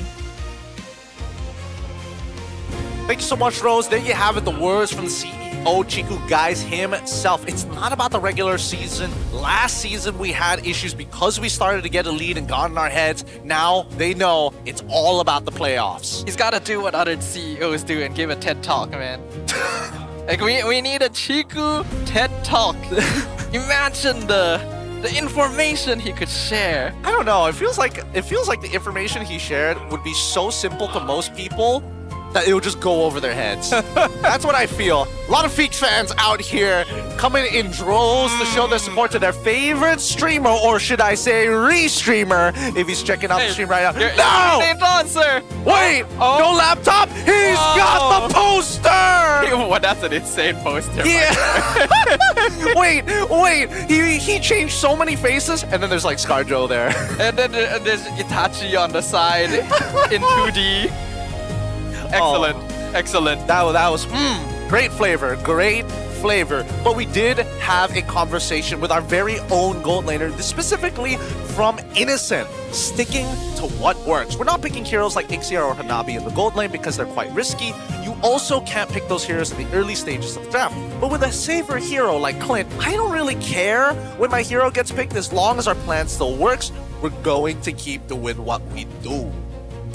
Well, the plan has not worked now. Well, so it's time to switch it up, right? I do feel like they kind of forgot that expanding rivers was in play. Yeah. So technically, Clint could have been part of it if he wanted to. He just had to clear the wave and run on over. They just needed to buy enough time for him, but unfortunately, it was already too late. And because you need to be able to initiate quick, right? You gotta be able to make those plays fast, and having the right heroes helps out a lot with that. I do feel like the draft did play a notable role in that previous game. So going into the next one, SRG is going to need the right picks. Just have heroes that are able to open map easily, aren't too weak early on. Lane priority, of course, is important. They basically didn't have any lane priority. That made the job a lot more difficult for them too. Well, they had mid priority. That's kind of it. That's all they had. What's the mid lane going to do? You know, just throw holy light at you. I mean, ideally, if they had denied level 4 off that Farsa, God, that turtle fight would have been way easier to handle, but they couldn't. And that's the thing, right? All the major tools that we've seen for the previous seasons and their championship runs highly depend on whether somebody's able to win out a lane, they get a bit of an advantage, and then they utilize that advantage more efficiently than their opponents. Right now, BTRM says, let's not even give them the advantage in the first place, so they have nothing to play with. And we already knew that this particular meta hits kind of a sore spot for SRG because they were always known to be weaker early game. And in the past, even when they didn't have lane priority, they had ways of rotating and trading to not make the damage as big. But now, it's just emphasized so heavily that once you snowball, things get out of control so quick. And I feel like the Red Giants still haven't really gotten a grasp of how to effectively solve that. I think a lot of their tools have been taken out of their hands, right? Now that everything's kind of up in the air, they're laning matchups for the side laners who used to be very stable. Now it has become a lot more volatile. And now that we're switching the priority from not only winning the lanes, but getting priority over it, those picks matter more than ever as we head on into the drafting phase. But first, random map draw, please give us expanding rivers again. Yes, we love the rivers. No! It'll do. It's fine, but it's like, could have been better. It's the natural progression of the expanding rivers. That's yeah.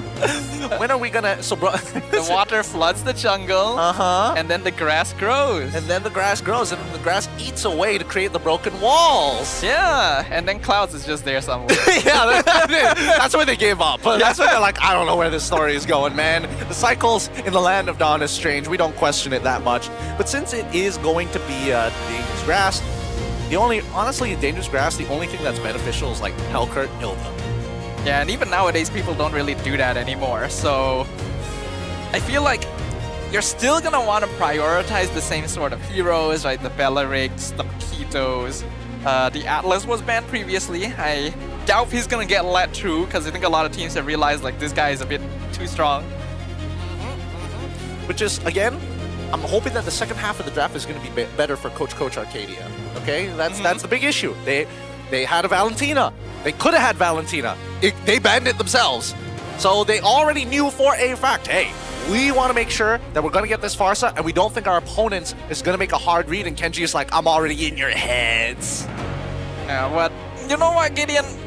It's been quite a few games at this point. I am feeling a little bit hungry. Are you hungry? Hey, good thing that you asked, because if you are hungry, grab food in the comment section. You just gotta type it out now to unlock a special grab food promo code. Once we hit 100 grab food comments, we'll reveal the promo code over to you guys. It's 9 o'clock, so don't miss out the action here while you still can, boys and gals. We all love our late night snacking. So make sure you guys participate in that while we await and see what the decision will be from SRG. They are now on the blue side. They ban the Atlas and the Barats. Hell yeah. BTR gets rid of Freya Paquito. Okay, I'm more curious on what Kenji's going to ban up, because we know this is not going to be Fanny. It's going to be the Marcel. Kenji, what are we thinking here? What are we thinking here? You did a great job on blue side. Can he pull it off to the tried and true colors of red? I guess you might ban Melissa in this case, right? Am I forgetting anyone? I mean, you've already gotten rid of the Paquito at this stage of the game. Now that Barats is gone, the next best EXP later would be Uranus at this stage, but then you could play like Uranus Esme, and that has its like pros and cons, sort of. True, Melissa would typically be used to counter some of the heroes that have already been banned here, so maybe her value drops a bit now that they've been taken out.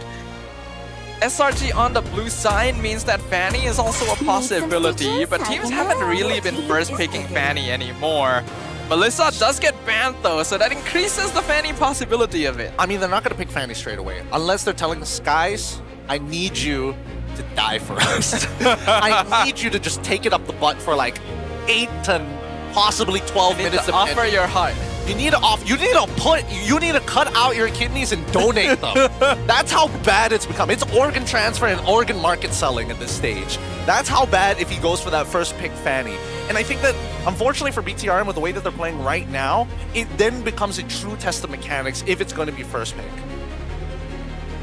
Well, there's certainly plenty of options still. Belleric is also going to be up there. But if you go Belleric, you do open up the Raph Uranus option on the red side. There are quite a few beefy boys still available, so Rafaela still has value.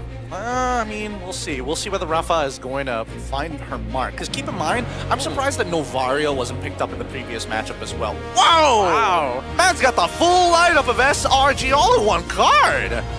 Man, 5 in 1. Very nice, very nice. Okay, looks like we're back into the drafting phase here. First picks for SRG. Let's see what it's going to be, baby. They could go for the Belleric opening if they want to, but I think it's going to be Uranus, if I'm being perfectly honest. Oh, wait. If they play Uranus again, does Carmilla still outpush the Uranus? Probably if Uranus takes... Oh, probably not if Uranus takes Concussive Blast. Yeah, I'm going to assume no. I get the feeling Uranus can probably outlane Carmilla. Doesn't sound like a Uranus. I was wondering if this was a possibility, because my thought process was, if you pick Uranus or Belleric, whatever happens, BTR can get Raph with the other one. So maybe SRG goes Raph first, so that BTR logically should just get one, and then maybe you can still pair the other, but I didn't think they'd actually do it. Yeah, but let's see what this is going to be, right? Irara, this should be Uranus technically, because Barats is already gone, EXP is probably going to be blind. If they don't go for the Uranus and go for Esme as like a, try and 5-head it out, then sure, I guess that works, but now it means that their composition is more likely to lean into the magic side just to take advantage of the Ionic Edge. I think Uranus is too good to let go, especially when Raph is already there.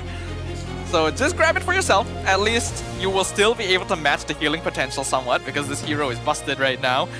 SRG should be able to get Belleric, and I kind of hope they do, because previously Zeusin, not exactly the best mid duo. I'm trying to think whether they need a way to deal, because I think no matter what, I think it's very clear to me that SRG are more than happy to play blind pick clip. Oh! Interesting. Wait a minute. Ruby is in a particularly flexible position now, because SRG previously played it Roam. Hold on. No Innocent can play Ruby Gold. What is... Okay. Okay. So these three are highly sustainable. You got Uranus, you got Hirara at this stage. What are you more afraid of showing? If you show who your mid is, then EXP pick becomes a lot easier.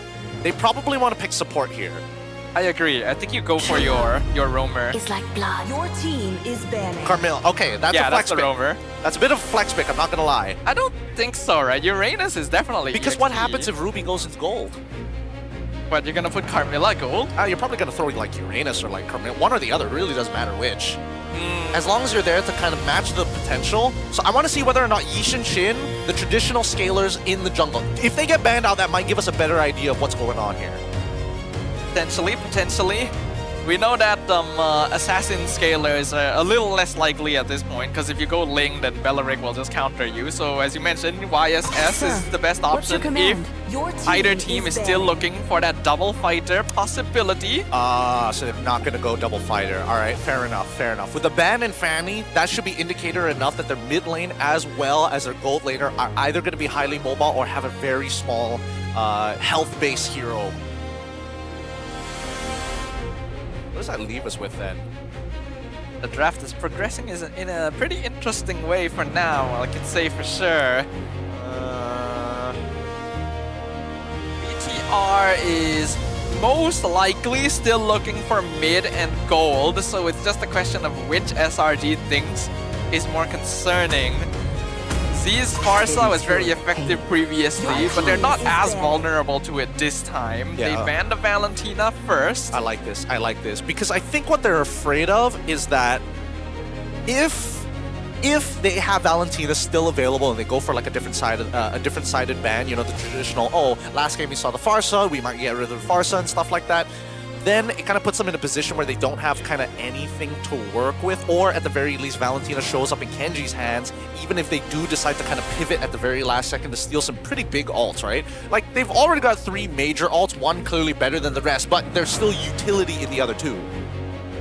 Yeah, BTR is gonna need to be able to avoid that somewhat. Most likely it'll be just Uranus walking forward and eating all of it. So maybe they are more concerned about heroes that would be able to melt him in those situations, like the YSS. I like it, I like it, I like it. So guys, don't be nervous. This might be the opportunity that you'll never get again to play Ling. Against Bellaric though? Bellaric is on his side. Oh.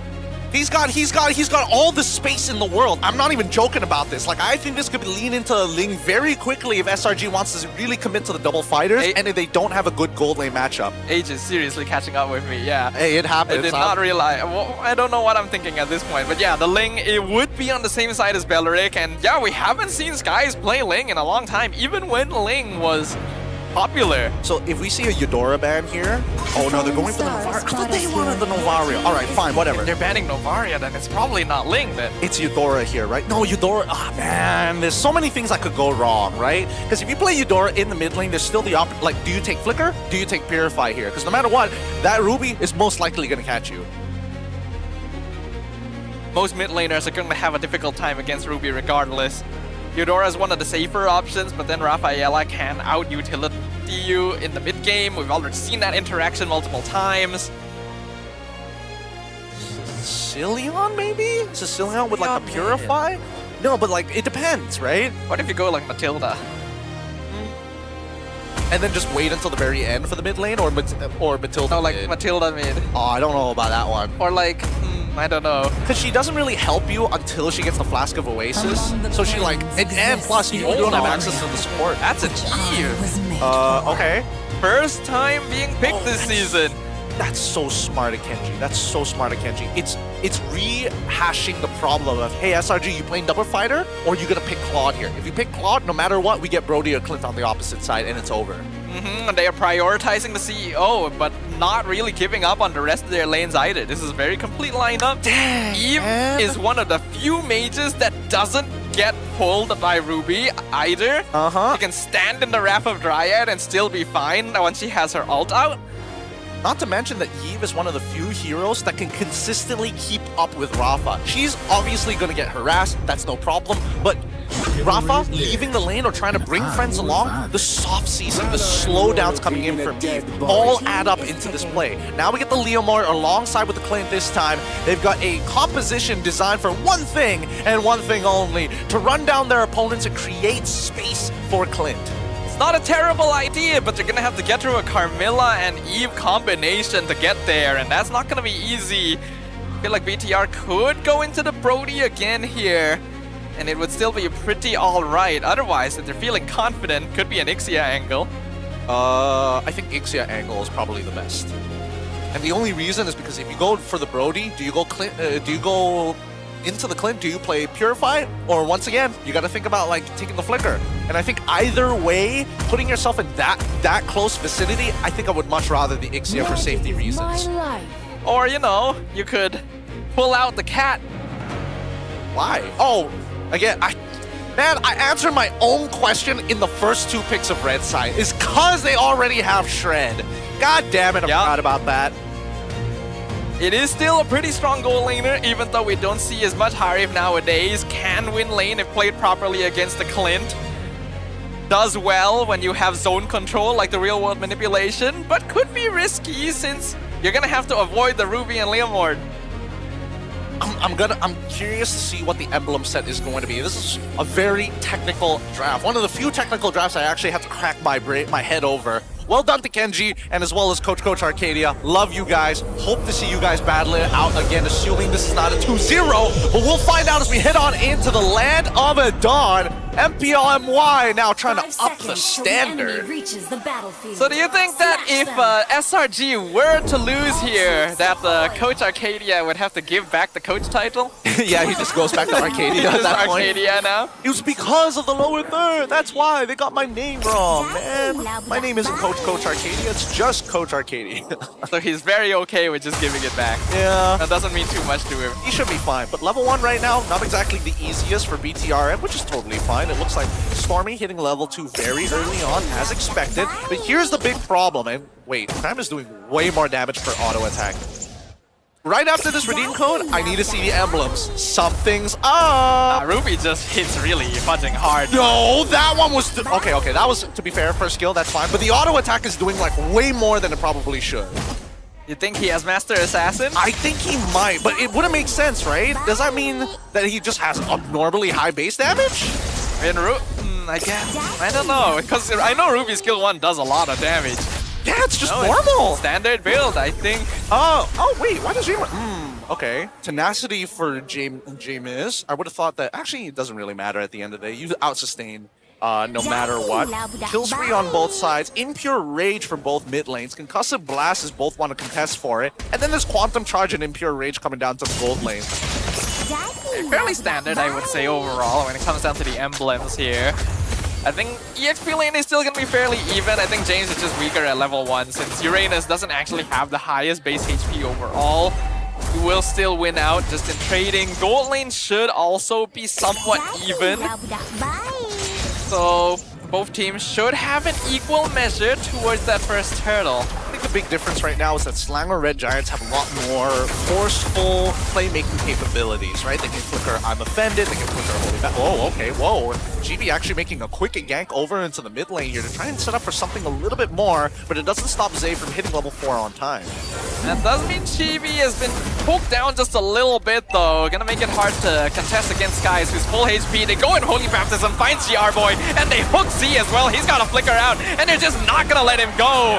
Skies on horseback finds the double kill. That's the way to play. It's not about those neutral objectives, it's what you can get off of the fight, and they found exactly what they were looking for. If they force the retry out, Grab of Dryad locks down James. He purifies, walks into the tower, nearly dies to Cram, actually re-enters for a short moment.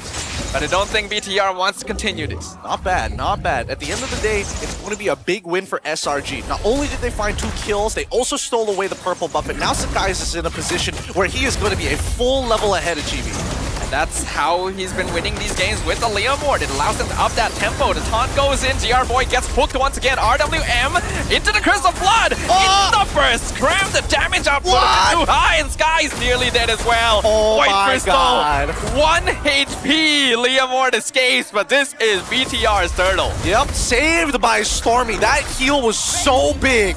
So big. Wait, Dimas! He gets one back. Instant revive from Stormy. A little sad, but hey, it happens. But they're going to delay the orange buff take. Wow, really great stuff from both teams. That was a really big turnaround for BTR. Hey, careful, Chiku. You don't want to be standing there, sir. CEO built different. CEO's taking more damage than he probably should. And now he has to waste his... heal. Is he not going to recall? I mean, he's already got a level up on Innocent. Oh, GR Boy is showing up here. Oh my god. Oh my god! Oh no! Innocent walks into a bush with 2. Can he survive? Honestly, Clint does a lot early on, so he's fine. What the heck? Okay, they want to maintain tempo here. I think Chiku might have been just he might have been slightly off timing with Zaman Force. No, I think, who do you think made the call for the revitalize? Was it GR Boy or was it Chiku, guys? Sir, I demand my heals now. GR Boy, heal me now. We're about to fight. Oh, calls for it. Because look at his heartbeat. It's 123 to 55. Somebody was making demands. I mean, no, it could have been the other way around, you know? Maybe Chiku was like, no, I'm fine. And GR Boy was like, no, sir, you're about to die. Mr. President, I will give my life for down, you. Mr. President. Mr. President, please. Down by bot side at the very least. Cramming as well as J-Miz. It is a bit of a win for J-Miz. He is coming out 1-0. Oh, do they want to engage on Yums? He's taking a lot of damage already, but GR Boy also trading back. Flicker after Dryad. GR Boy is the first one down, but they will trade for the tree. Now Sky is looking for TB. He spent his cooldown, but he dashes out in time. He is alive. They were waiting. Yums was waiting so patiently because he had two. Again, he had that flicker, Wrath of the Dryad opportunity, but he also had an opportunity to actually catch 3 people prior to that fight. Now Chiku guys looking for the all-in onto Innocent. I don't think he gets the flicker. And that is a very good trade for BTR right there. TB also scouting out the jungle, should have spotted Stormy, sees Yums as well. Doesn't quite have control of the pit yet. I don't think he wants to take first position, if I'm being perfectly honest here. First position does not look good on BTRM, but they not see GR? Oh, okay, now they do. Now they do. Now they do. Hey, it's dangerous grass, you know, sometimes it be like that. They know Chibi is back there as well. He's gonna jump in, do some damage to Sky's GR Boy, Curse of Blood on top of the Leomord. Here comes BTRM. He heals up from Wrath. He survives. GR Boy goes down. Chibi needs to dash away. Meanwhile, James 1v1 against Skies, but honestly, the Leomord does a lot more damage than you'd expect. Skies will take him down. Chibi secures the turtle though. So that's 2 turtles for the side of Bigatron MY, and that's another 3 kills added to the 2 that they already achieved. With the pressure that they have, it's forcing Chiku guys to sacrifice his... No. Wait, they know he's there? They don't know he's there! They don't actually know he's there. Oh my god, that's so sad. That's so sad. Oh. Like he will give up the tower. He should still get the minions though, so that's why he decided, hey, I guess I'll just go home. Yep, that's a K-Tech buy moment. For sure, but they do get the trade of T1s down on bottom side, right? So alternating power creep on the opposite sides of the map. Is SRG trying to transition over here? What is... They didn't need to reveal themselves mid, but at the same time, it's like, what are you gonna do, walk up? That was a missed baptism, by the way. Stormy just kind of dropped it, didn't actually hit. I think he was hoping that if somebody messed up, they could punish maybe, but he should be able to get the... trying to hit Z. I think it would have mattered. Wait, hold on. Concealed, they see GR Boy, but he is pretty fast. They want to catch Chiku. But there's no tower up here, so Chiku is in danger. The rest is coming by. He's got to pop the Zaman Force in the opposite direction. Wrath of the Dryad catches him, but the rest of the team already circled. Curse of Blood completely dodges. Ardelio comes out revitalized. The CEO is alive. He's so good. He's going in from the back. They fight the double kill. They're picking them up 1 by 1. BTR. Oh my god. The beautiful play. Skies comes in. He wants the CEO, but he's 1v5. He fights. Guys! He's cut up the Sky Prince! No way! 1v5! He's gonna do it! Kill spree and trigger! Run away! Run! Oh, 1 hit from Savage! Holy crap! Oh my god! god! I've never seen so many kill sprees trigger back to back to back. Beautiful play here. Now watch the I'm Offended whip. He dashes away, gets past the I'm Offended, is able to quickly get around with the help of the Revitalize from GR. Boy, everything that could have went wrong. And then the super play after for the cleanup. Oh my god, Sakai's. Just count. Just watch his health bar. Bam, first kill spree. Drops second kill spree. Third kill spree. Turns it around, he's about to die. Fourth one! Oh my god, he triggers all 5! It was so insane! And that is how the Sky Prince came to be.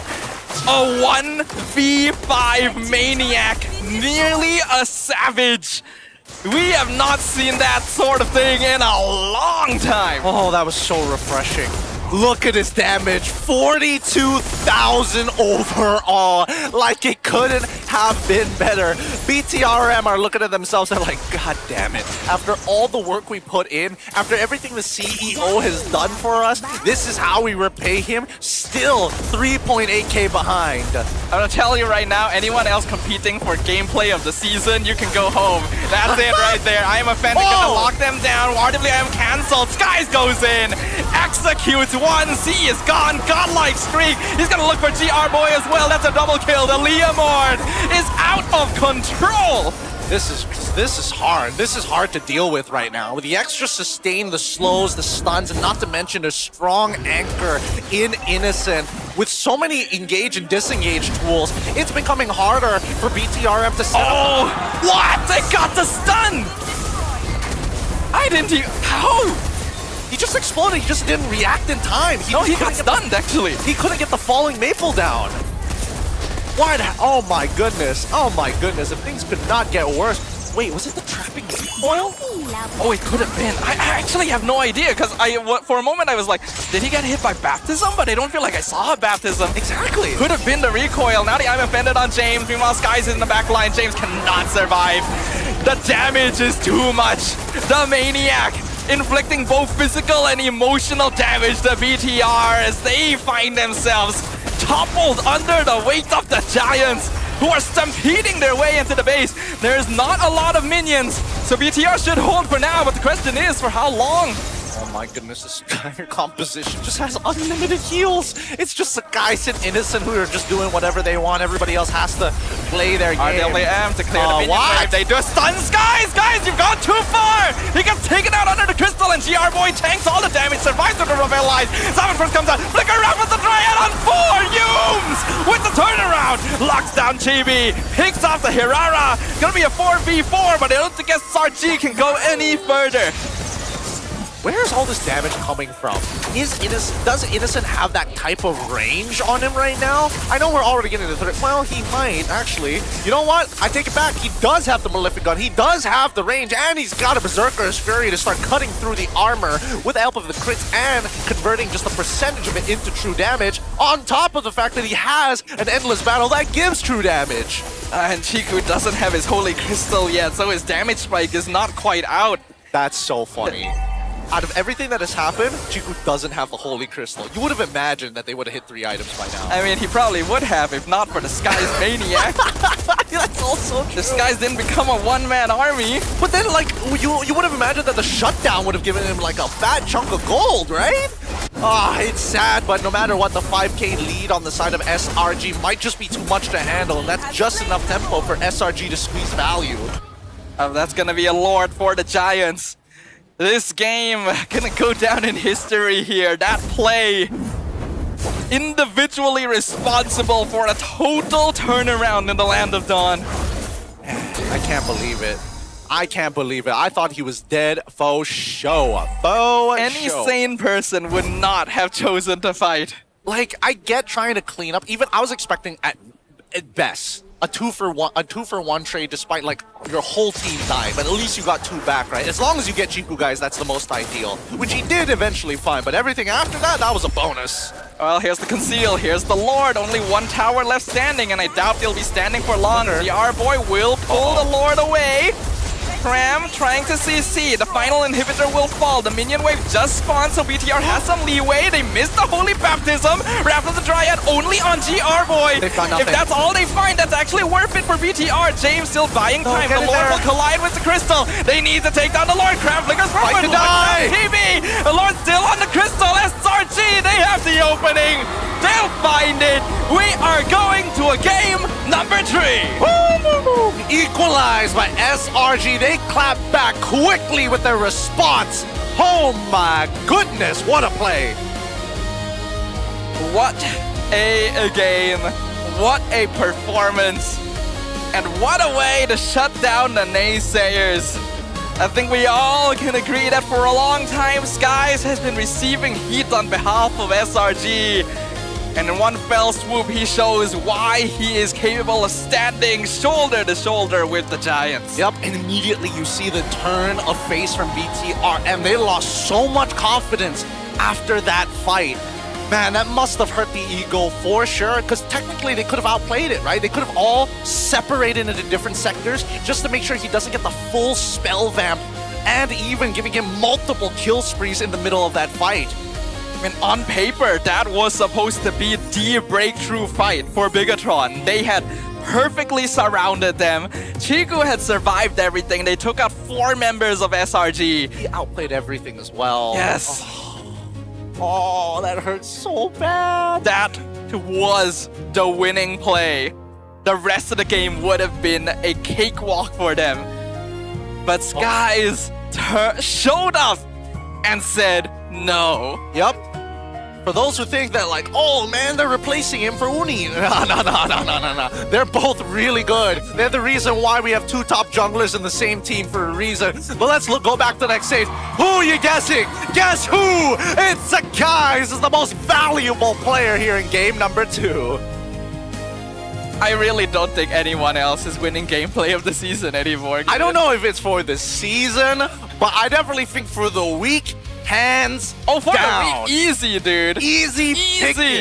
This man walks into the fight, two items built. In the middle of the fight, gets his 3rd item. Opts to go for the marksman emblems for faster clears, which is again a tech being used by a lot of assassin junglers, Hayabusa, the Marduses. It gives you just enough penetration. It's not giving you max penetration, but just enough to be relevant in the early game.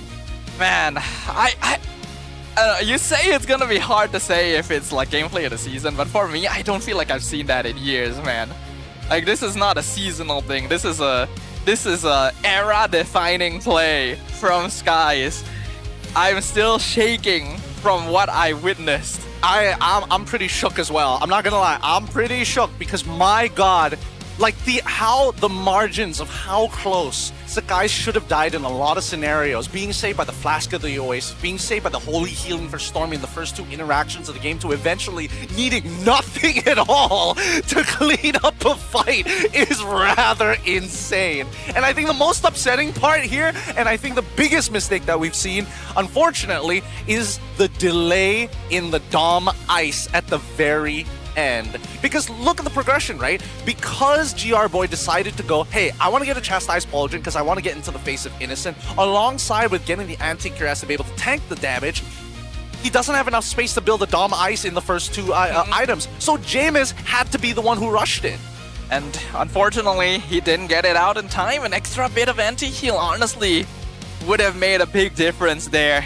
I don't know if it would have necessarily guaranteed the kill, but it certainly would have gotten them a lot closer to it, because this is unprecedented, really. It is unprecedented, dude. Oh my god. 83.7k damage in comparison to 97.8k. If there was a second MVP for initiating, Yums would be that guy. He has caught multiple people with the Flicker, Wrath of the Dryads, and that's something that unfortunately BTRM just did not have a direct answer to, because Zay just wasn't strong enough to just harass him, keep poking him down. Because it doesn't matter, no matter how much damage you apply on him, Stormy and Yums will naturally heal themselves back up.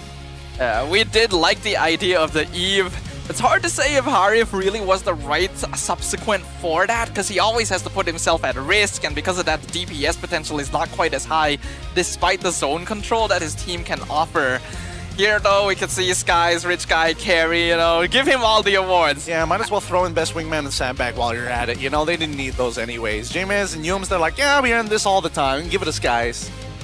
God, what a... Dude, we are going to see that clip everywhere. Oh, I swear to God, if Clippers aren't taking advantage of this right now, you are just wasting effort. That was such a crazy play. Now, let's look at the item progression bill. Now, let's double check actually whether or not we were correct on the analysis earlier about getting the Dominance Ice later down the line. Because if it looks to me, second item in that mid phase was the Dom Ice. And now in comparison to where was guys when the fight broke out, that was roughly around... Where was that actually? I have the play... It would be roughly the 9-minute mark-ish. You did mention he got his third item during the fight, right? So that would have been the endless battle around the 9-minute, like, Dude, 20. Is that why? He gets the Dom Ice in the middle, like slightly later? Just after the fight. That's so sad. Like oh my God, the timing even is even crazier. Wait, I could be entirely wrong about this. Maybe we're quoting the wrong time as well. But even so, we'll double check with the clips later down the line to get the confirmation. But the item build makes a lot of sense. It's just unfortunate that Zay was the only applier of the anti-heal. Now, let's jump into our very first clip. Oh, it might have been 7 minutes, actually. It might have been 7 minutes? So it was earlier, so probably. They definitely did not have anti-heal at that stage of the game. Oh my goodness. Look, let's talk about some of the moments in this particular game that really changed it all, right? Because God... Oh my God, this play. Yeah, so okay, yeah. good. 7 minutes. This is it. This is the one, all right? We're gonna go slow-mo on this one because everything that happened in the game was insane. So GI Boy, he gets the initial stun, right? But it doesn't matter because from their position, Chiku guys realize he's compromised. They've got their backs, and GR Boy doesn't have anything. So he drops down the Salmon Force. His problem is that he can't get past him, can't get past without putting himself at risk of getting caught by Cram. So he makes the decision, I'ma tank it, right? I'ma tank it. He still doesn't have his Purify at this point of time. Cram comes in, he manages to Chrono Dash away from the I'm Offended. So 2 abilities already being thrown out straight away. Flicker forward, Zay drops the RWM. This is where things are supposed to actually go good for Chiku guys, but unfortunately Cram has dealt so much damage to him that he's basically out of the fight. While this is happening, Stormy and Innocent are working together as J-Miz continues to zone them out, and Chibi is able to actually pick off a kill onto Innocent because they were too closely grouped together. This entire time, it's been a 4v5. He's still not in the fight! Yep. Chiku actually managed to dodge everything. He's still alive. He's sustained thanks to the Revitalize. They go in, they finish off Cram. At this point, even with 2 low health members, you think, that's over. This fight is won. BTR have turned around the lead. There's absolutely no way Skies can fight 1v5, and yet he chooses to do so. At this point, we're thinking like, maybe he can kill Chiku, GR Boy at most, and then he'll die. But he does the impossible. Oh my God, I'm now realizing why he had the extra, why it feels like he has so much more sustain. He's actually fighting all 5 of the members in the middle of the wave. So if we're talking about like heal by proxy, he is getting the maximum value he could possibly get in a Mobile Legends game. A full wave on top of 5 members, on top of Zay actively applying anti-heal on this poor man. We have to know this is not something anyone can just do. Skies is perfectly choosing which target to go for next. Who is the most likely death? Where his next burst of killing spree healing will come from. If he got any of those kills out of order, he would have died 100%. But here's the mistake, right?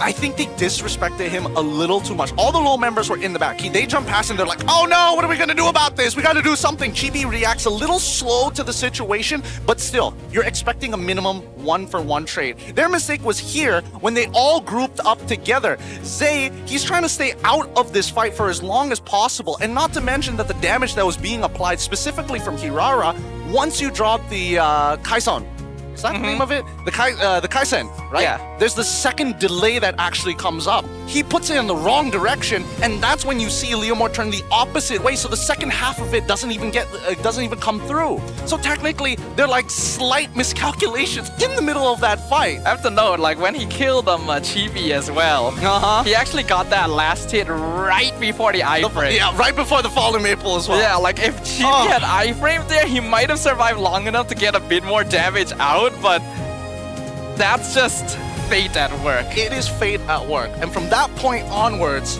this game all of a sudden became unplayable because all the 3 item power spikes came simultaneously from the side of SRG. As they continue to play like a majority of their fights, if we fast forward just a little bit, the ult comes up, they are battling for resources. They are trying to get as many ultimates as possible from BTRM because once they don't have their ult, they can start pushing into mid. They can start attacking the bottom lane if necessary. They have many different options because if they trade 1 for 1, they will always win the trade because of their Rafaela, which is all the difference they need in these moments. And even if they don't exactly trade, at this point, there's no one can actually take Skies down. We just see how much damage he dealt once the Barbiel came out. Like, the 2 people in the backline just exploded in an instant. You know, at that point, it's like, what do you even do, right? Look at that. They're just gone.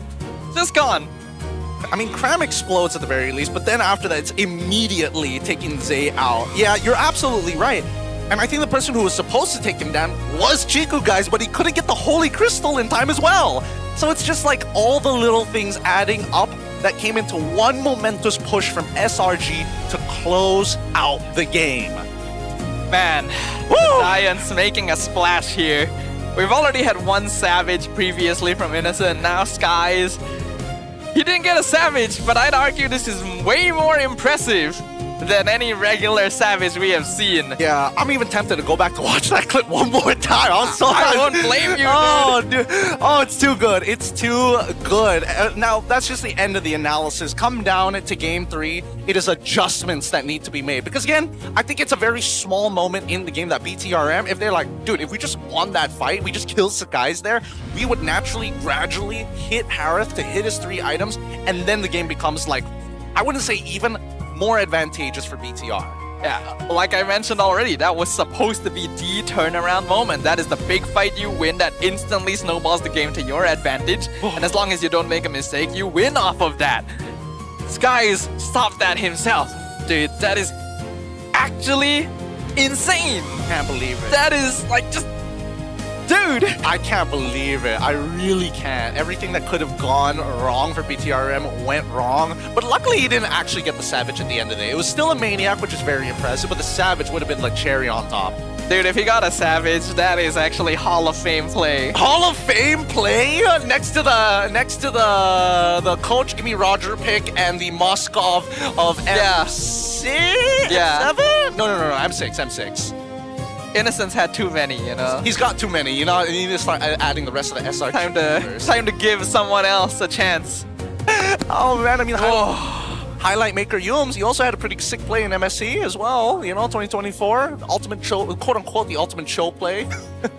True, yeah, I remember that. That was a good one too. They've had some good ones. I think at this point though, it's pretty, we can kind of see Rafaela for SRG is actually scarier because they can pull out Fighter Jungler.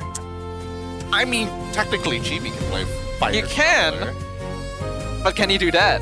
I mean, if we swap the roles, I think it's definitely possible, right? It's possible. It's possible. But until he does it.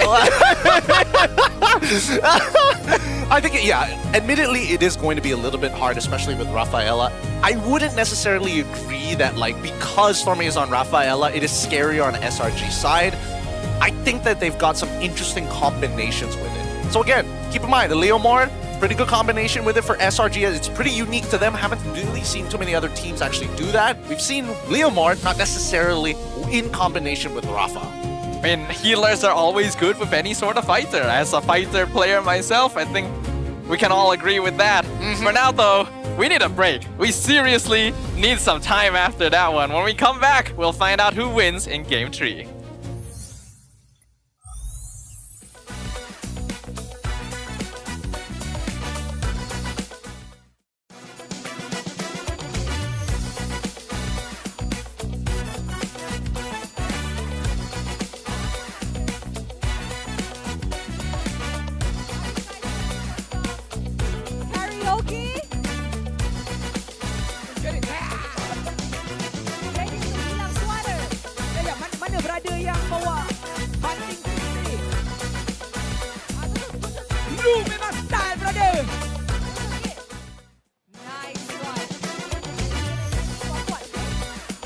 Okey. Tapi mana lagu kita? Mana lagu? Saya takut Ros.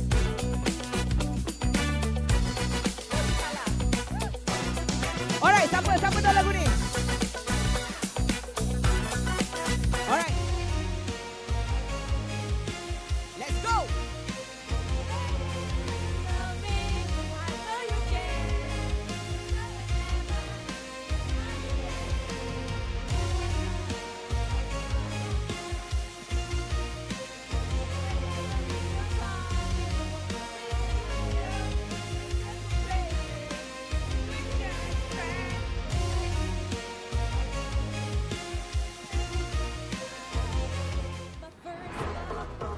Nak lebih power?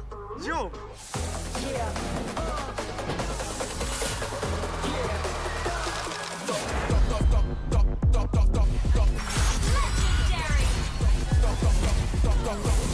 Victory!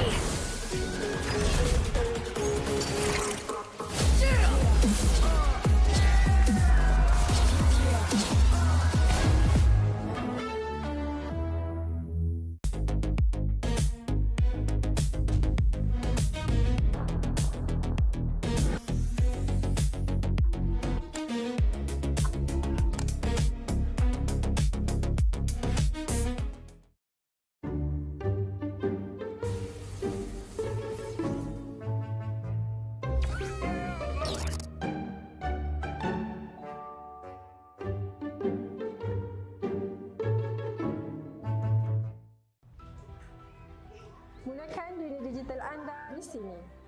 Di Toda Academy, anak saya berpeluang untuk belajar dan eksplor minat dia.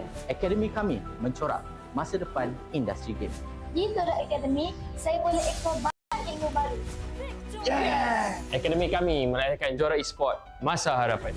Cipta impian anda bersama kami di Toda Academy. Cultured by Toda.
Cherry.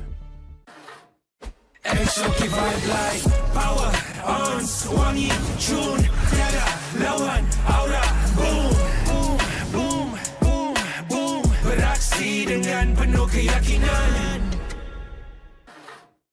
Exotic vibe like power on wangi tune tiada lawan aura boom boom boom boom boom beraksi dengan penuh keyakinan. Find a really cheap Mobile Legend top-up but the diamond never come? Don't worry, Joydify is here. Your top-up? Dijamin instan. If we're late, you'll get a voucher. Wanna get more? Wanna grab 1,000 diamonds and get Mobile Legend skin like him?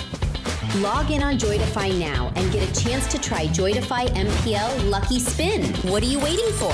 Try the MPL Lucky Spin on Joydify. Welcome to all the viewers from all across the world. MPL MOY continues with the conclusion of a series 1-1. It's BTRM by Vitality facing up against SRG. And boy, oh, did we not expect this game to go the way that it went. Holy! I don't think 5 minutes was enough, Gideon. It wasn't. I'm still reeling. I know. I'm still taking it all in the single best of 3. We have seen some clean gameplay for BTRM, absolutely shutting down SRG in game number 1, for SRG to come back with a super play from the one and only Sky Prince himself on a Leomore to get a Maniac to turn the game around for SRG, pulling it to 1-1. Where we're here right now, we need to think about adaptations. Dear God, I think second phase, they might have to get rid of this Leomore. Yeah, I think especially if SRG is already setting up for like a Rafa Bellary comp, then I think you don't want to give this Leomord over. These fighter junglers are already enabled heavily by healers. In the hands of Skies, it is just built different. He is still 100% win rate on the hero so far. It's clear something needs to shift, right? Yep. Even though BTR honestly played a good game up until then. It was solid. Like, man.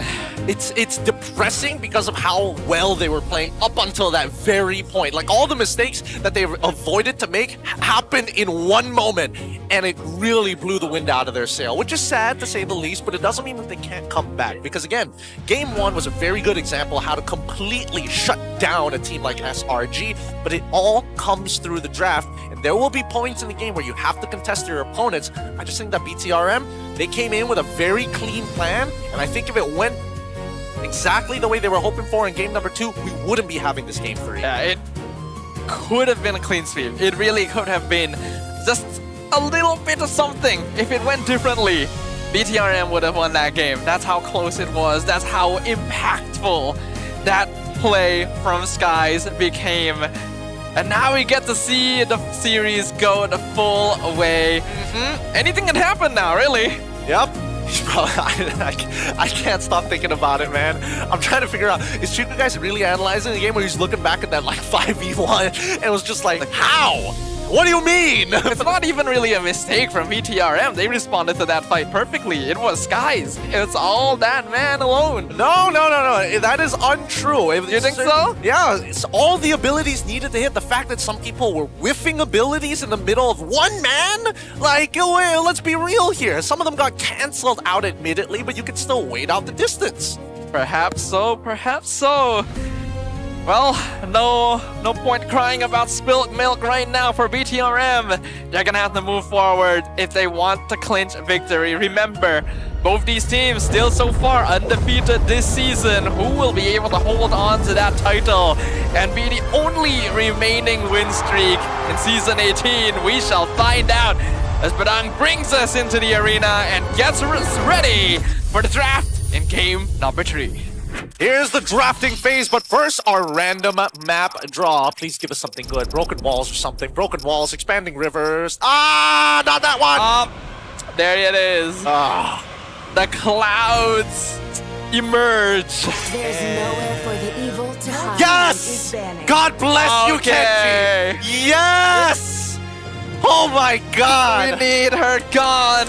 Oh, we do not need Raph, especially on Flying Cloud. Dude, that was such necessary, man. However, this does open up for another really OP pick to start coming through. It really depends on what Coach Arcadia is not willing to give up. He's forced to ban out the Freya. This time, he also made sure to get rid of the Marcel, which I think is okay. But at the same time, he's now realizing that something must be let through and they need to talk about what gets let through to BTRM as their first pick.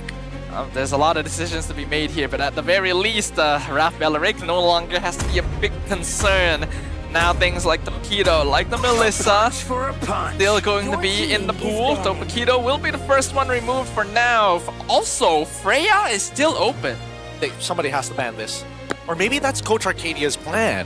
Maybe he's like, no matter what, maybe are they more comfortable with dealing with the Freya? I mean, there's still Esme, so we see Esme get banned out anywhere. That means it's going to be an insta Freya setup. Well, there's the Freya ban. What? Why on blue side though? What do they want instead? Do they want Fanny? Are they not confident that Chico can play Freya? It could be. I don't think it's that. It's usually because they have a different hero they want the first pick. No, so, there's no excuse for this. Freya is by far the most busted hero in the game as of right now. Is there something they would rather prioritize? That's the thing. Melissa? I mean, sure, you could go for Melissa. I think that this is an admission. If we get first pick Melissa here, it's an admission of guilt that he's like, I don't like the Freya. The CEO is like, oh, super broken, ultra meta? Hell no, I'm different. Maybe. Honestly, as funny as that sounds, it actually sounds like something he might say. Matilda does get banned though. What the heck? Okay, so Fanny, Hirara, wide open. Belleric, Melissa, strong opening picks. Uranus as well, alongside with the Barats. This is interesting. Matilda has not been banned in, well, quite a few matches. There has to be something that SRG is thinking about here. Okay, I'm all for it because red side is looking real snazzy right now. Real snazzy. Need some stitches? Okay, there we go. That's the Melissa as expected.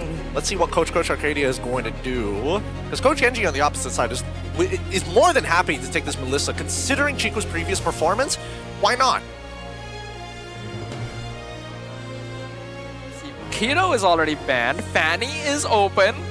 We don't know if SRG will want to go for Fanny this early on. Belleric is probably one of the safer fallbacks. You also have Uranus.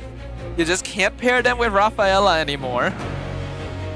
Man, I can't read Arcadia's lips to save my life. It's okay, I can't read in general. I mean, usually like Innocent, you can kind of make out what he's saying, but Arcadia, I cannot for the life of me. Don't even get me started on Azora Vecchi, but that's because of the way that he speaks more than anything else.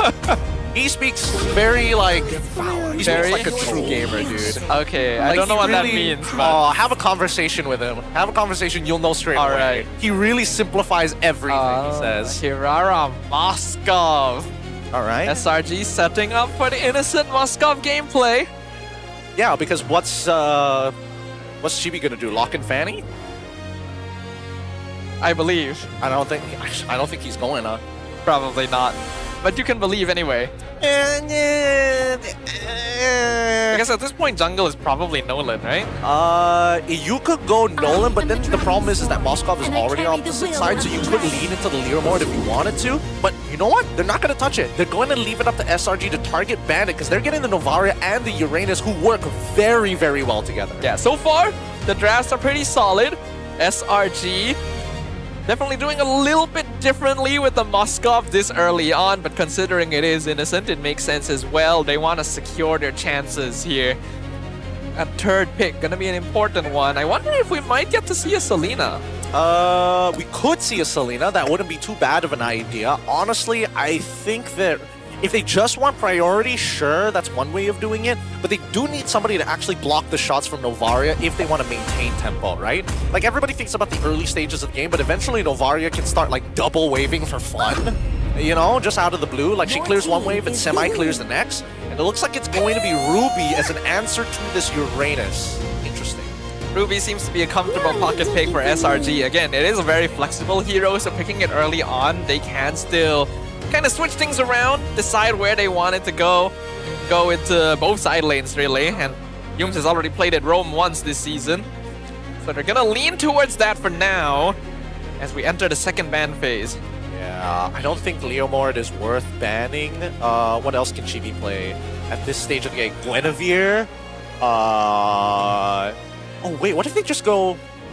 No. Uranus is already there, so they can't go for like Harlot, Fredrin, or any of those types of nonsense. So they're just left with their jungle and support. It's not a lot of options. Hanzo, good call from SRG side, trying to stay ahead of the metagame. Just in case, BTRM has been cooking up similar things to Vamos. Right now, SRG doesn't really have a lot of good ways of getting rid of Hanekage, so better to just take that off the board for now. Do they want to continue focusing junglers, I wonder? I don't know. That's the thing, right? Because again, there's not like too many jungle picks that they're worried about now that they've got Ruby on their side, right? BTRM, they get rid of the Farsa. I'm all for that. What else do they want to get rid of? Because this Novaria should be able to kind of handle the rest. I think if it's a Selena ban, then we're totally in the clear. Because what I think is going to happen is that SRG might wait until EXP shows itself, and then they reveal what the Ruby actually is. If it is nothing bad, then it's Ruby. If it's like an okay matchup, then Lapu Lapu shows up to deal with the Melissa instead. That is a possibility. I don't know, I don't really feel like SRG will go double fighter for now. I mean, they've got Moskov already, so really that's out of the question. Yeah, that is out of the question. Dude, too much has happened today already. Katakacha is going to be their second ban, so no more focus on jungle. Nice. BTRM, if they want to go for a safe option, Nolan is still there, but as you mentioned, Ruby does match up fairly well into most assassins. And yep, they will ban the Selena. Dang, I'm in their heads, man. I'm in their heads. The question is, I can't predict what the next pick is going to be. I can just see the logic, but there's not a lot of heroes that sort of fit the build of what SRG wants to do at this stage of the game. Like, they have to scale with this Moskov. They don't have an opportunity to do anything yet. Oh, wait. This should be mid-pick, I would assume. Can they? No. I'm thinking whether, like, Vexana to kind of contest. Vexana. But doesn't feel as good here. Yeah, I don't think there's any more like lane. Farsa, Selena definitely would have been the best options. But I don't know. I guess Valentina's still there, but there's not really good ultimates for you to steal unless you grab it in advance, anticipating better ults later. Oh yeah, there is still the Zeus Sin. Okay, alright. But again, at the end of the day, as we mentioned, they have to show their mid here. They want to hide their cards until the very, very end. Because no matter what, this Lapu is probably going to show up to deal with this Melissa at the end of the day. He's not going to win against Uranus, but at least you have somebody who can break through to go away from me. BTRM looking for the final two heroes now. Still haven't revealed their jungle and roam pick yet. I don't really think there's a lot of flex happening with the picks they've got already. In terms of jungle, I think it's Liamor's still there, Nolan's still there, Suyo. Yep, +1. Suyo as the early game answer. Do I like this? Do I like this? Am I on board for this? I think it's alright. A well-piloted Suyo can avoid a lot of things, and we know Chibi's very comfortable with the hero. I mean, I guess, but at the same time, like, you need somebody else to initiate rather than the Suyo, and you kind of only have Beleric to follow up upon. If not, like, Suyo will just have to, like, ask somebody else, hey, get ready to shoot somebody when I manage to land my stun, but there's a good chance that I don't live after that if Ruby happens to be nearby, or even Moskov if I don't hit him. Well, I mean, they have two frontliners, so if they can zone correctly, and they have Astral Echo for information too, so that should give Chibi a lot more information to play around with at least. SRG, they steal the Carmilla. Time to give him a taste of their own medicine. I'm all for it because they've got a lot of CC to work with, whether it be like, whether it be just picking people up, whether it just be the Falling Maple here from Hirara, natural stun coming from Carmilla, and a lot of CC from the I'm Offended. Man, a lot of different ways to play this, but it's very execution heavy. Let's look at the versus screen here, Staffa. Where does your heart lie between the compositions? Is it the hard to execute or the simple to execute but doesn't have as much potential? I'd say that honestly, this is a pretty balanced draft, right? And there's no notable flaws overall. I'd say maybe the biggest one would be maybe SRG is not quite as tanky, but then they do have a Zeus in to kind of make up for that as well. So overall, I think that these compositions will give us the game tree that we expect, hope for, and deserve. After the things that have happened this series, ladies and gentlemen, put your hands together. BTRM will face off against SRG one last time. This is our final game of today, and what a way to kick off week number 2, day number 1 with such a banger series as we've seen. And BTRM, they're eager to not lose. Is Yerbar not going to get picked up? Okay, he gets picked up there. All right, so let's look into this, right? It's going to be a buff start coming in from SRG's side, and Chibi is actually going for a beetle start of his own. So he's opting to go for the full clear rather than contest for Litho Wanderer. It looks like Bigatron and MY are going to take their time with this. No, I would not have expected Ruby to be so consistently winning early lane against Uranus, but I suppose before he gets that scaling and healing in, he's actually squishier than you'd expect. Actually, Uranus is extremely squishy. If we're talking about his sustain, it comes through his passive, but he needs 20 stacks before it's actually like relevant in like long, prolonged fights. Whoa. Well, speaking of fights, Sky is level 2 mid, but Chibi is level 3 first, so SRG not gonna commit. See, that's the difference between the full clear compared to the semi-clear, right? They wanted Litho Wanderer, they got Litho Wanderer, but it means that you're gonna hit level 4 in your full clear on top side in comparison to doing 2 camps and then immediately looking for another gank. Now, at this stage, it's not like GB cares. He wanted level 3 no matter what. Like, he doesn't really have an ult to work with, and he's going to try and force out a retribution early from Sakai's, if not steal this away, because Sakai's just hasn't cleared in time. He actually used his own retreat just to fast clear that camp, so he is going to be notably ahead in EXP compared to Skies right now, who has not quite hit level 4. And there's not really camps to work with. He's gonna have to go for the crab instead to hit that level mark before the turtle spawn. Oh, Zay nearly getting picked up there. Will get zoned away and loses out 1 minion. I think that means that he's not going to hit level 4 in that time. And yep, he's going to have to go to the top side as James has already hit his own. They're going to continue the fight here and it's going to be prolonged. Cram going to get sniped, drop down to low HP, but the Urias in trouble. Purifies his way out, somehow survives, but get lifted up once again. Skies goes in, tries to pick him up. A great stun from Cram surrounds them all. First blood to Skies. Double kill to Skies. Triple kill to the Sky Prince. Nicely played. Good communication between Cram alongside with Skies. Because Skies, I thought he was going to rip his ult immediately. Sorry, not rip his ult, but rip his combo points, going for the falling maple straight into the next play. But Cram told him, wait, just chill. I got Flicker. If I flicker second skill and I catch 3 of them, you can position to catch all of them. The Ruby honestly paying dividends for Selangor Red Giants right now. Cram's performance on it has been stellar. And being able to control these fights is huge, especially early on when just a little bit of tempo change is gonna affect how BTR wants to fight. Speaking of how BTR wants to fight, it looks like Innocent has got, oh my goodness, he's got a disgusting freeze. Chiku, guys, is going to lose out almost the entire wave here. Maybe even the second wave shouldn't be able to collapse in that time, so he's not mixing out too much thanks to the flying clouds, but it's still a very difficult position to play from. He should be able to break this freeze, but look at where SRG is positioning themselves, right? They're setting up for another gank down on bot side if he walks up too far. Chiku is just gonna have to take that risk. He's gonna go ahead and jump forward. But yep, as you pointed out, Yum's already setting up. Chiku knows what's up though. Will back off first. Dude, he's lost so many minions, bro. He's lost like a wave and a half. Oh, there's really not much you can do, man. Freezes are rough. You need someone to come by and help you break them. And right now, BTR just doesn't have the map presence to do it. Dude, it's still going. Nobody is breaking this. They don't know where the positions are exactly. And now they're finally punishing. Cram gonna hook in the tree. Raffles Dryad is good. Cram revitalized. Gets him out. They're gonna dash after him. But blood lands on 2 Skies. Finds the mega kill on GR Boy. Double kill again. Chibi falls. Cram still being chased. And he's surviving everything. BTR cannot touch the Giants. What are we doing here? What are we doing here? We need to play off of our Wombo combos. If the Wombo combos don't work, you give it up. And Yum's well-timed on that revitalize. However, they must play with Zay. If Zay doesn't land the shots, the damage won't be there. They all have to make this happen for the sake of Zay and let Chibi be the finisher. Yeah, BTR needs to understand they just can't fight the same way that they have been before this. This lineup is not quite as good as outputting DPS on demand.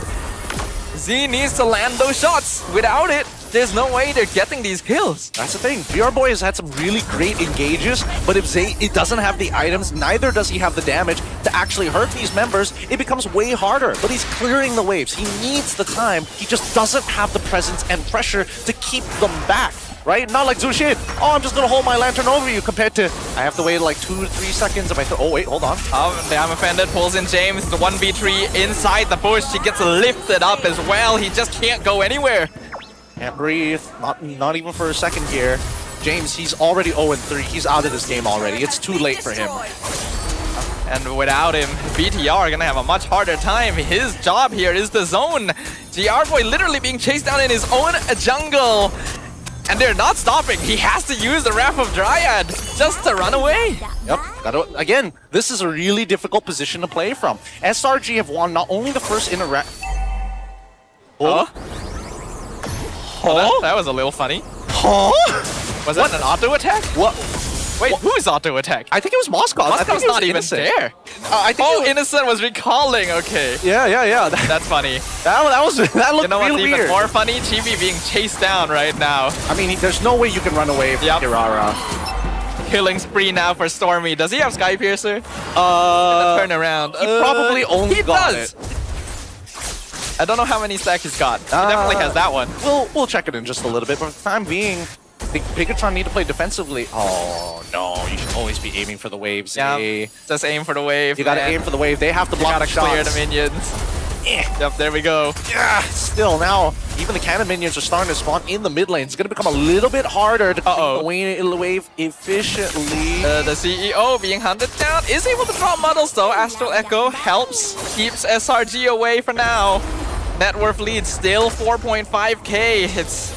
This is a tough one. BTR have to get shutdowns. They gotta stop this tempo. Yep, and the shutdown mainly is going to come from Sakai. So if Sakai makes a mistake, then it's going to be a lot of gold going into the right hands of Bigatron. Sakai is probably going to be feeling it after that previous match. I highly doubt he's going to be making any notable misplays. At best, maybe he overheats, but I don't think he's prone to doing that. He's gonna be stealing camps. Chibi is just gonna try and get some split pushing done because he knows they can't fight in their own jungle anymore. Yeah, the early game is really, really rough. We don't get that early control, and Chibi is trying his best. Wait, Innocent gonna try and cancel the recall? No, not even gonna bother. He doesn't have his ult. Doesn't know for sure where he is, so yeah, just let him go home. It's fine. Yeah, but look at this, right? This is the real difference between a Zushin alongside with a Novaria. Like, Novaria scales way harder than the Zushin, assuming that Zushin doesn't have the Sky Piercer. But even before then, right, you can't fight on a dime. It's very difficult for you to actually provide value. Stormy out forward. Wrath of the Dryad is actually pretty good. No. Gets two-man ton, but look at the damage! Oh! The Giants! They are stampeding through. Double kill for Yooms as if he needs it, but the Purify also gonna be baited out. Another tower falls. What can BTRM do anymore? Not much. Honestly, I thought that Chiku guys had enough damage to find one, but Yooms, that Revitalize, it is healing too much at this stage of the game, and Bigatron are just too far behind to do anything about it at this stage, right? Like, look, the damage is good, right? He's dealing enough damage to Sakai's, but he has no way to guarantee a kill. Skies will go ahead and steal that purple buff. The only hope for Bigatron at this point is to somehow delay the game for another 10 minutes. Let Chiku and Z max out items. Then maybe they can hold. But SRG, I doubt they'll let that happen. Oh, they're not going to make it easy, that's for sure. 30 more seconds until the Lord actually spawns. And at this stage of the game, every sector of their jungle is crawling with SRG players, trying to look for little bits of space, look at gaps in the armor. So Bigatron, MY by Vitality really have to keep it tight. Got the itemization right now, yeah. Pretty big gold gap in the gold laners currently, as Innocent's already got his Trinity completed. Skies has 3 items done as well. Wait, Skies doesn't have a Sky Piercer. It looks like, yeah, Stormy is the one who actually has the Sky Piercer. It's full damage from Sakai's side. I mean, it makes sense.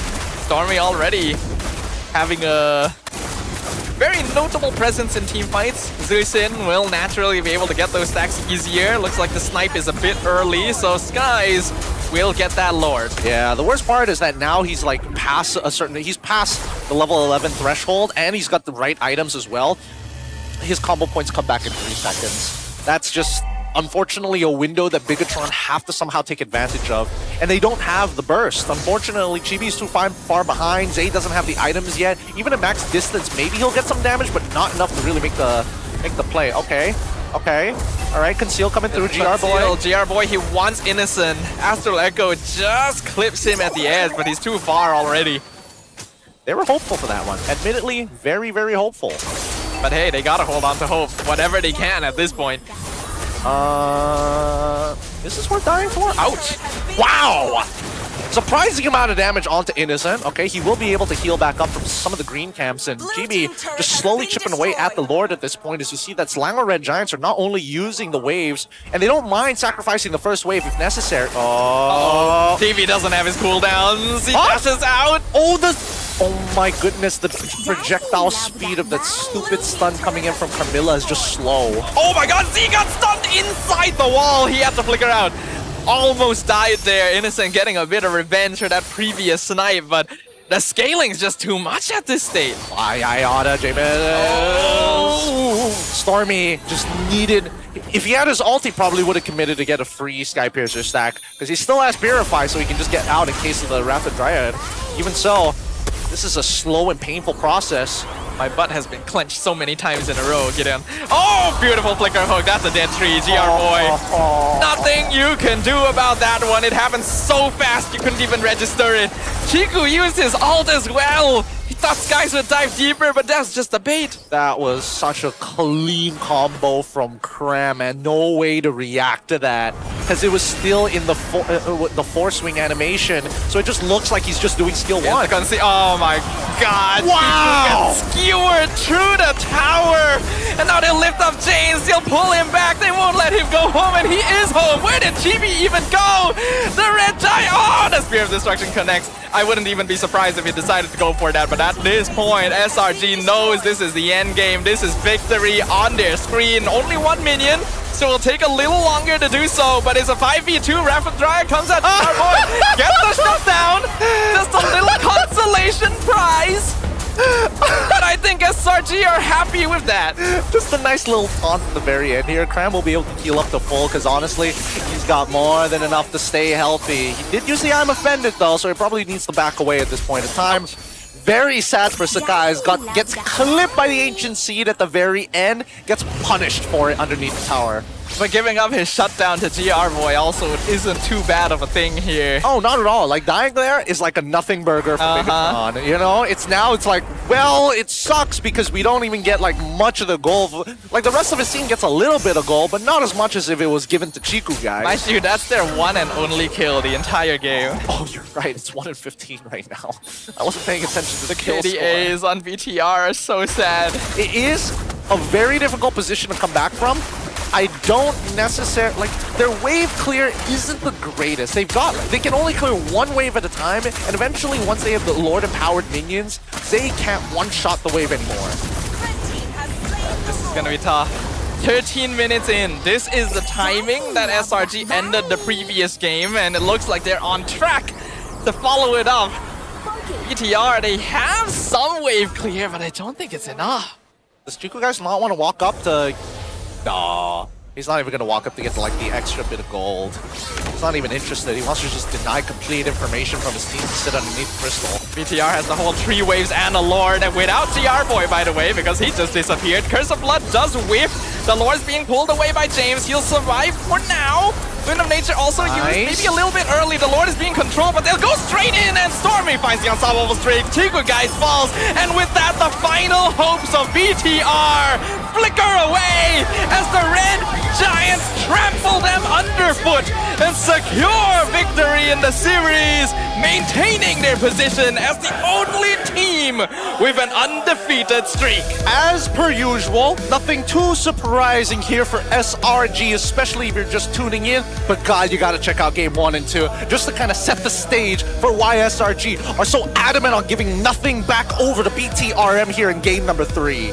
This is SRG adaptation at its finest. They found the correct recipe this time, a draft that left no gaps. And while BTR did try their best to respond, it required a shift in gameplay that I don't think they were quite mentally ready for after everything else. I don't know, because it felt like at the very last moments there, like Chiku guys didn't even use his ult. I think he knew that he was dead. He just couldn't react to Ruby flickering on top of him fast enough. There's no way to anticipate it as well. It's tough. I mean, I'm sure you have a lot to say in the upcoming time. We're going to be throwing it over to our winners up on stage. It's going to be Stormy and Yums having a conversation with Rose. Satu lagi reverse sweep di hari pertama minggu kedua. SRG comes out on top, going up against BTRM by Vitality. And of course, di atas pentas bersama dengan Rose, kita ada duo favorite you guys untuk interview, iaitu Yums dan juga Stormy. Hello, boys. Hello. Hello. How are you? Yeah, good. Awesome. Awesome. Alright, mungkin kita boleh start dulu dengan Stormy Code. Let's talk about game 1. Apa jadi di game pertama? Sebab kalau kita ingat balik, BTRM had the lead. It was a total dominance daripada dorang. 10k gold lead plus. What was wrong with you guys? What was going on? Warm up kot. Baru bangun. Yeah. Game pertama tadi terlalu lama lah. So, lama sangat. Lama sangat. So you guys baru bangun, perlu panaskan diri. Yeah. Okay, now kita nampak kan hari ini di mana kita nampak lebih banyak hero yang kita tak nampak last week. In your opinion, kenapa hari ni and minggu kedua baru start kita nampak all these new heroes keluar? Example, hari ni kita dapat tengok Hanzo, kita ada Alice, kita pun ada Rafa, kita pun ada Carmilla. So, kenapa hari ni? I think the teams now is trying to improve and try to get their own strength dari segi hero. So, it really depends on their play style juga. So, that's why we're seeing a lot of different heroes right now. Bagi SRG, you guys suka ke lawan hero-hero unorthodox macam ni? Suka sebab it's really different, right? Kalau macam season lepas, dia macam mental sama je. So you guys won't get bored lah basically. Adakah kita akan nampak lebih banyak hero menarik daripada side SRG? InsyaAllah boleh. Alright, we like that. And of course, Yums. Hi Yums. Hi. Okay, game kedua tadi, adik ada buat satu moment di mana dia dapat maniac, betul tak? And bila Rose tengok community kita, ramai tengah tanya siapa yang buat shot call untuk teruskan war itu walaupun it's a very high risk war actually. Sebenarnya saya yang main. Hah? Saya yang pakai phone. Faham? So you lah yang buat keputusan untuk masuk. Yes. Kenapa you rasa you boleh menang war tu dan dapat maniac? Sebab time tu ada 2 jungle merasuki saya. Wow! Siapa? Sekais dengan Uni? Yes. Wow. So actually tadi adik tak main pun? Dia yang main tu? Dia main untuk farm je. Oh, lepas tu kalau war you cakap bagi iPhone macam tu? Betul. So itulah comms nanti kalau kita dengar mic check? Yes, absolutely. Absolutely. Okay, we like that. Nanti kita dengar ya guys. Now, Yums, tadi pun sebelum kita masuk game kedua, Rose pun borak dengan Chico. And dia cakap salah satu faktor atas kemenangan BTRM di game pertama adalah dorang dah dapat baca kelemahan SRG. Adakah you guys dapat fix the problem sebelum kita masuk game kedua? Maybe dia dapat baca sikit je kot. Sikit je?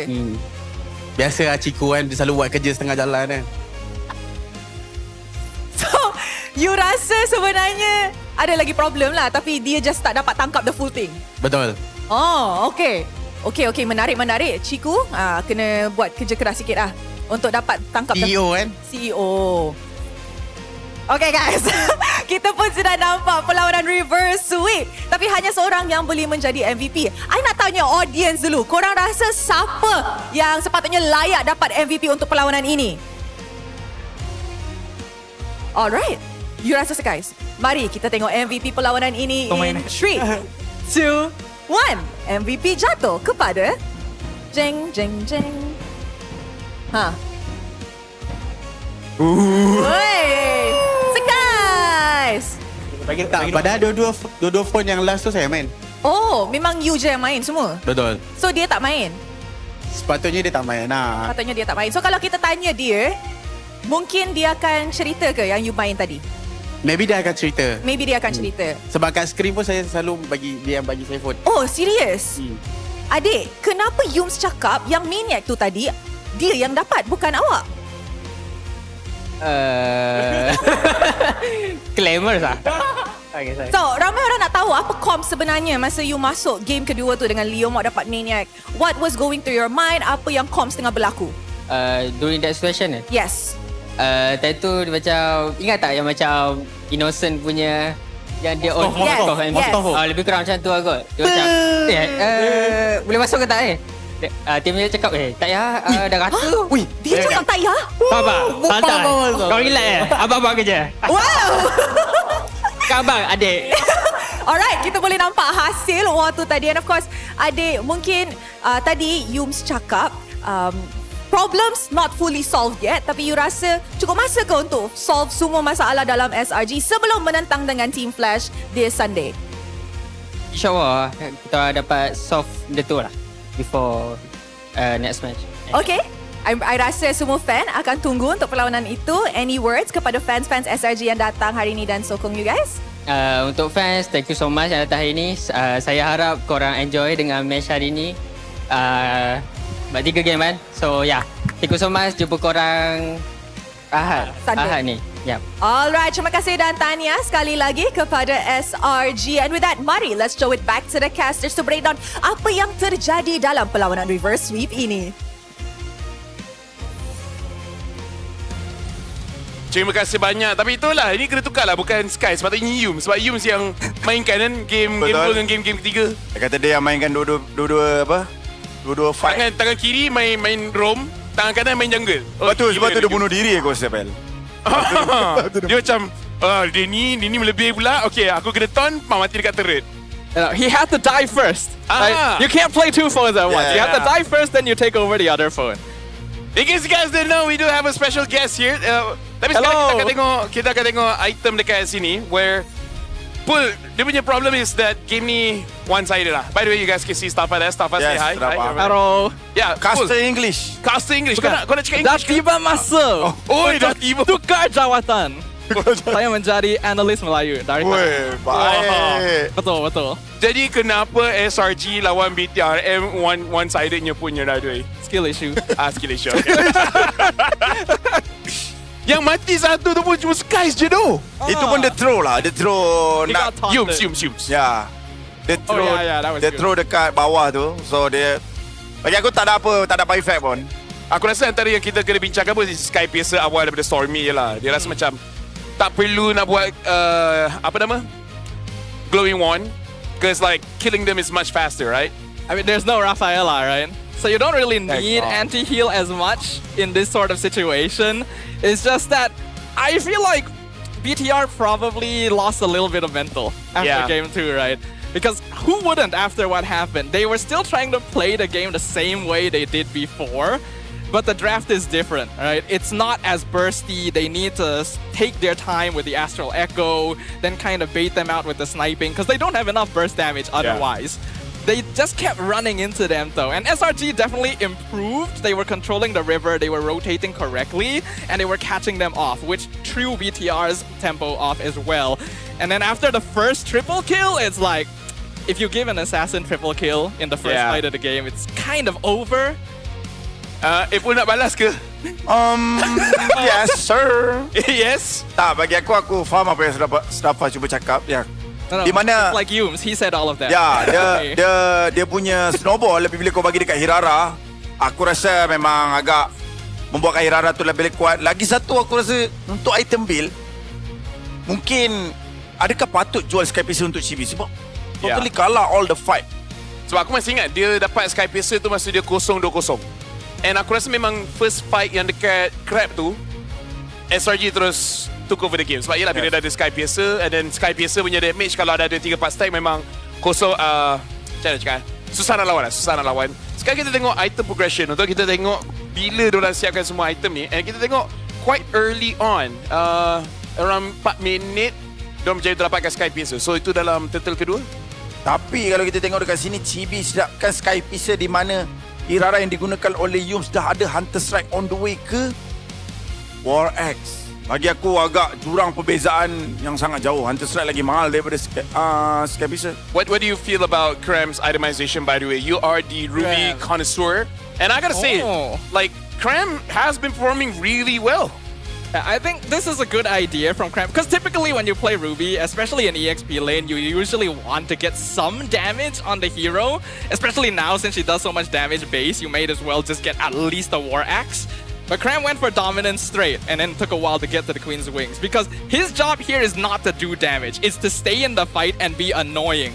SRG really loves playing these kinds of comps where it's just a lot of crowd control piled together. In this case, they have the Carmilla, they have the Zeus, and they have the Ruby. So because of that, they can keep jumping in and out of the team fight, and they have very low cooldown, so they can just keep holding them, lifting them up, throwing them all over the place. So BTR cannot enter and do damage freely.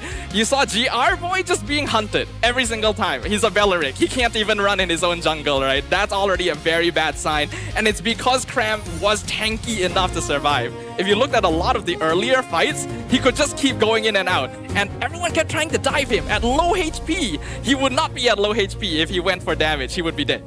Very quick question here, because Ruby's new passive, it says every 1% HP you lose, you get 1% spell vamp, right? And all of our abilities get 75% spell vamp, and it can stack up to 150%. So do you feel like building this way is good or bad? In my opinion, I still like War Axe a bit better, at least you get one damage item. Then you can go into full tank. For me personally, I'm not a big fan of the revamp. You know, I'm a classic Ruby main. I prefer old Ruby. But this still works because you have more damage built in. Pul, tolong jap kita settlekan draft ni sebab aku nak tahu kau punya pendapat. Jangan tunjuk power bank. Okay.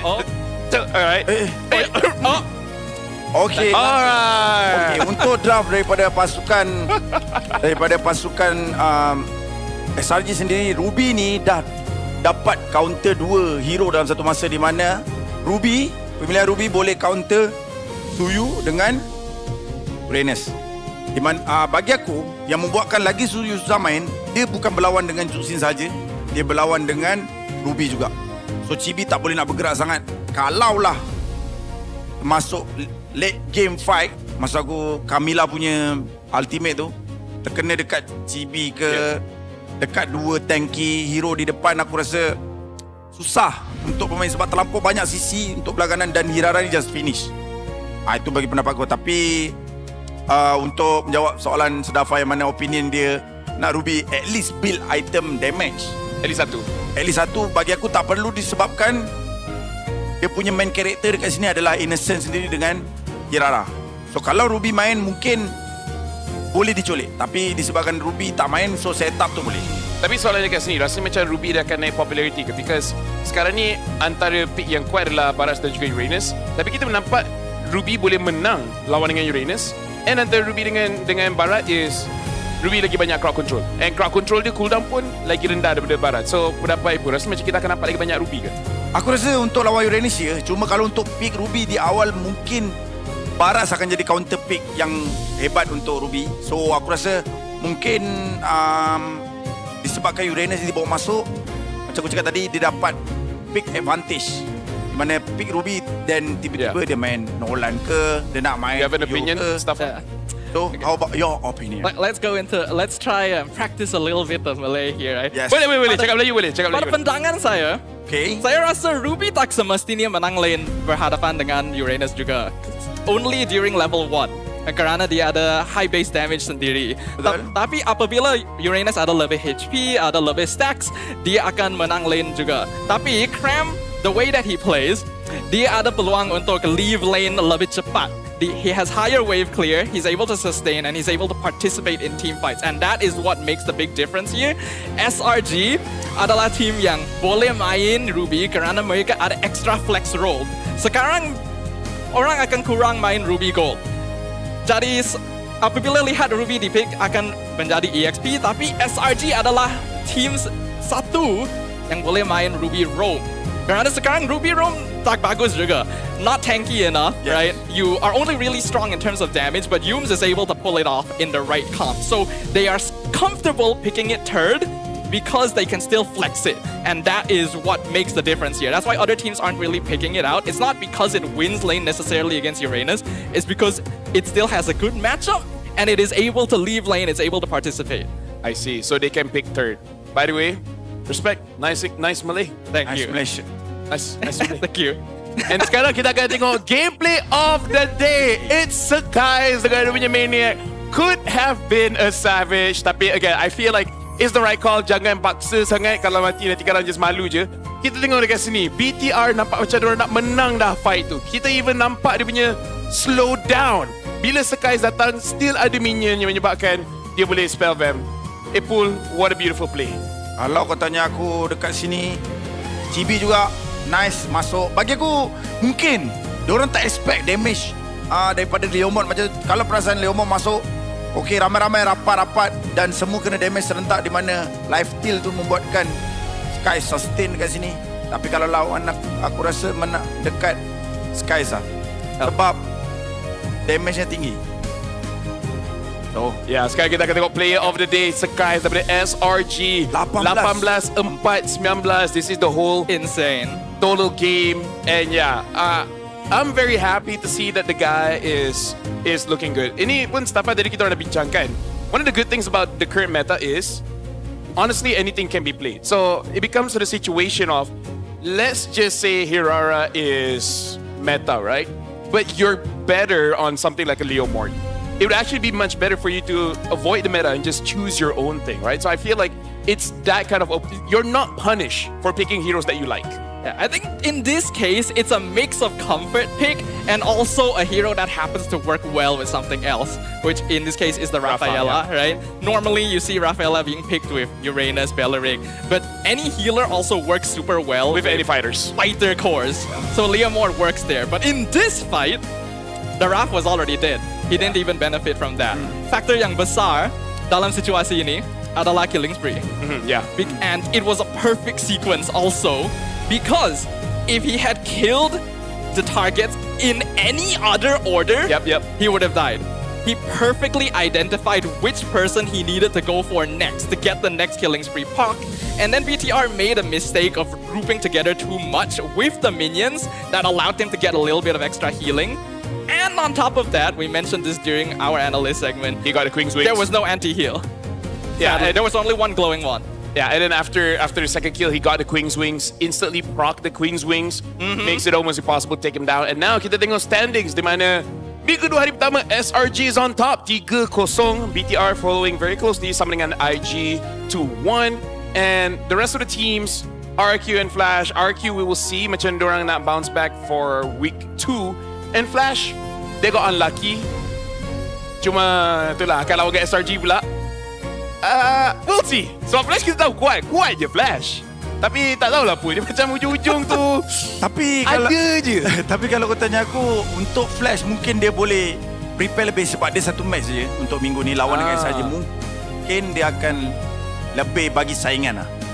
Sekarang kita akan tengok jadual untuk hari esok. Kita ada 3 match. Kita ada Team Ray menentang dengan Vamos. Vamos baru kalah tadi. Kita tengok macam mana diorang bounce back. AC menentang dengan IG. Amazing performance pada IG. Nampak macam diorang main tak takut-takut dah. Dan kita akan tutupkan dengan BTRM menentang dengan RRQ.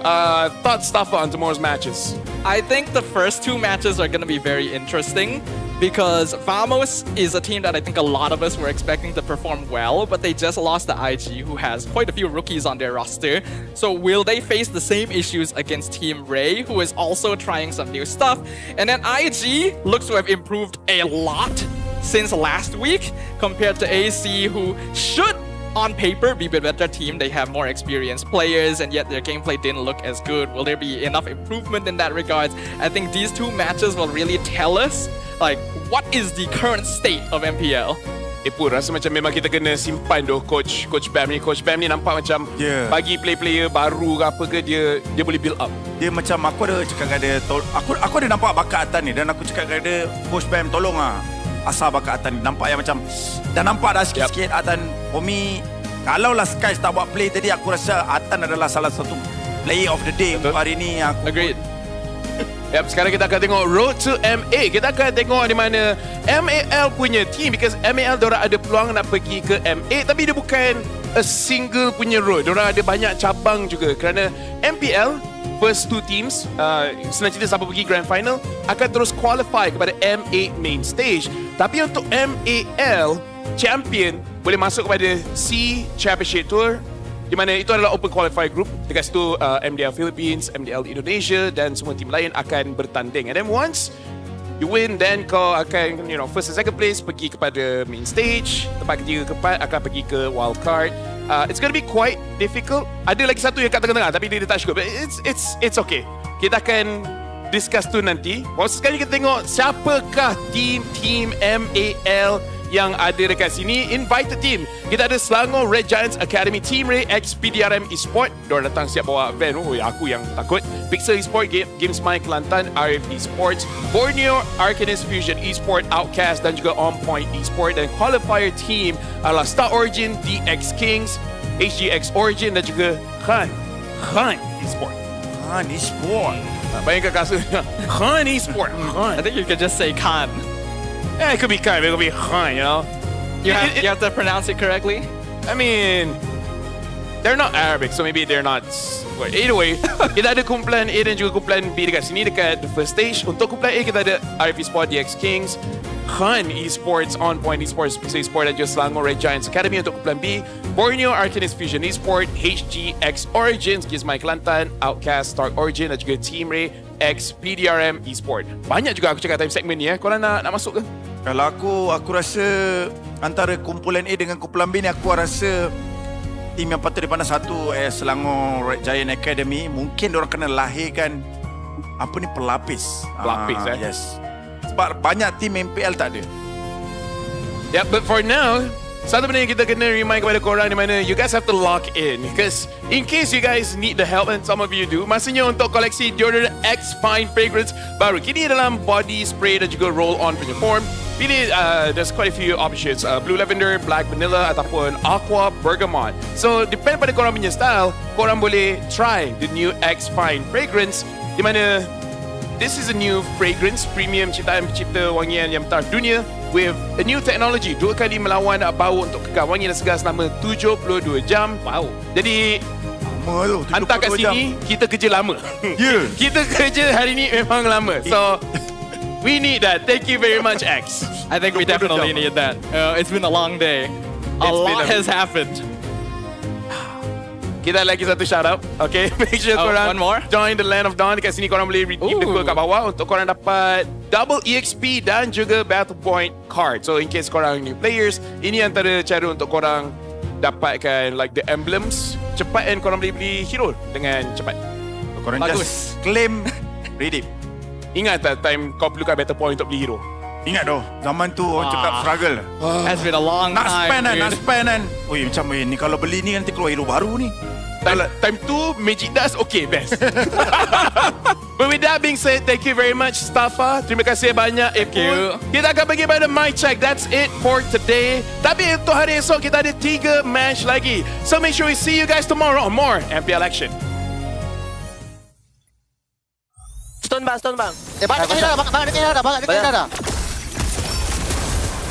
Bang dekat dah. Let's go. Go. Aman. Boleh main dia. Nih gua stun ni. Dah des clean dah guys. Gua bisa clean ya. Gua cover dia nih, aman. Bisa tower enggak? Tower. Gua bikin. Tower guys, tower. Guys. Ada lagi game sini guys. Aman ya. Just main tipan bang. Ya aku ni. Aman. Tengok. Dorang takut picok. Dia kan nobody ya. Nanti ya. Boleh aku boleh. Tengok. Boleh deh. Itu akram. Tower. Aman deh. Aman banget. Ya aku boleh akram. Play. Tengok so skill guys. Itu. Nice, Jom. Lagi. Goreng lagi. Let's go bang. Go. Oh, jangan mati. Alamak. Aman. Bayar. Atas semua sampai ya? Saya agresif. Yura. Tengok, kill. Fokus kill. Ini. Hira. Ayah. Nice, 2 mistake boy.